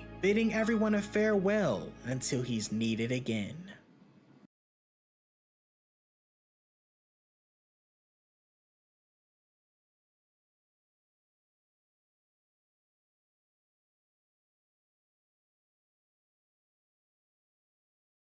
Dragon Ball Daima takes place 1 year after the events of the Majin Buu saga and before the events of Dragon Ball Super. Within the Demon Realm, two mysterious figures utilize a magical mirror, the shorter of the two expressing frustration at Babidi for manipulating their king Dabura. The other figure is astonished that the Supreme Demon King could succumb to Babidi's magic, and together they observe the unfolding events that ultimately led to Dabura's reveal among the Z-Fighters. The shorter individual, known as Goma, identifies Shin, the Supreme Kai, and promptly informs Degesu, who's revealed to be Shin's younger brother. Degesu scoffs at the presence of his older brother, questioning whether he's been assisting mortals. Intrigued, Goma uses the magical mirror to observe the events of the Buu saga, beginning with Majin Vegeta's actions at the World Tournament. Witnessing the Saiyan kill hundreds of people, Goma is astonished to see such powerful beings existing in the outside world. Degesu speculates whether the warriors they're observing are Majin, but upon seeing Goku and guys, you Vegeta's want a battle, match? Goma concludes they start in 2 can't minutes. be, as their ears are round rather than pointy. This confuses the two strangers, as Goku and Vegeta's fighting styles are unlike anything they've ever encountered. Skipping forward to Majin Buu's revival, Goma is in disbelief over the creature's return, though he's even more Terrence, I wonder if shocked we're by gonna match up Dabura's tonight. death at Buu's hands, a revelation that also stuns Degesu. However, the latter finds satisfaction in the fact that Goma will now ascend as the king of the Demon Realm. Goma, on the other hand, views this as no cause for celebration, pointing out that it's only a matter of time before Majin Buu comes after them. The two continue to observe the battles involving Buu, including the events following Vegeta's death, eventually watching the summoning of Shenron through the Earth's Dragon Balls. Initially confused by the smaller size and different count of the Dragon Balls, Goma and Degesu deduce that Earth's Eternal Dragon is distinct from Porunga on Namek. They soon learn that Shenron can grant 3 wishes and express satisfaction over Babidi's apparent demise at Majin Buu's hands. As they fast forward further through the timeline, Goma and Degesu come across 2 Namekians, Piccolo and Dende, on Earth, while also noting Majin Buu's transformation in appearance. They observe Buu's battles against Gotenks and Gohan, once again marveling at the incredible strength of these beings from the outside world. The battles they've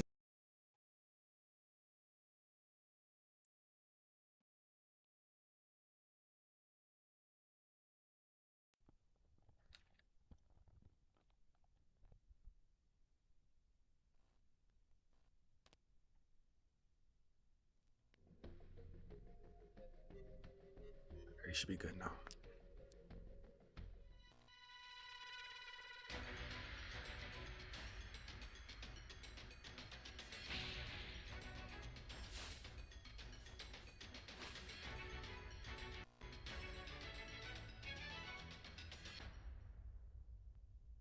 Can you hear me? Yeah, that's true. Send a super time machine, as well as a crate of supplies. Here's how to launch. Find the power keys, then place them in the right spots. What, Cell killed Trunks and took his time machine, right? And then came back to our timeline. So the original timeline, everyone's dead. Everyone, I guess only Bulma is left.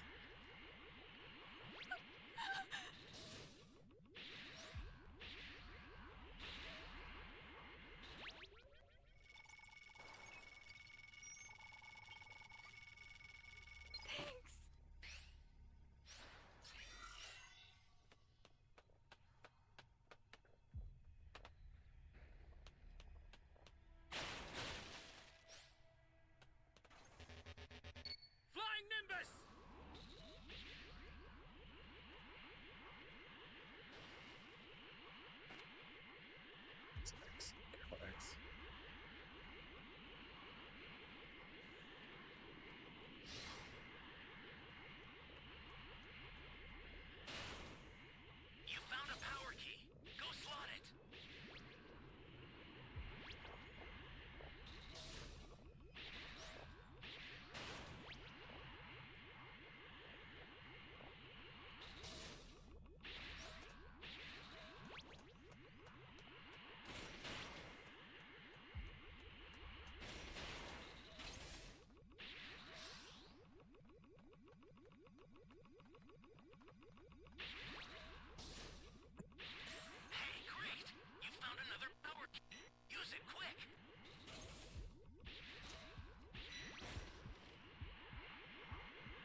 We got KO'd.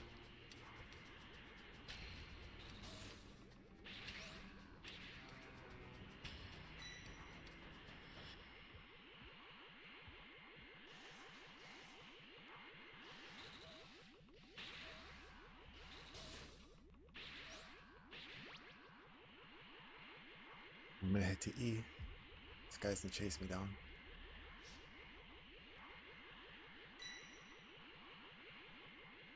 This is bad. Somebody's down. Exercise extreme caution if you're going to help them.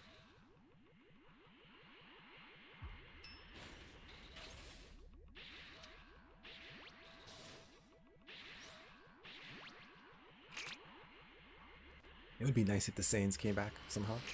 Great. You know what to do with that key.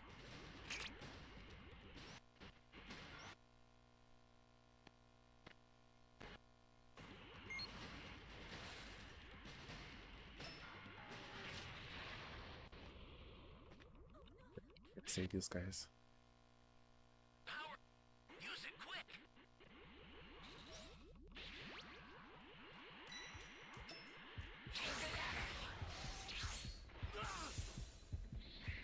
Bastard.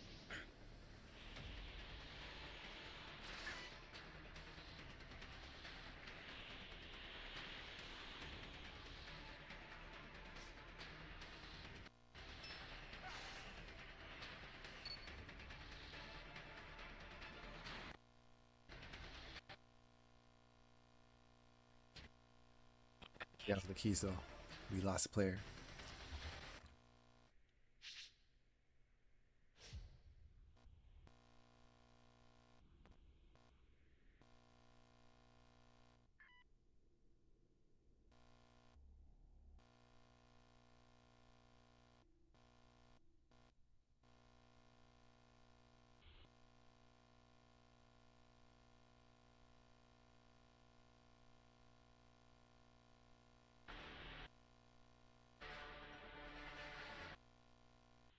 Well, that was unfortunate.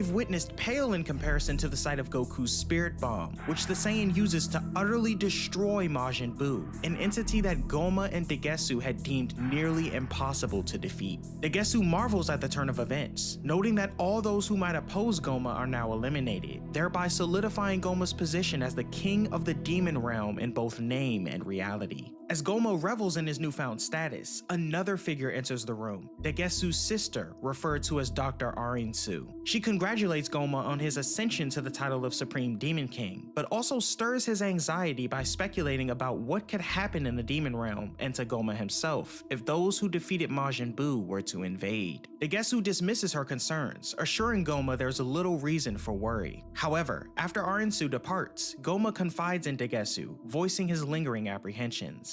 He soon proposes a plan to use the Dragon Balls on Earth to their advantage, as the Dragon Balls in the Demon Realm are guarded by an entity known as the Tamagami, and are far too difficult to acquire. Degesu questions what Goma intends to wish for, pointing out that Earth's Dragon Balls are unlikely to be powerful enough to kill those involved in Majin Buu's defeat. In response, Goma reveals his plan to use the first wish to turn them into children, significantly weakening them and removing their threat. For the second wish, he decides to seek the evil third eye, a legendary and powerful artifact that, when placed on the forehead, grants its user absolute power. The item was believed to have been lost during the reign of King Abura, Dabura's father. As Goma and Degesu set off to put their plans into action, they remain oblivious to the fact that another demon lurking nearby has overheard their entire conversation. Outside the Demon King Palace, Goma and Degesu impatiently wait for Neva, an elderly Namekian whose extensive knowledge of the Dragon Balls makes him essential to their plans. Once Neva arrives, the trio boards a Demon Realm plane and approaches a creature called Sir Warp.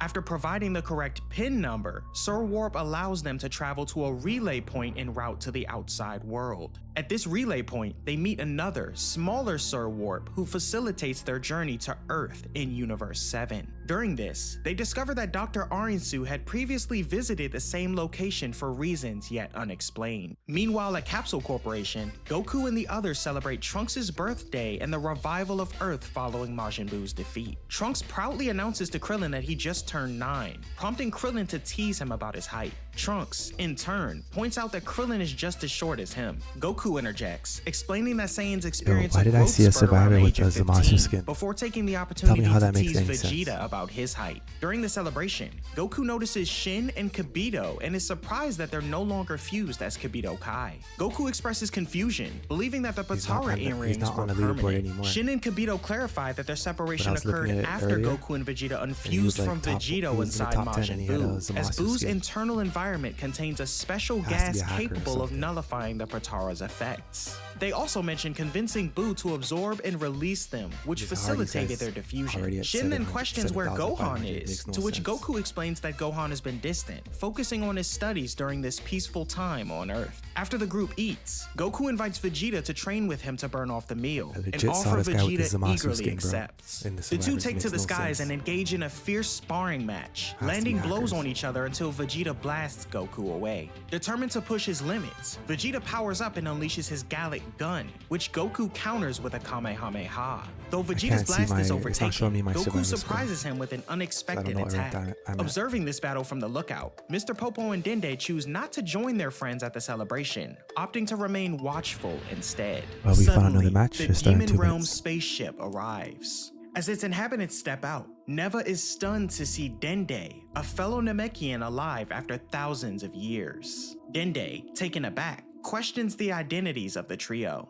They promptly introduce themselves as visitors of the Demon Realm and inform Dende of his ancestral ties to it, pointing out that both he and Mr. Popo share the characteristic pointy ears of demons. Goma interrupts to demand the immediate surrender of the Dragon Balls. When Dende refuses, Goma instructs Neva to act. Goma reveals that Neva is not only the creator of the Dragon Balls in the Demon Realm, but also the creator of the terrifying Tamagami that guard them. Using his abilities, Neva summons all the Earth's Dragon Balls to the lookout and transforms them from stone back into usable artifacts. When Dende attempts to stop Degetsu from summoning Shenron, he's easily incapacitated. Shenron is summoned, leaving Goku and the others shocked below. At the same time, Level 12. Shin senses an Majin Buu, unusual easy, bro. presence on Earth and alerts Kibito, recognizing it as something familiar. Goma commands Shenron to grant his wish, to transform all those who fought Majin Buu and their allies into children, and any existing children into babies. Shenron grants the wish, causing those at Capsule Corporation, along with Goku and Vegeta fighting in the skies above, to experience dramatic changes to their bodies as they regress in age. After making his wish, Goma is surprised to learn that he can't make 2 additional wishes. When he questions Shenron, the dragon explains that first-time users are only granted 1 wish, with multiple wishes reserved for regulars. With that, Shenron departs, and the Dragon Balls scatter across Earth once again.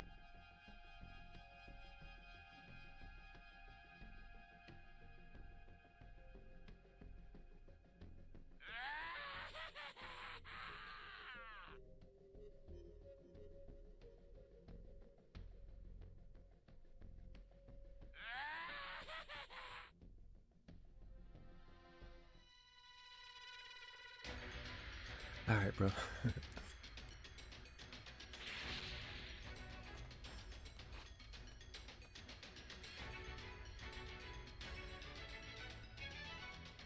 Yamcha ballsack. I've set a super time machine, as well as a crate of supplies. Here's how to launch. Find the power keys, then place them in the right spots. Are you? Good question. There you are.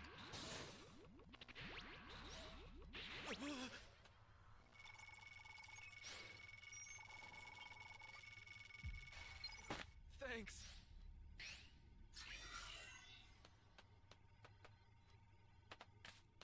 I think he's coming to D. Out of here.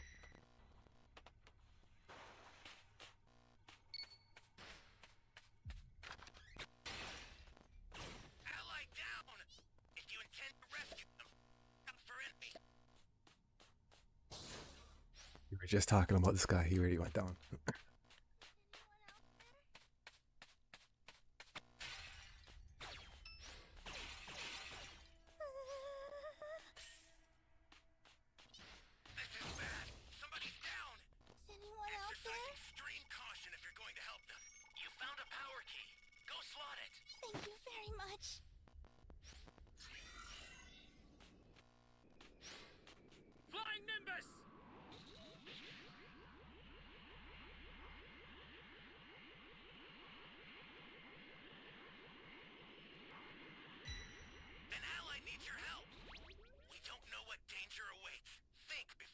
in.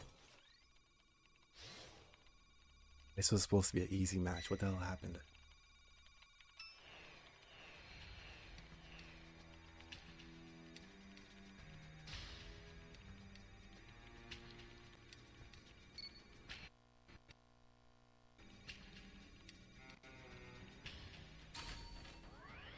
That's a new power key.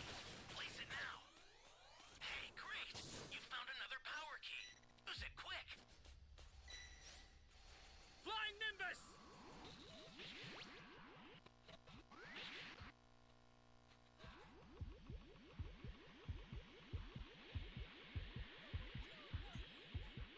Holy hell.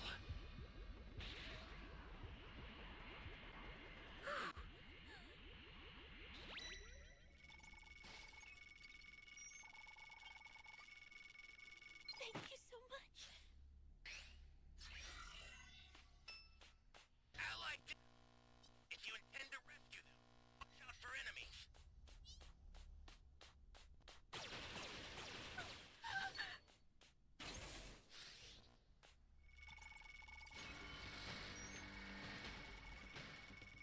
Are you here to save me?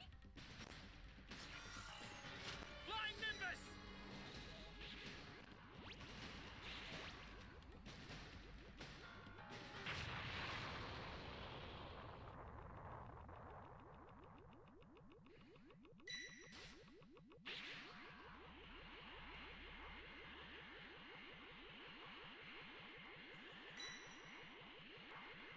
An ally needs your help.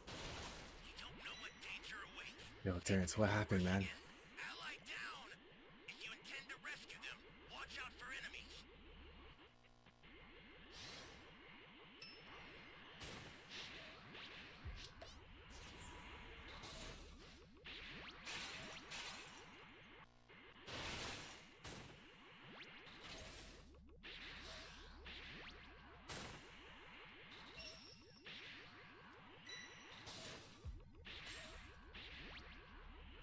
Great. You know what to do with that key.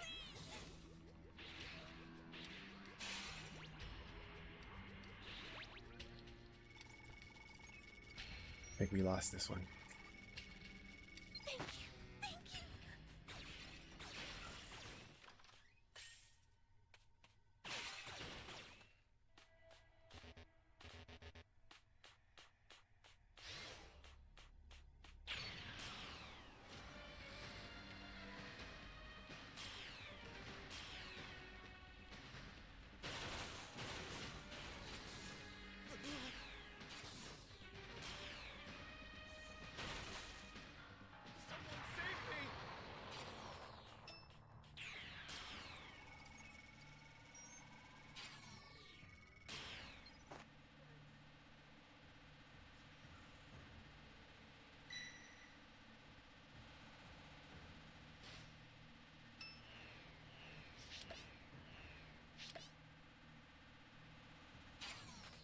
Flying Nimbus!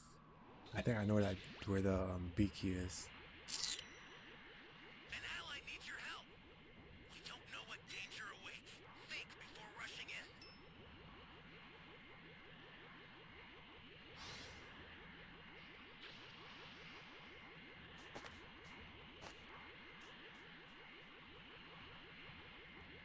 Obviously in here.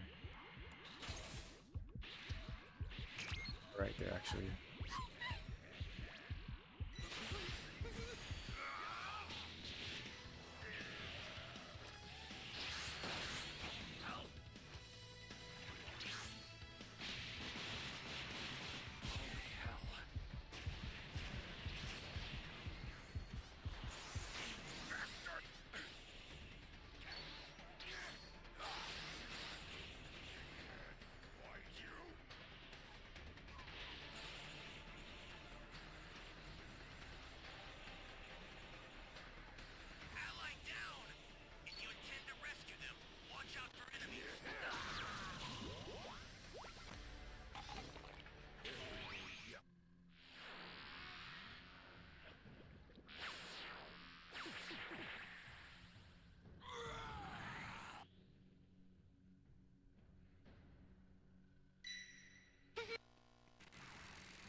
Oh, GG's.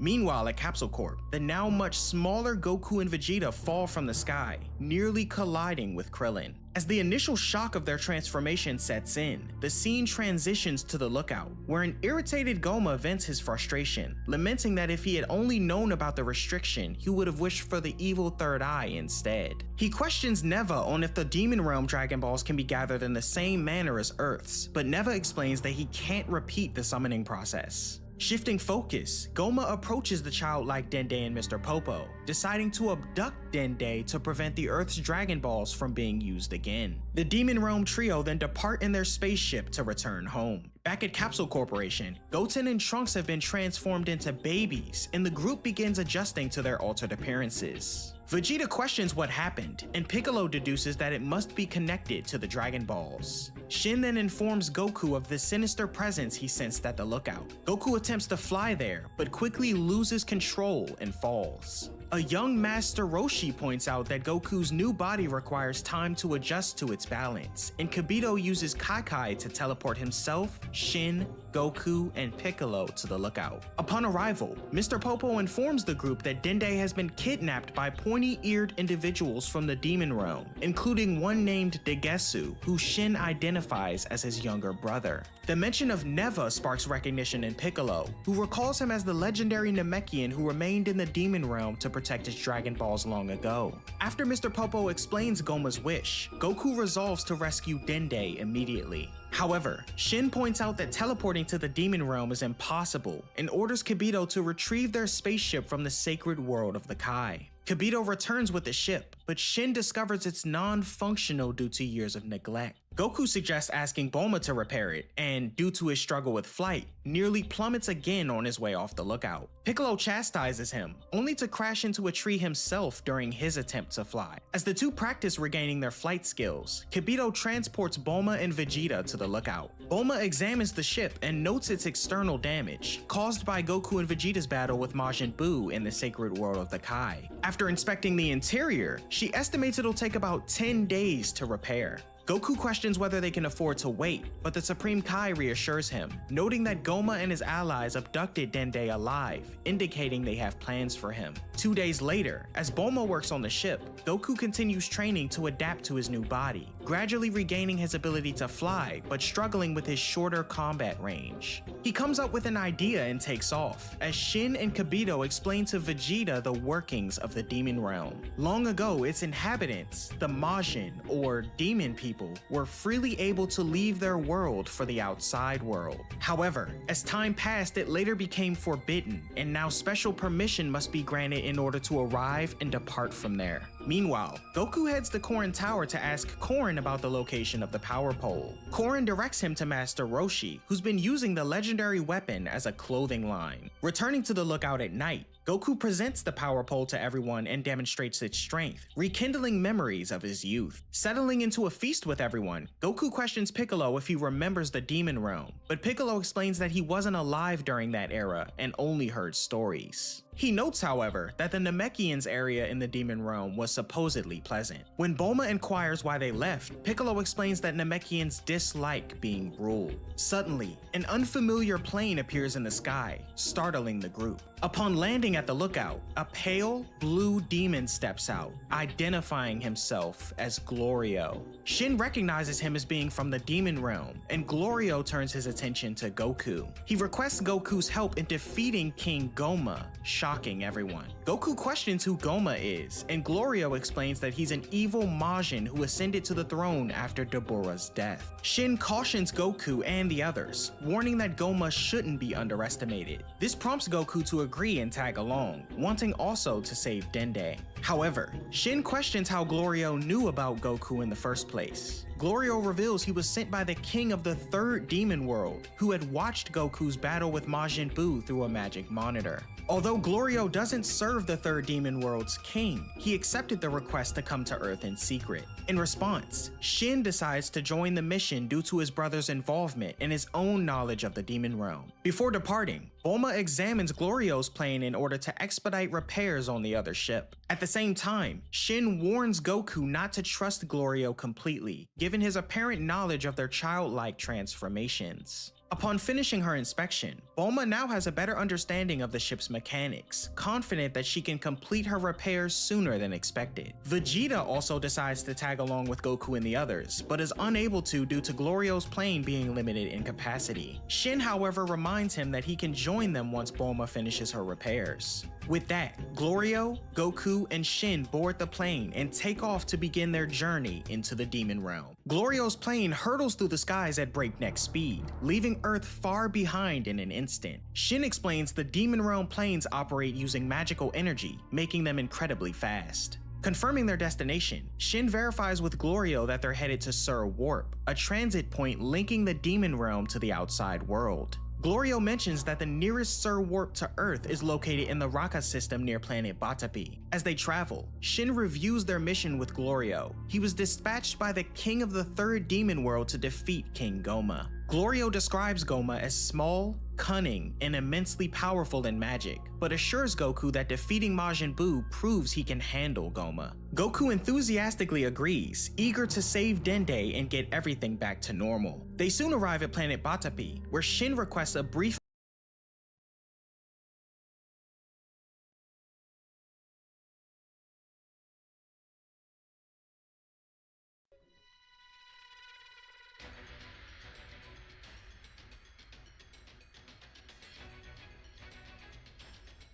Let's try to get this W. Let the carnival of terror begin.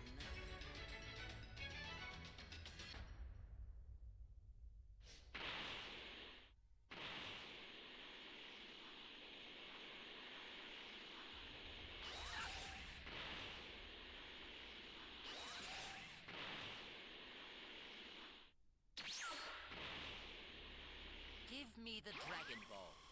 What are those? Very well then.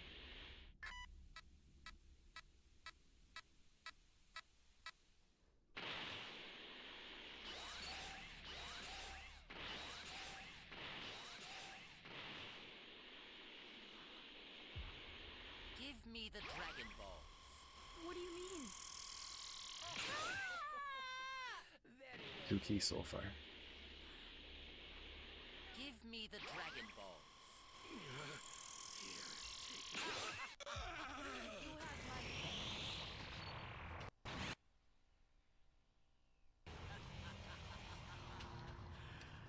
Careful now. This won't be like before.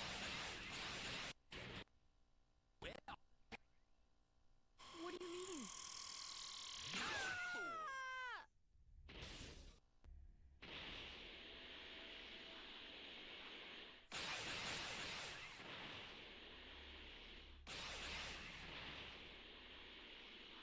Getting key rushed, but it's all good.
I lost there.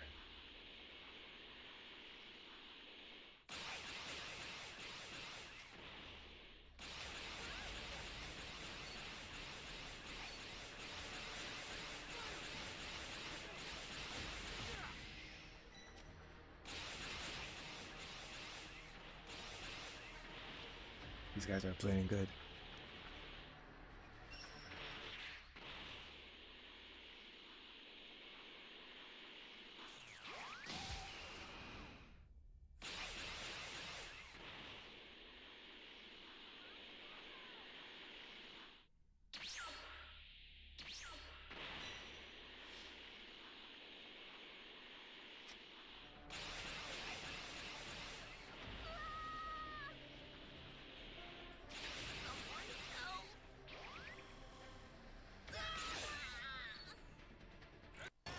Alright, we got their level 3 down.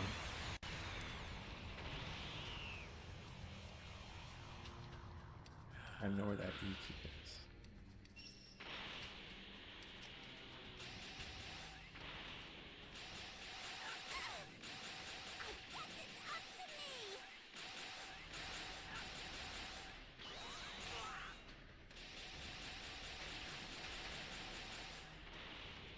Dragon Fist!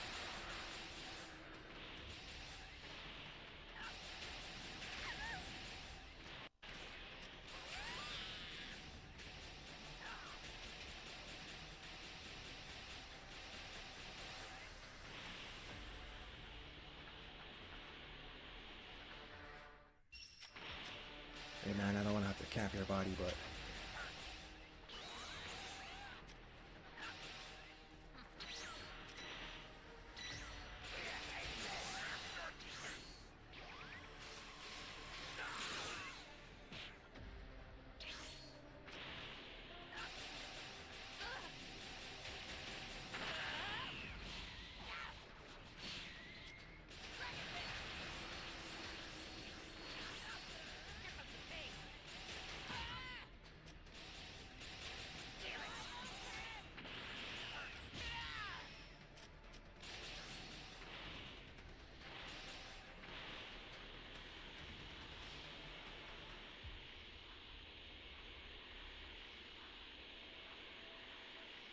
I lost the Dragon Balls.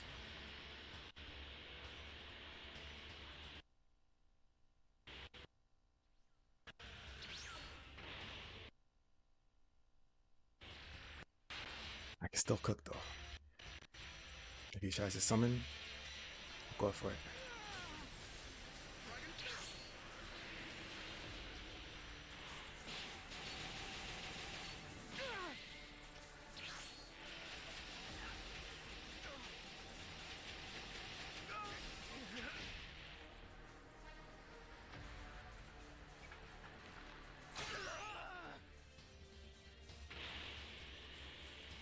What happened?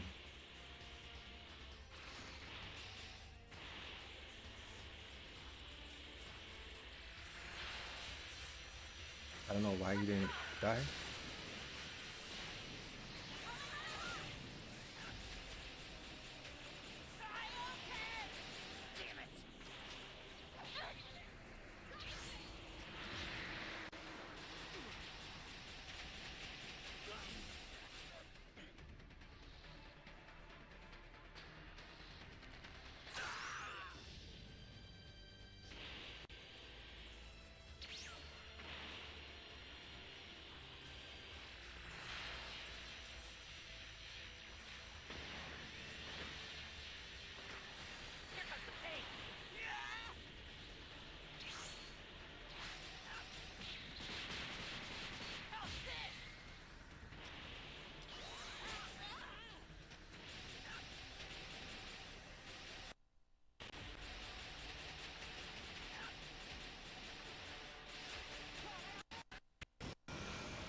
I make the wish or do I go to the time machine?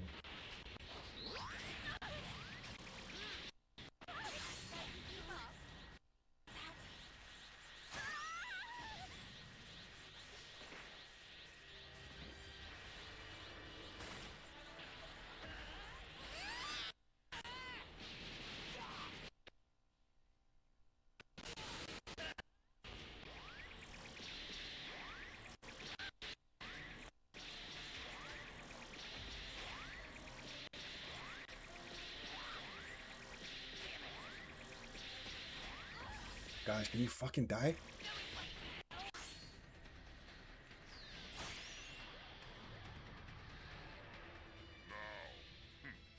Consider it done. 2 survivors left.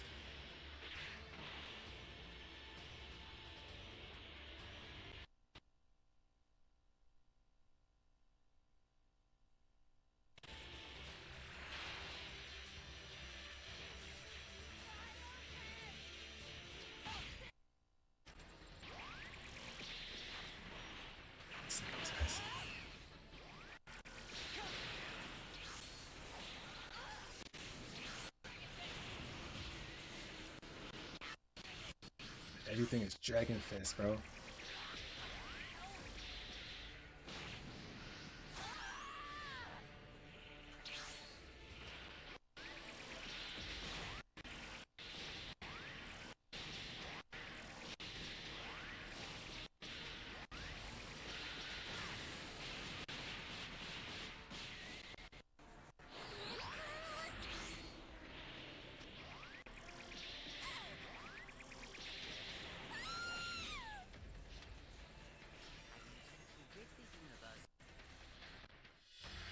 Jeez, that was close. You're no match for me. But they were no match for me.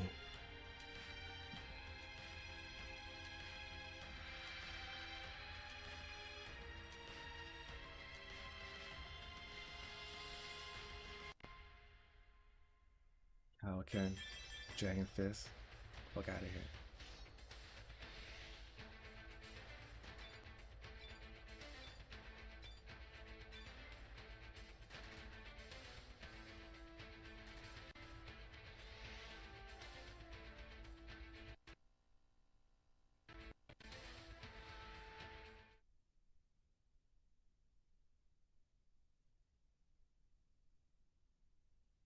Can you ask to the next match?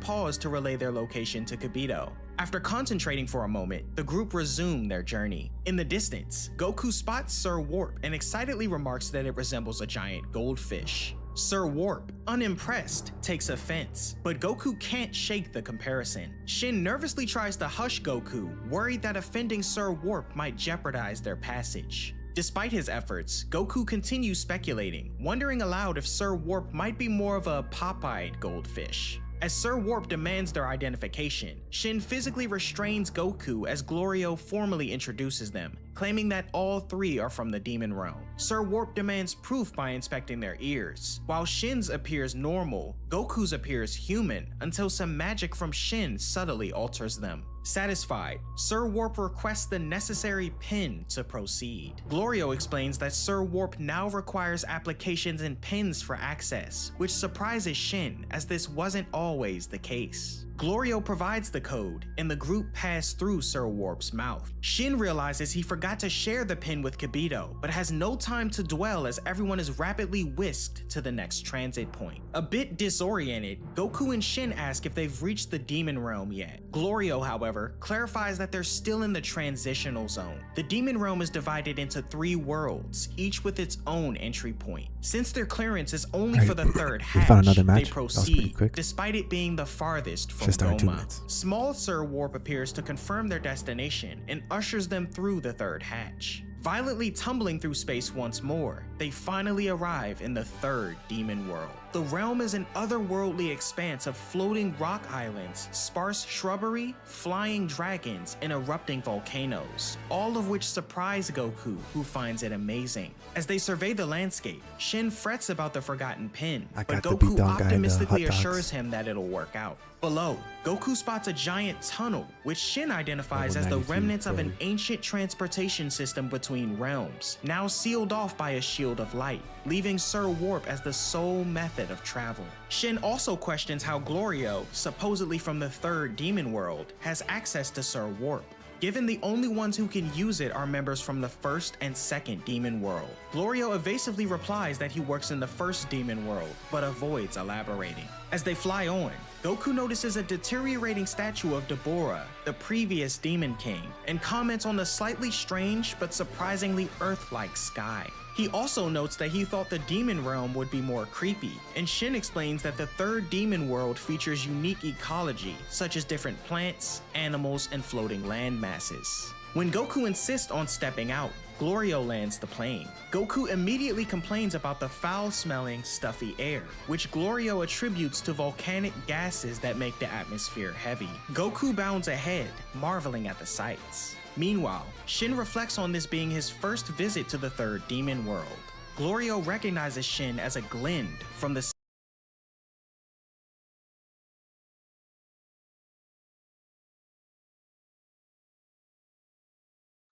second demon world.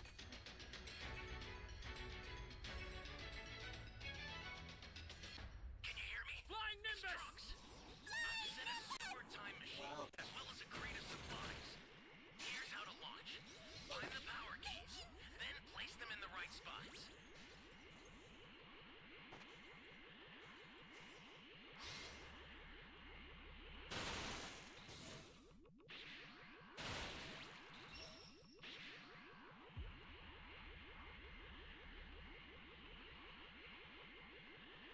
You found a power key. Go slot it. That's a new power key. Place it now.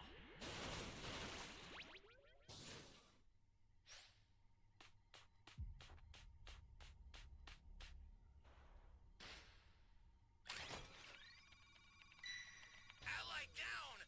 If you intend to rescue them, watch out for enemies.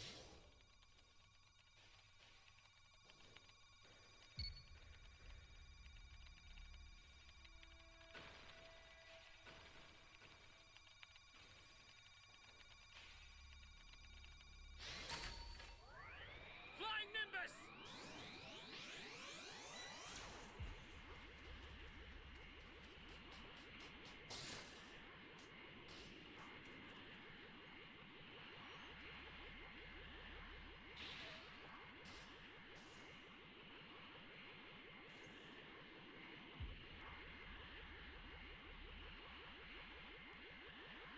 There's any civilians over there.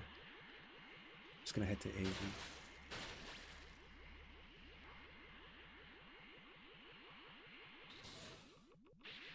An ally needs your help. We don't know what danger awaits. Think before rushing in.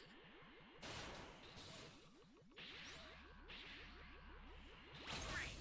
You know what to do with that key.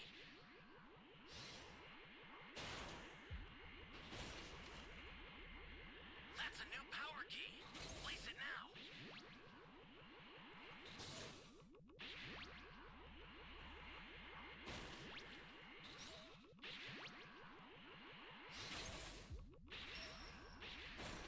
There's about to die. Come on, save him.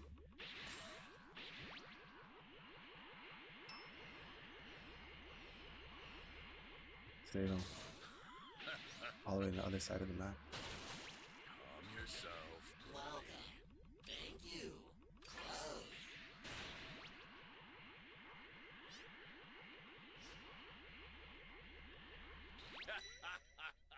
Perfect.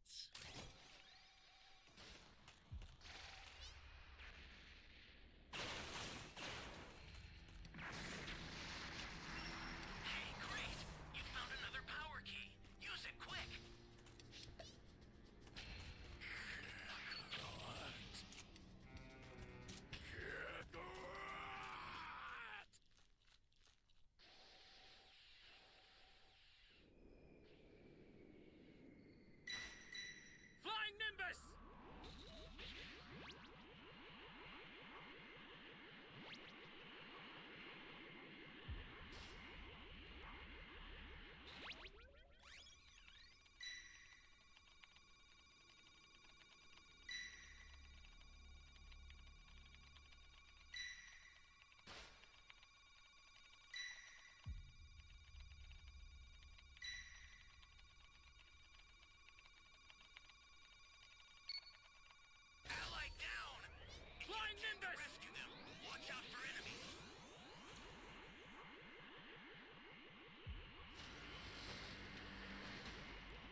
Guys, there's nothing I could do, bro.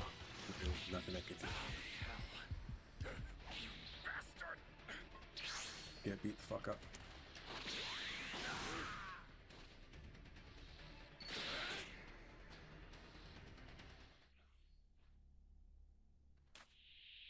You serious?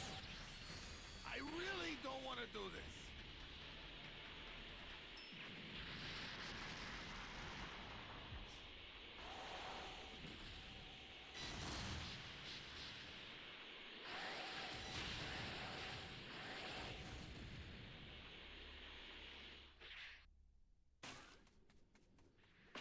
Welcome. Thank you. Wait to get one more Dragon Ball. We don't know what danger awaits. Think before rushing in.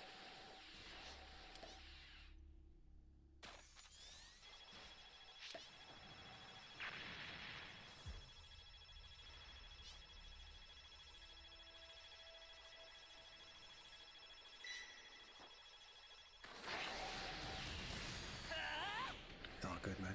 No worries. We're on to the next.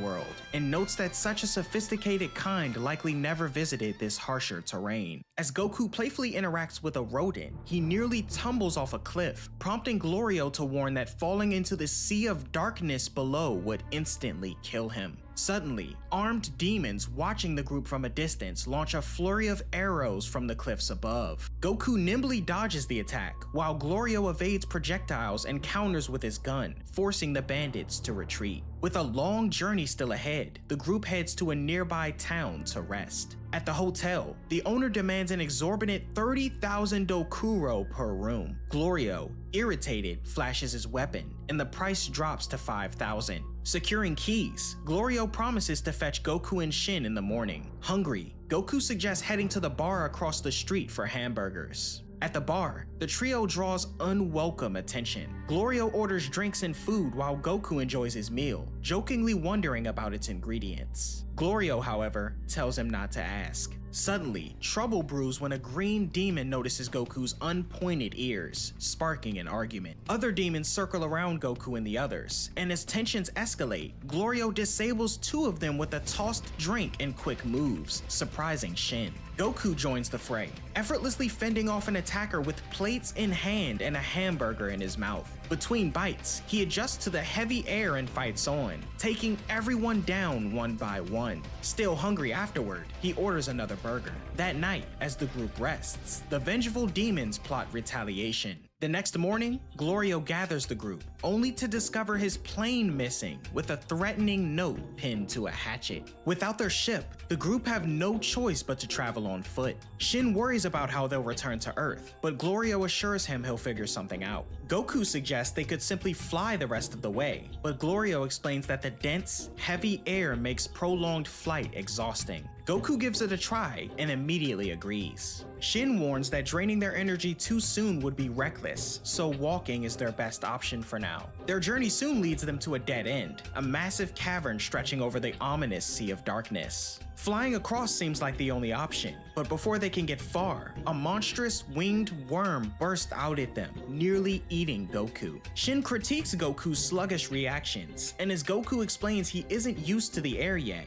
Glorio takes charge. He expertly dodges searing fire blasts, lands a punch square to the beast's face, and follows up with a series of evasive maneuvers and a powerful spinning kick. With that, the monster recoils and disappears back into the depths. Impressed, Goku remarks that Glorio might even be stronger than Shin, though Shin himself remains unconvinced. As they continue their journey, Goku starts to feel hungry, but still manages to sense an ambush before anyone else does. A towering troll attacks from the shadows, but Goku swiftly takes it down. Glorio, baffled, questions how Goku detected it before they even saw it. Goku explains that it was the troll's ki, but Glorio is unfamiliar with the term. Shin steps in, clarifying that Goku can sense a being's energy without even seeing them. Eventually, the group stumbles upon a peculiar tea kettle-shaped building, a rest stop where they can finally get some food. The rest stop lady serves them a skewer of grilled lizard, which Goku happily devours. She also brings out a peculiar drink, an herb-infused juice mixed with honey, though it unsettlingly appears to have tiny eyeballs floating in it. Goku finds it bitter, but the lady insists it's extremely healthy and that the taste grows on you over time. Shin refocuses the conversation on transportation, reminding Glorio that he mentioned finding another vehicle. In response, Glorio approaches the counter and inquires about their options. The woman calls for her husband, who appears to be hard of hearing.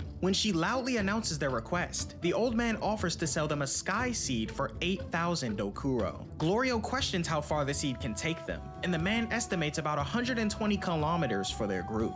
Unimpressed with the price, Glorio pretends to walk away to search elsewhere. Instantly, the old man rushes forward, dramatically slashing the price to 5,000 Dokuro, revealing that he could hear just fine all along. Meanwhile, Goku and Shin explore the rest stop's merchandise and come across a selection of candies with dead bugs embedded inside. The rest stop lady explains that these are Medibugs, special insects with unique effects. The one Goku is holding is a revive bug, which replenishes energy, much like sensu beans, though she has no idea what those are. Other bugs have different properties.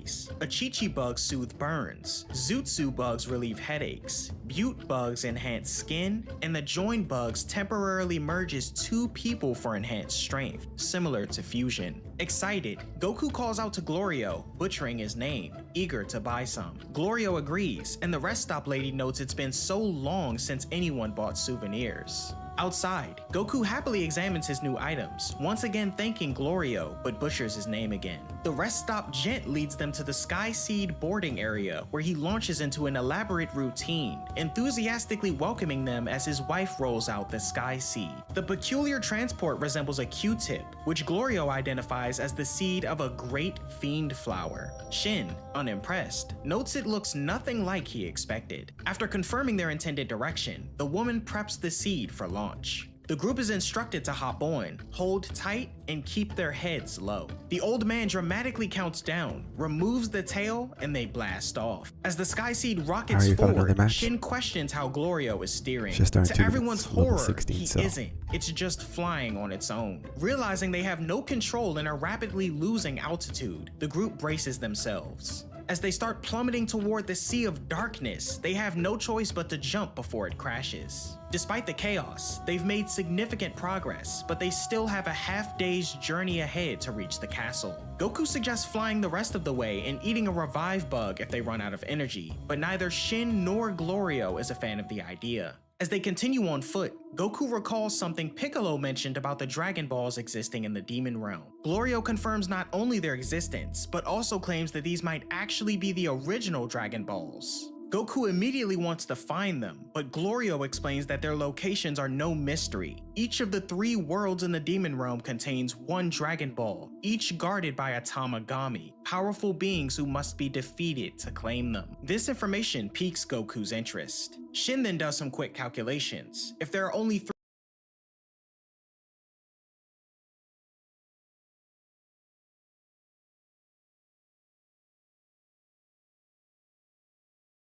Can you hear me? Flying It's Nimbus! Trunks.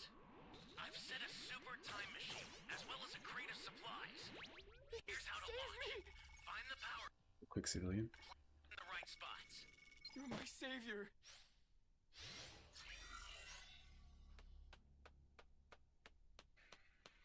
I have that one of the guys in my match right now. The creative guy. He's in this match right now.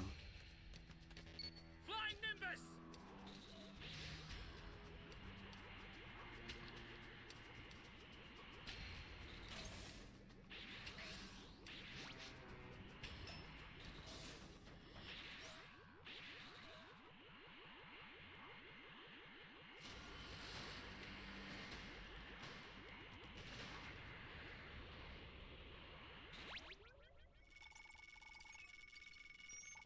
You found a power key. Go slot it. You're a big help. Ally down!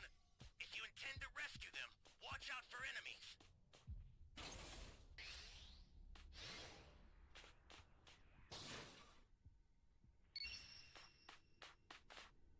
Flying Nimbus!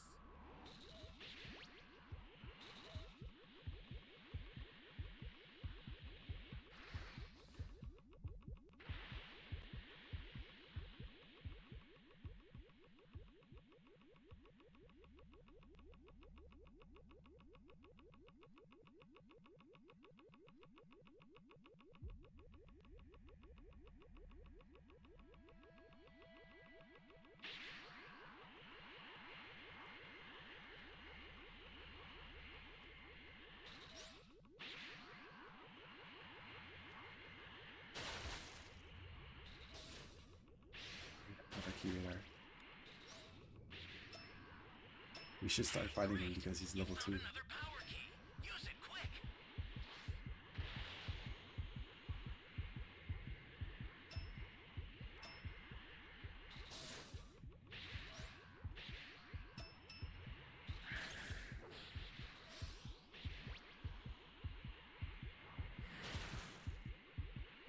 Really chasing you, bro. Holy fuck.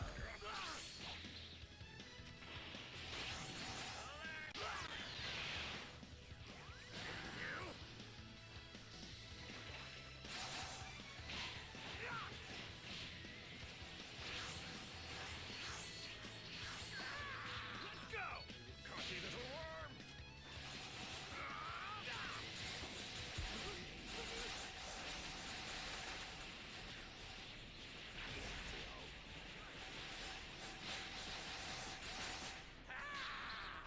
I swear I saw this guy in E. How the hell did he know I was over there? If you look back at the replay, I saw him drop down to E. There's no way he knew I was in that cave. Ally down. If you intend to rescue, watch out for enemies.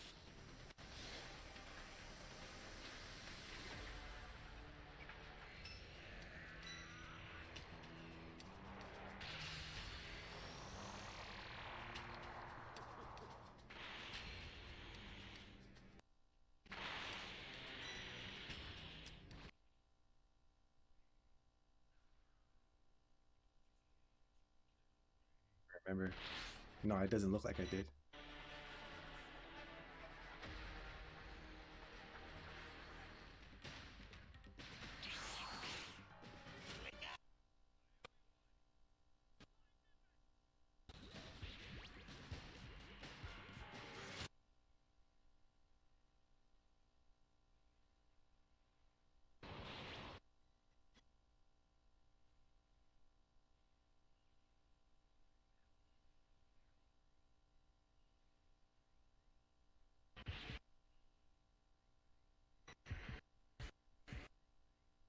Go for that drink.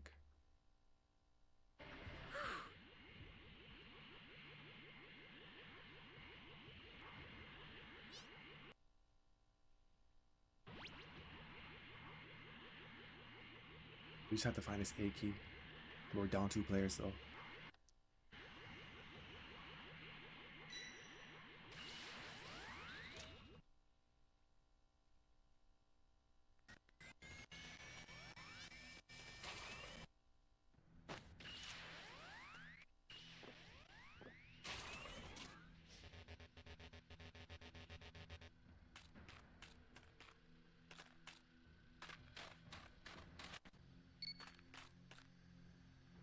Go back to A.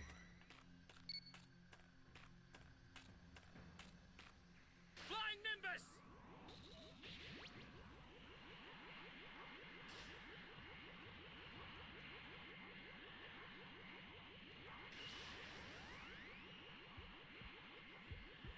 Stay calm.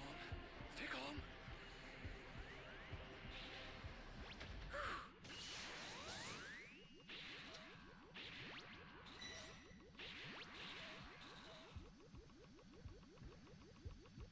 Holy hell. Is there a sound?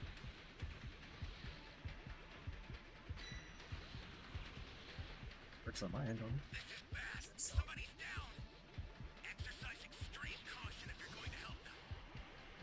Oh man. You know what to do with that key.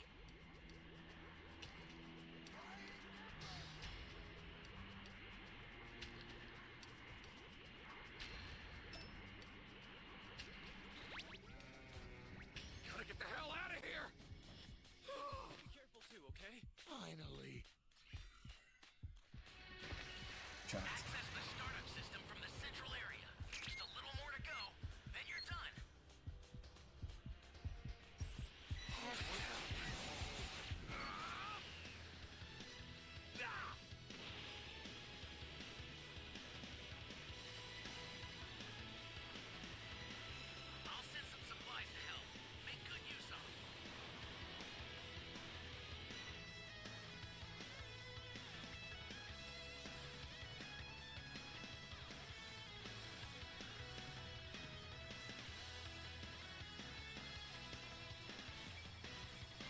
And I wasted my dragon change.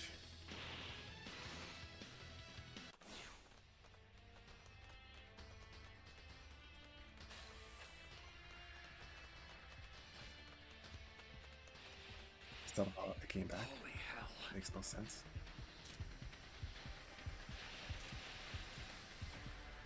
Oh, because I used my Flash of Rage. Gallic gun!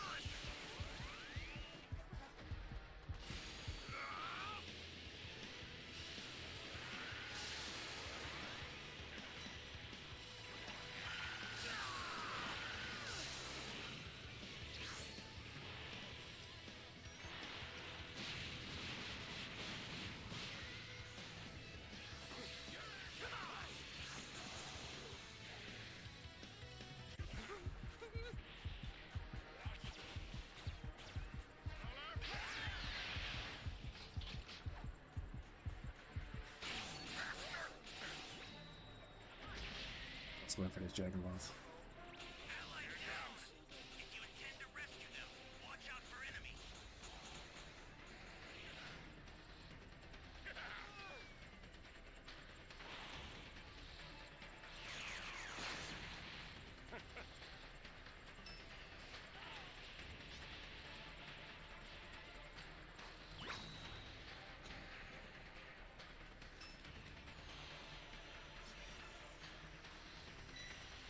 Let's see how this plays out. The starter system is under attack. Retreat if you need to. Got it?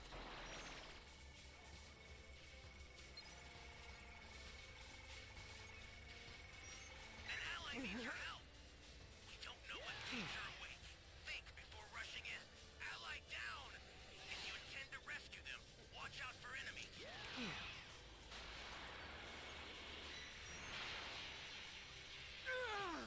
Fight back a little. An ally needs your help. We don't know what danger awaits.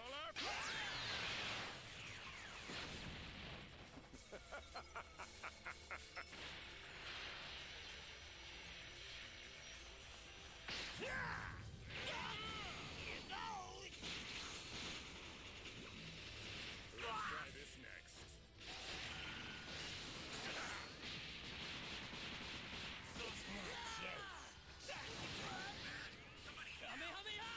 Exercise extreme caution.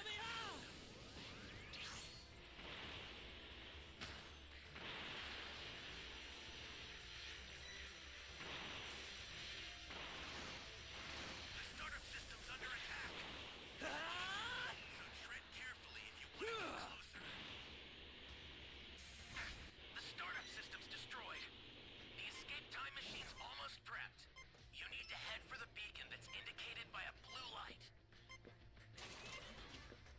Alright, I'll probably play one more Survivor match. Then I'm gonna call it a night. It's almost 3:30 a.m.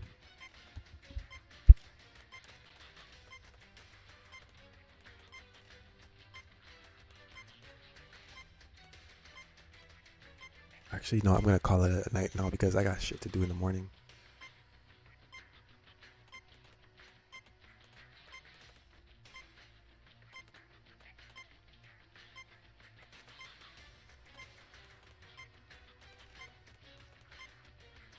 Let's just see if this guy escapes or not.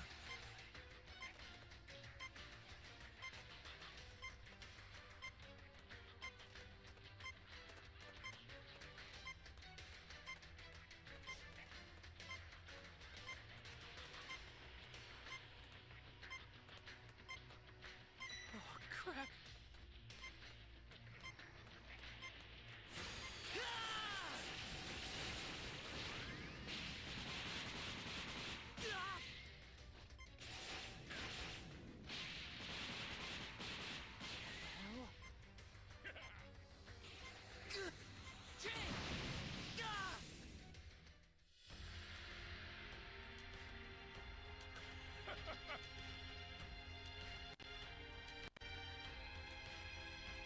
Alright guys, I'm gonna head to bed. I got some stuff to do early in the morning. And when I'm done, I'll stream again in the afternoon. So if you're new here, give the video a thumbs up, subscribe, and I'll see you guys tomorrow. Tiger T, thank you for that $1.99 super chat. Appreciate it, homie. Terrence, I wish you well in your matches. and hopefully we match up tomorrow. With that being said, thank you for watching, guys. Have a good night. Peace.